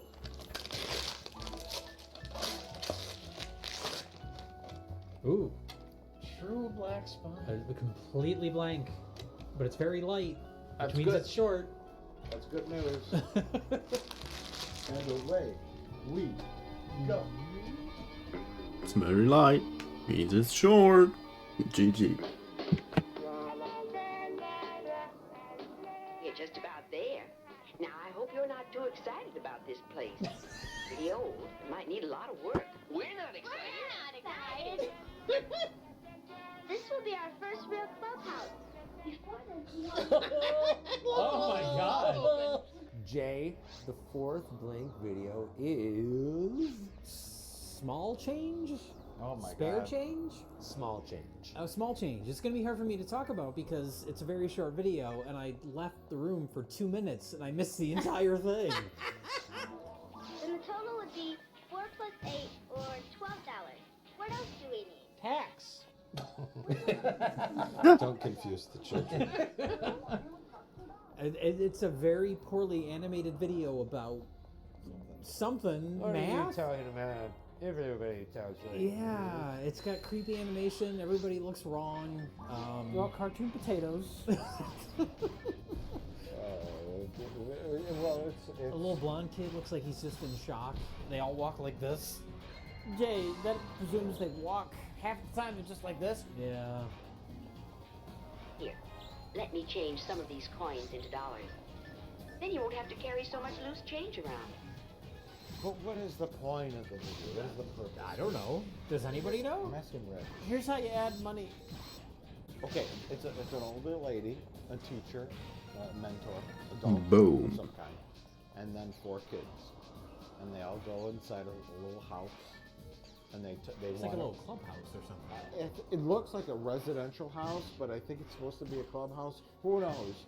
And they talk about how they're going to upgrade it. They want to put curtains, they want to paint, but in order to do all these things, they need a budget. And then they have coins.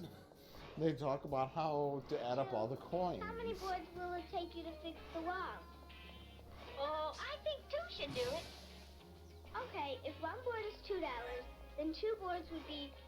This is like the boringest video ever. And it's in a cartoon form to like make the kids interested. The actual like drawings are bad. Yeah, you'd think if you're not going to animate it, you could spend more time on the individual drawings. If it was a Good. book, it was like a 5 to 10 page long book. Pass. Awesome. Great. But this is a fucking cartoon. Yeah. Crank it up. I think it's made for the educational system about the benefits of knowing how to add up change. Don't forget the boards we have to get to fix the wall. I have some more money at home. We can use that. I didn't know the Walt Disney. Dude, a lot of people nowadays can't even read a fucking clock anymore. Like, Jesus. Now the only educational value this video has is, you know, animators show it to their students in like animation classes. Don't do this. Don't do this. Don't draw your characters like they're the beloved children of Gary Coleman and Zelda Rubinstein. That's where we ended our screening. We were joking. Don't have that walk like this. That they were all special in some way, and then the film ended. When you add all this up, you get $19. $19? Are you sure? She's right. No. They're Gary Coleman's children. Gary Coleman and the lady from Poltergeist? Yes, Zelda Rubinstein. This house is clean, Willis. Go into the light! Go into the light! What was the red-headed kid? She's just standing.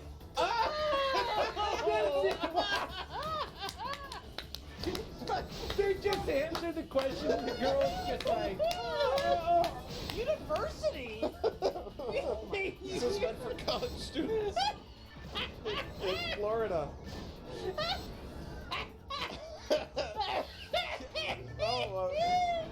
That was it. I don't even know what happened. I left the room and it was over. They counted the money. Yeah? Did I miss anything good? No. And they didn't say where they got their money. They learned that $1 had 100 pennies. it's like everybody has quarters, but now I got 7 dimes and a nickel. What the hell does that mean? You're moving too much. What? Oh, sorry. You gotta go like this. Yeah, you gotta be. Your pinky has to look like a toe. Everything's wrong. Can you look more defined? Can you stuff like a pillow in your cheek? An entire pillow. More morbidly deformed. Yeah. and then kind of talk about. There you go. There you go. That small change. We're done with that. Yeah, that was the video. That was my pick. Here goes.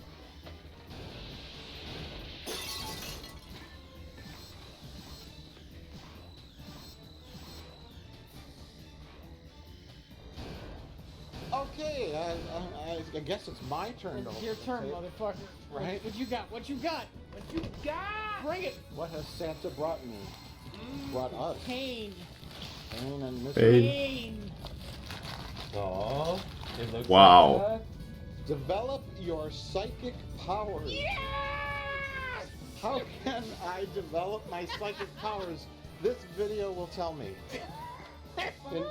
In 55 minutes. Oh my gosh. Okay, it's how to. Oh God.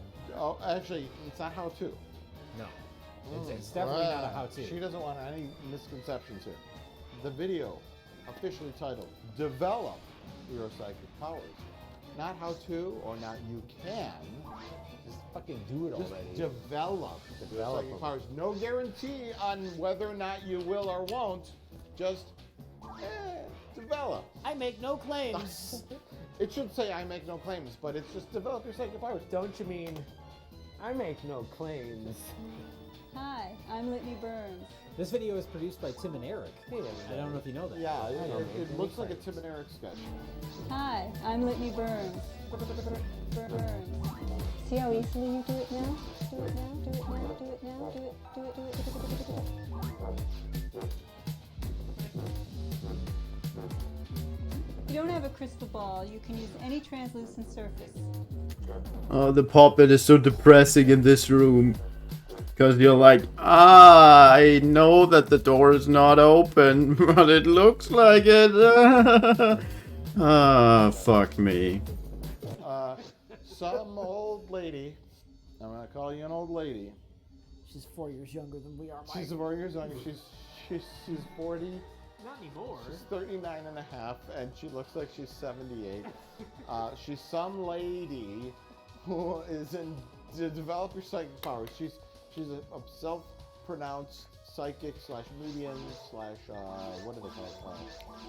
Does she even say that she is a psychic? Actually, no, she doesn't. She doesn't even make that claim. She works at KFC. And, But she knows when people want the extra crispy.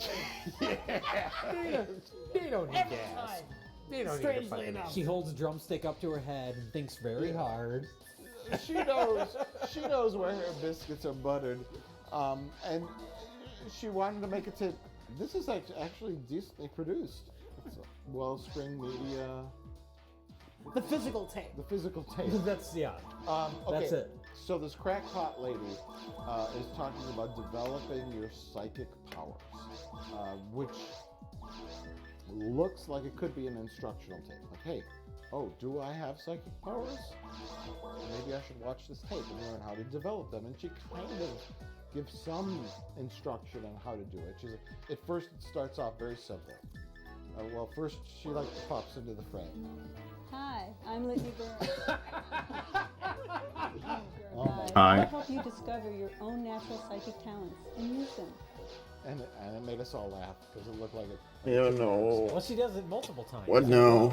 She'll pop into frame, next shot, she pops into frame again. And whoever shot this, whoever was the DP or whatever, I think I'll do Forest right now, and after that I think I'll be done for today. Interviewing thing, and it was all bad. But she's like, I will not reach level 50 though. The people are green screened. I think oh no, wait, that was Forest on hard that only gave like 6k, right? Yeah, that was not very hard. So I will probably get a level up. Yeah, let's reach level 50 and then That's why it looks like it's him and Aries be sketch, done because they for would, today. drag weirdos off the street and put them in their sketches. And she's like, okay, everybody stretch. First thing, always stretching. It's a good way to stretch the running time of the video. Relax. Feet on the ground. This has nothing to do with actual psychic powers. It's just a warm-up. Well, there are no such things. Relax. There is no such thing as actual psychic powers. It's all made up. And I'm the guy that believes in ghosts. And I think this lady's a fraud. And I want you to think of someone you truly love or something you really love and see what that feels like in your gut. Because some of you don't have someone. She was very careful. Some of the viewers of her tape series are lonely cat ladies. Right? I'm thinking of my 12 cats. But then the fun bit that we all participated in was the 5 object bit. Sand dollar, scissors, rubbly glove, Post-it notes. That rubber glove, by the way, 15% failure rate. After that I will actually try out the GameCube version. I really want to know how bad the pop-in was on GameCube. I'm pretty sure it wasn't as bad as the pop-in in this. Richard Lewis. There is definitely pop-in. Yeah. Gordy Fox. But I'm not sure if it was this bad. I'm pretty sure it has a better draw distance than this. Is going to rearrange these objects. Use your It's not a lot, to figure out what they were. but I'm pretty sure it's at least a little bit better. Did it. And we all failed. No, sticky notes. Yeah! I was completely Ooh! Were we all wrong? I think it's like sand dollar and glasses. I know glasses was my last one. Okay, so Carol Baskin. Carol Baskin. Carol Channing. Okay, Carol Baskin, her psychic powers. And then it apparently moves up in complexity at some point. But I think we were Did we chatting stop? about the video. Yeah. I don't remember. We had 8 tapes to get We had through. far too much to pay attention to. Too many tapes and too much booze. Okay, let's see the object. Oh, we're picking an object. Scissors. How many of you guessed? No! If only OJ was here, he would have guessed glove. Having watched half the tape, I that was enough for me to have incorrectly guessed what the next tape would be. Yes, that's true. That's true. But it would have been the second guess. It would have been amazing if I went with my second choice. Yeah. But I went with my first choice, which was not 90 degrees in the pool. Okay. Here we go, right? Wait, go. Oh, you were gonna develop I know. your psychic powers. I gotta do the things. I got feet on the ground, hands. releasing my energy.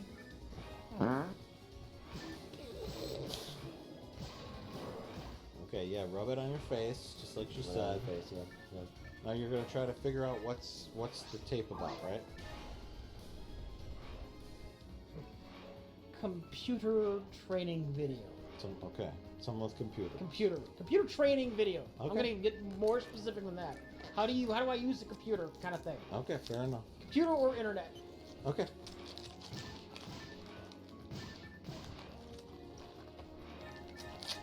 Is it how to open a present? Tape your present like a motherfucker.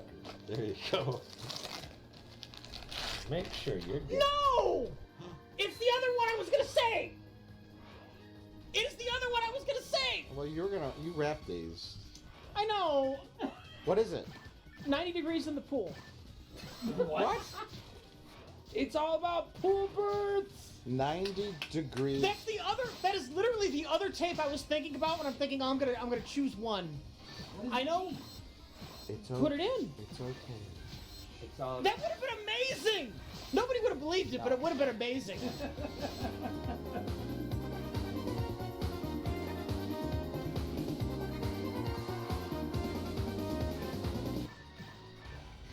I keep you here for a long 16, because they like to look at you when they come home.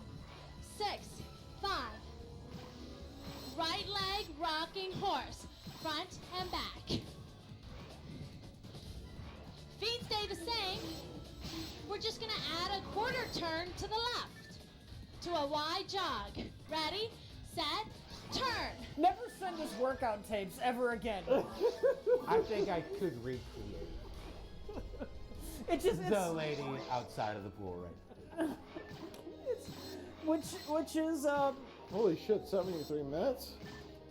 I mean, we watched That's 10 a of it. workout. yeah. There's no way we're gonna watch the whole fucking thing. Which is a workout tape for doing a workout in a pool that you can't watch while you're doing the workout in the pool because you'll be in the pool. Yeah.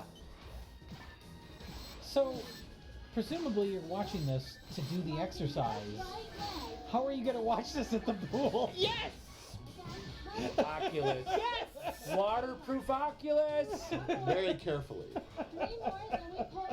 I'm just trying to imagine some schmuck, like every time they want to work out, they gotta drag their TV outside and try to figure out how to hook up the VCR. Get the extension cord. Or just put it up against the sliding door window and just be like, If it was like today, and you have like if you're rich and you have this like lavish pool outside, and you have like a flat screen TV hooked up, and Well, sure. okay, Carol Baskin, let's do it. Yeah, but in 1988, yeah, you have the 5 electrical outlets. And Your TV weighs 500 pounds. Yeah, your TV, and you have to roll it on the cart, and it's like teetering on the edge of your pool, and you're trying to dance in your pool, and it's very dangerous. Yeah.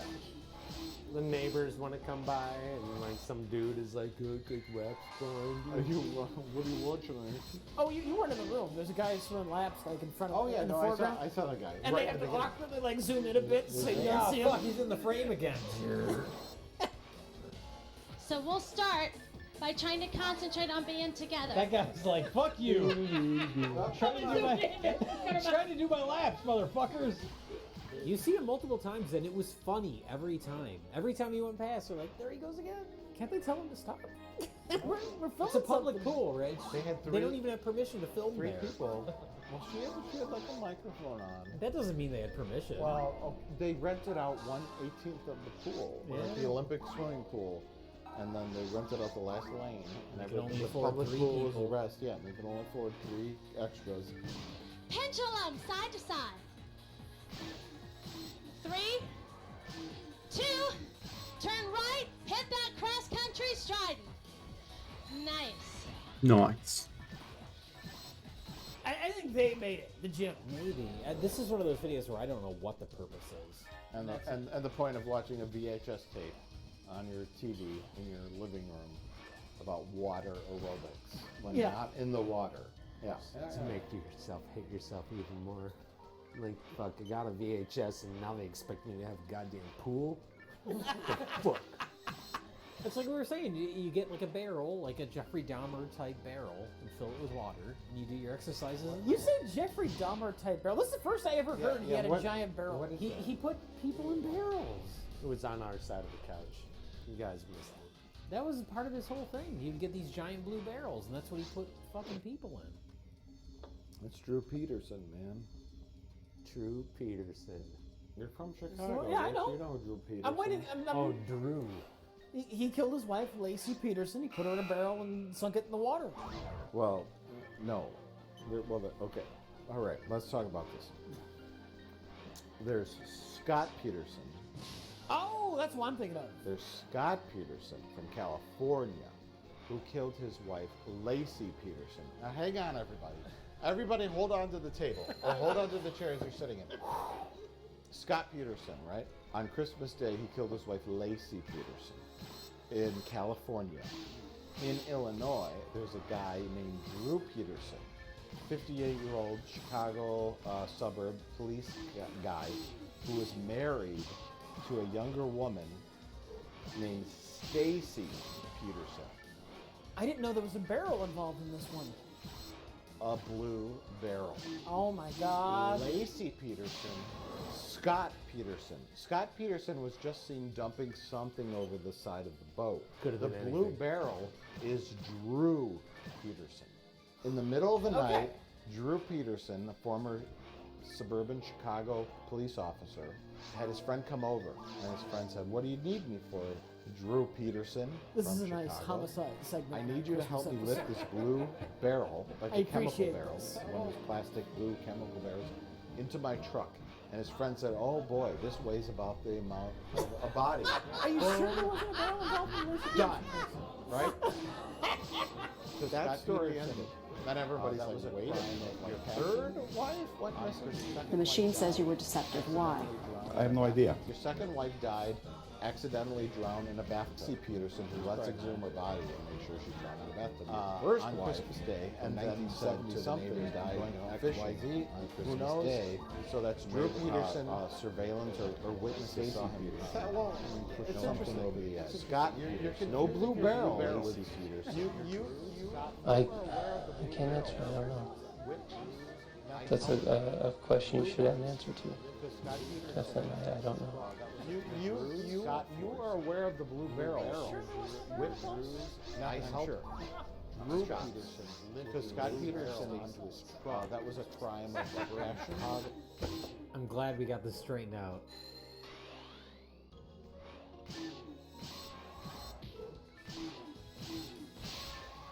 Do you know how much fun drinking is not? A fast-paced, star-studded quiz will let you know about responsible drinking from the Anheuser-Busch Company. Who picked this one? Tim, I did. I can't say how appropriate this is. It's time to test your knowledge about alcohol and responsible drinking. Play along with our panel of celebrities on Your Alcohol IQ.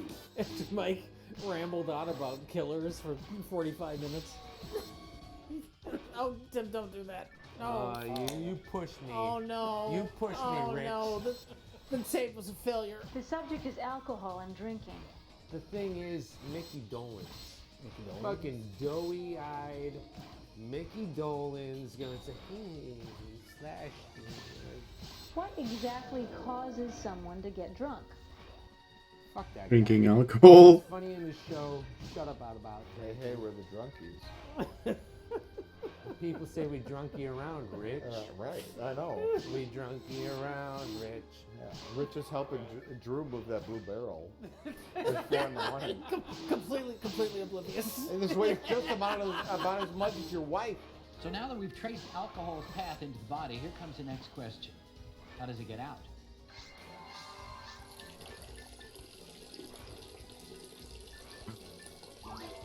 You. He.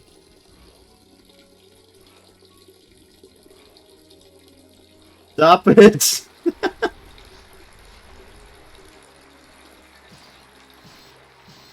So it's all about telling kids about how drunking is not cool. Or adults.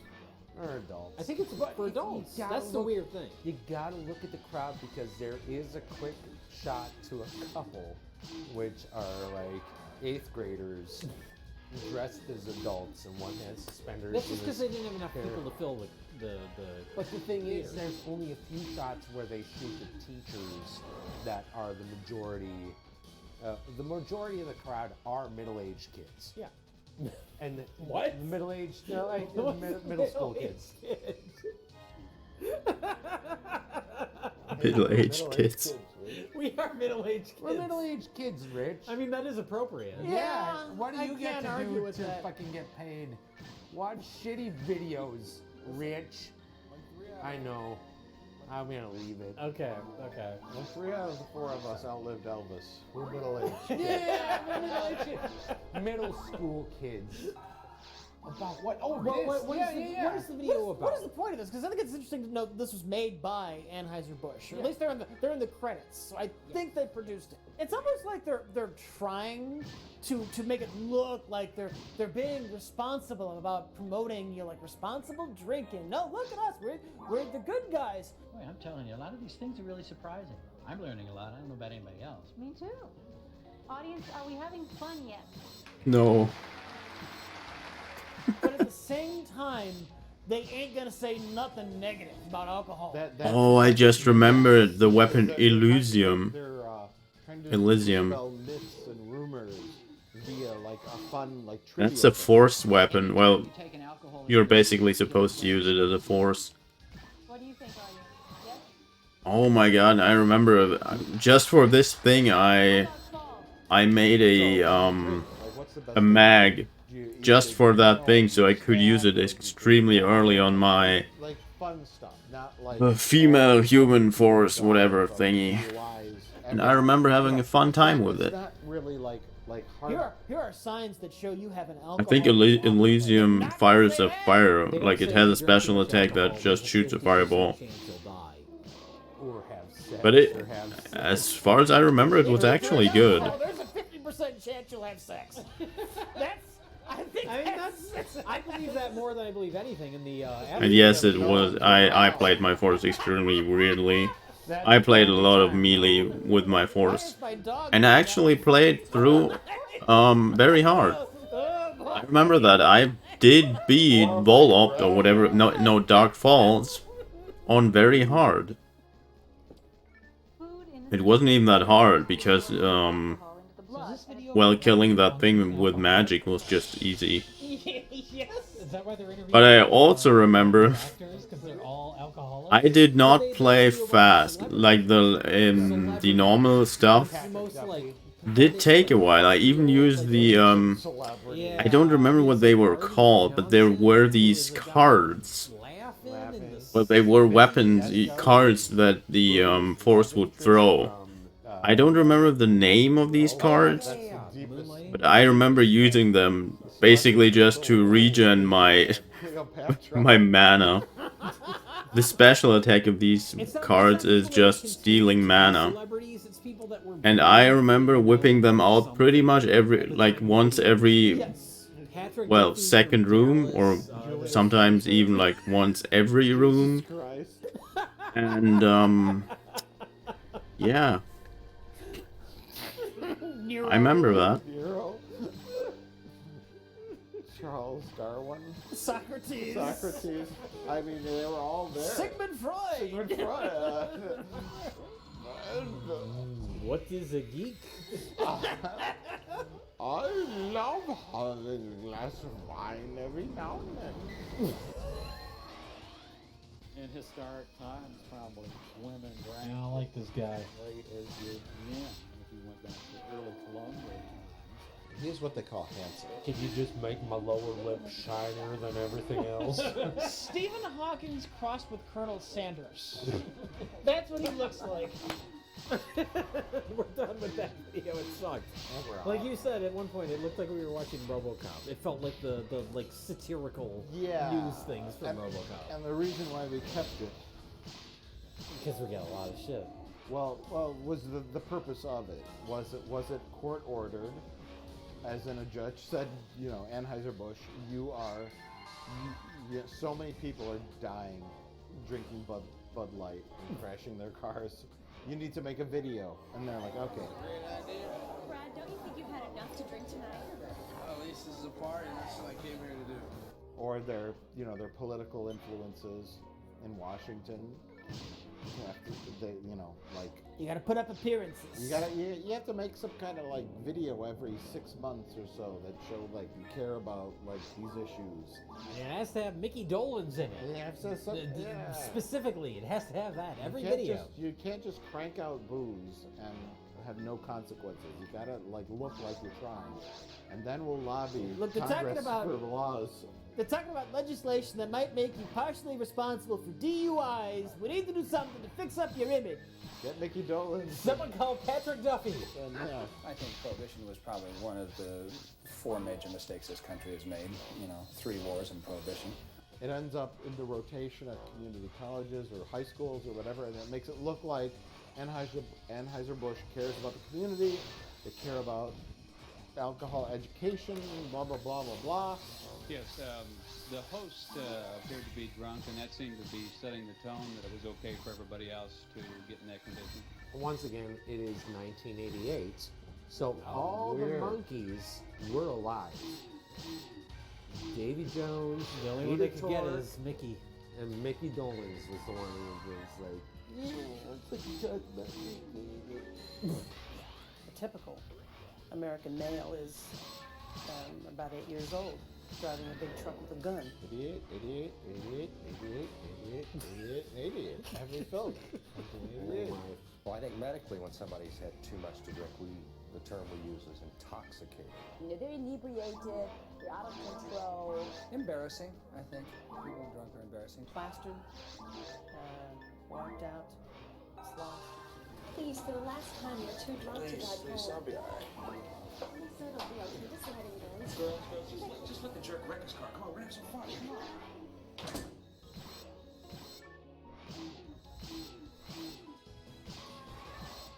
on. Was that? Jay, yeah. Why did my emulator just pause for a very, very, very short amount of time? That wasn't me. That just happened.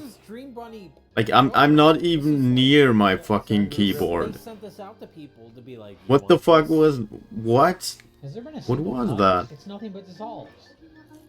Everything is wrong. And I did not hallucinate that. I even saw it on my stream. Like it did definitely happen. I did not. I am crazy, but I'm not losing my mind.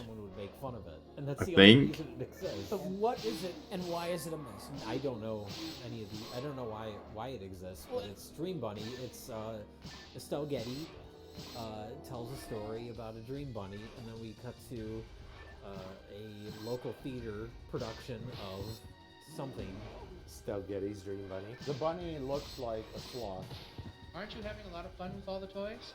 And we all know that fun is good. You're right. The bunny, yeah, it's like Rastafarian. Like Yeah, it's got the very long long, ears, but it skinny, looks like ragged ears. Yeah, they look like dreadlocks, and it's got like a beanie, like a beanie on. One eye's drooping a little lower than the other. It sounds like the local news anchor doing the voice. And you can learn to dance, sing, read, and have lots of fun all at the same time. Then when you return to daytime, Is he looking up in the air? and his voice is like the temp voice that you put in before you put the real voiceover actor voice in. This is for promotional use only. Maybe it is the temp voice. Something's wrong. It's one of like a legion of children's videos. Like these are uncountable children's videos that have a bunch of kids Wannabe and Barneys. Wannabe Barneys. One guy in a costume and a bunch of kids and they sing songs. Yes. And this is the reason why. I'm not an ordinary Oh no, rabbit. he's singing. But let's keep it a secret, don't you blab it. 'Cause making Don't you blab it. happy is my habit.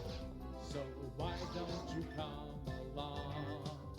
Unlike Barney, this has an incredibly low budget. They filmed it on like their local theater stage, And you hear, it's like echo. The whole thing has echo to it. I've learned so much. How can I remember it all? He looks like he got mangled in a car wreck. I mean, like, A children's show about a roadkill bunny. A roadkill, yeah, that's what Oh my god.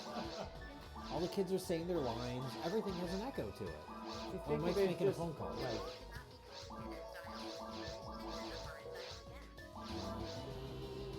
Ugh.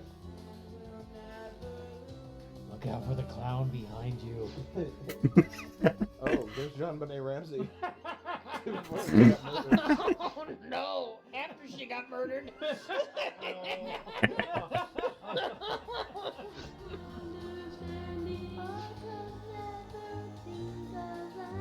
Oh, you're not gonna make it in the industry.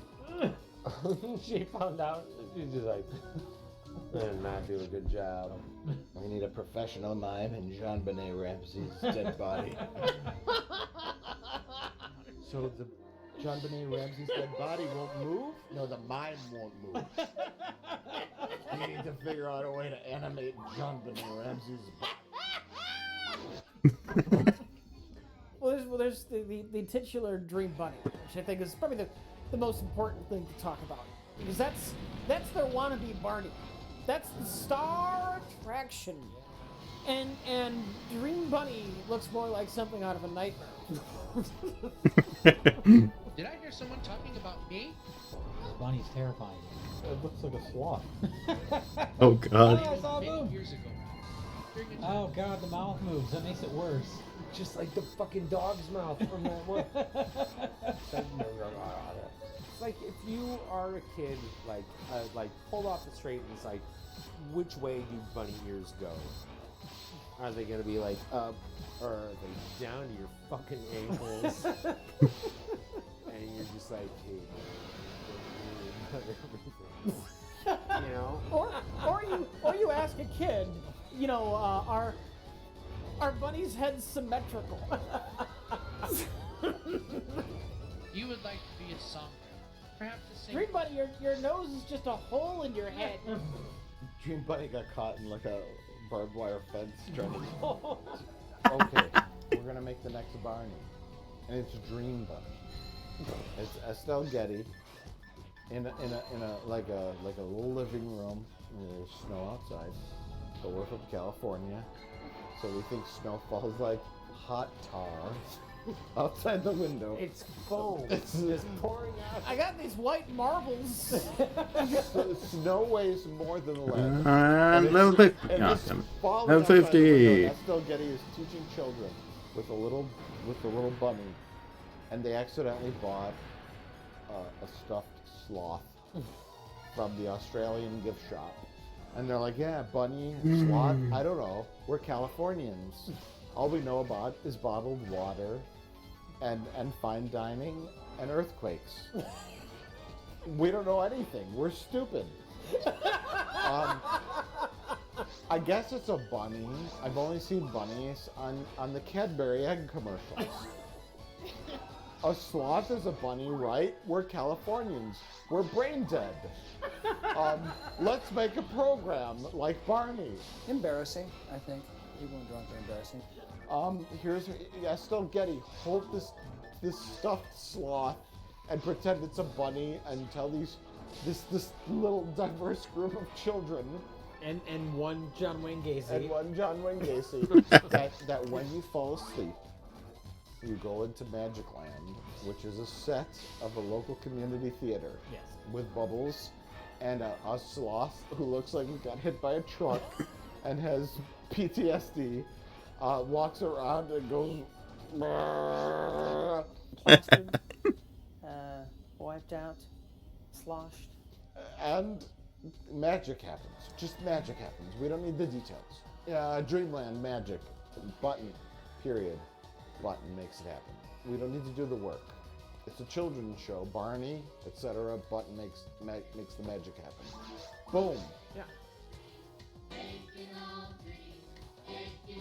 I also just remembered how The clown is the creepiest one. back in the day on GameCube I actually He stays like this, Every once in a while, I see killed the videos of, bosses a lot earlier because, well, first of all, I did keep the dragon armor that I'm using right There now. are several mimes, which is odd. Yeah, it's an odd. And I used So God odd, it makes me HP. wonder if this wasn't dreamed up That's by yeah, the that's mimes. definitely what I did. I used God HP just to cheat And for the fucking one-shot decide, I'm gonna be a blight mime, bullshit. and then you go to mime school, and you learn how to be a mime, and then you graduate mime school, and they give you your miming diploma. Yeah.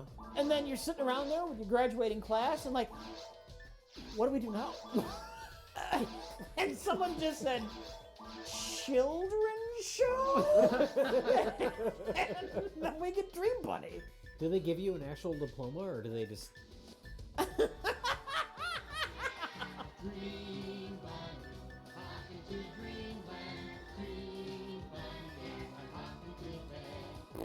Dream Bunny promo. Clearly, it's a promo. They were trying to. Promo. Yeah, we could call it a pilot. Well, I thought it said Dream Bunny porno. I was horribly confused. Oh, that's your own tapes at home. Wanna come? We don't bring that to the show. That'll be kind of embarrassing. It's a stuff film. That's a stuff Oh, there's I'm so so much glad that landed. That's I'm so much deserving of stuffing in here. Rich to use. Produced by Build-A-Bear. There's 2 different types of down in a video. It's not an original idea, but they tried. Oh, that's what the bunny's supposed to look like. Estelle Getty fucked up the costume.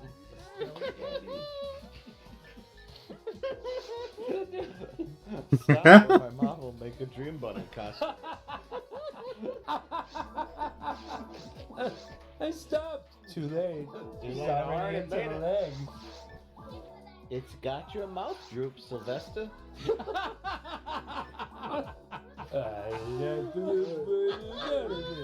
Make it look like me.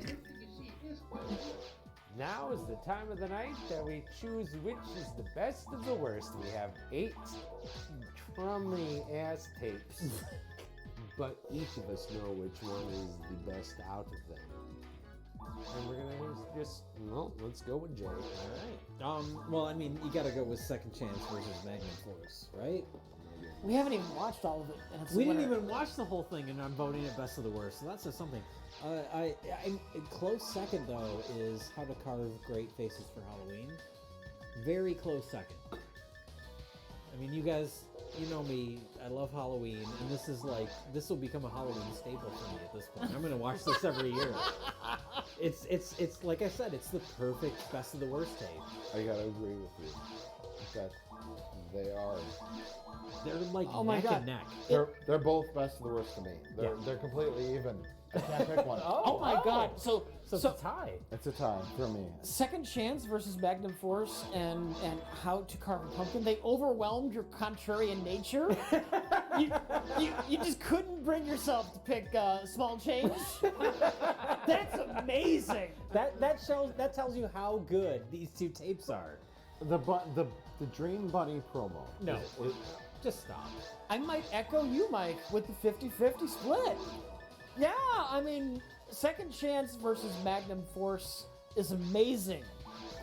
But Well, how to carve that's it for now. It really is everything we want. Played in through a Forest one more time Black Spine on episode. Dolphin It's right short. now, but I'll end got this no stream. production value. Well, I will probably not play through it, but I'll just look at, well, It doesn't overstay what it the looks like. And it's got that personality. Yeah. in the center of it all. Bye bye. Some weird Holy guy shit. doing It's something 6. crazy Yeah. in his garage. Oh, it's tomorrow. And Yeah. Dream Bunny would also be my tertiary pick.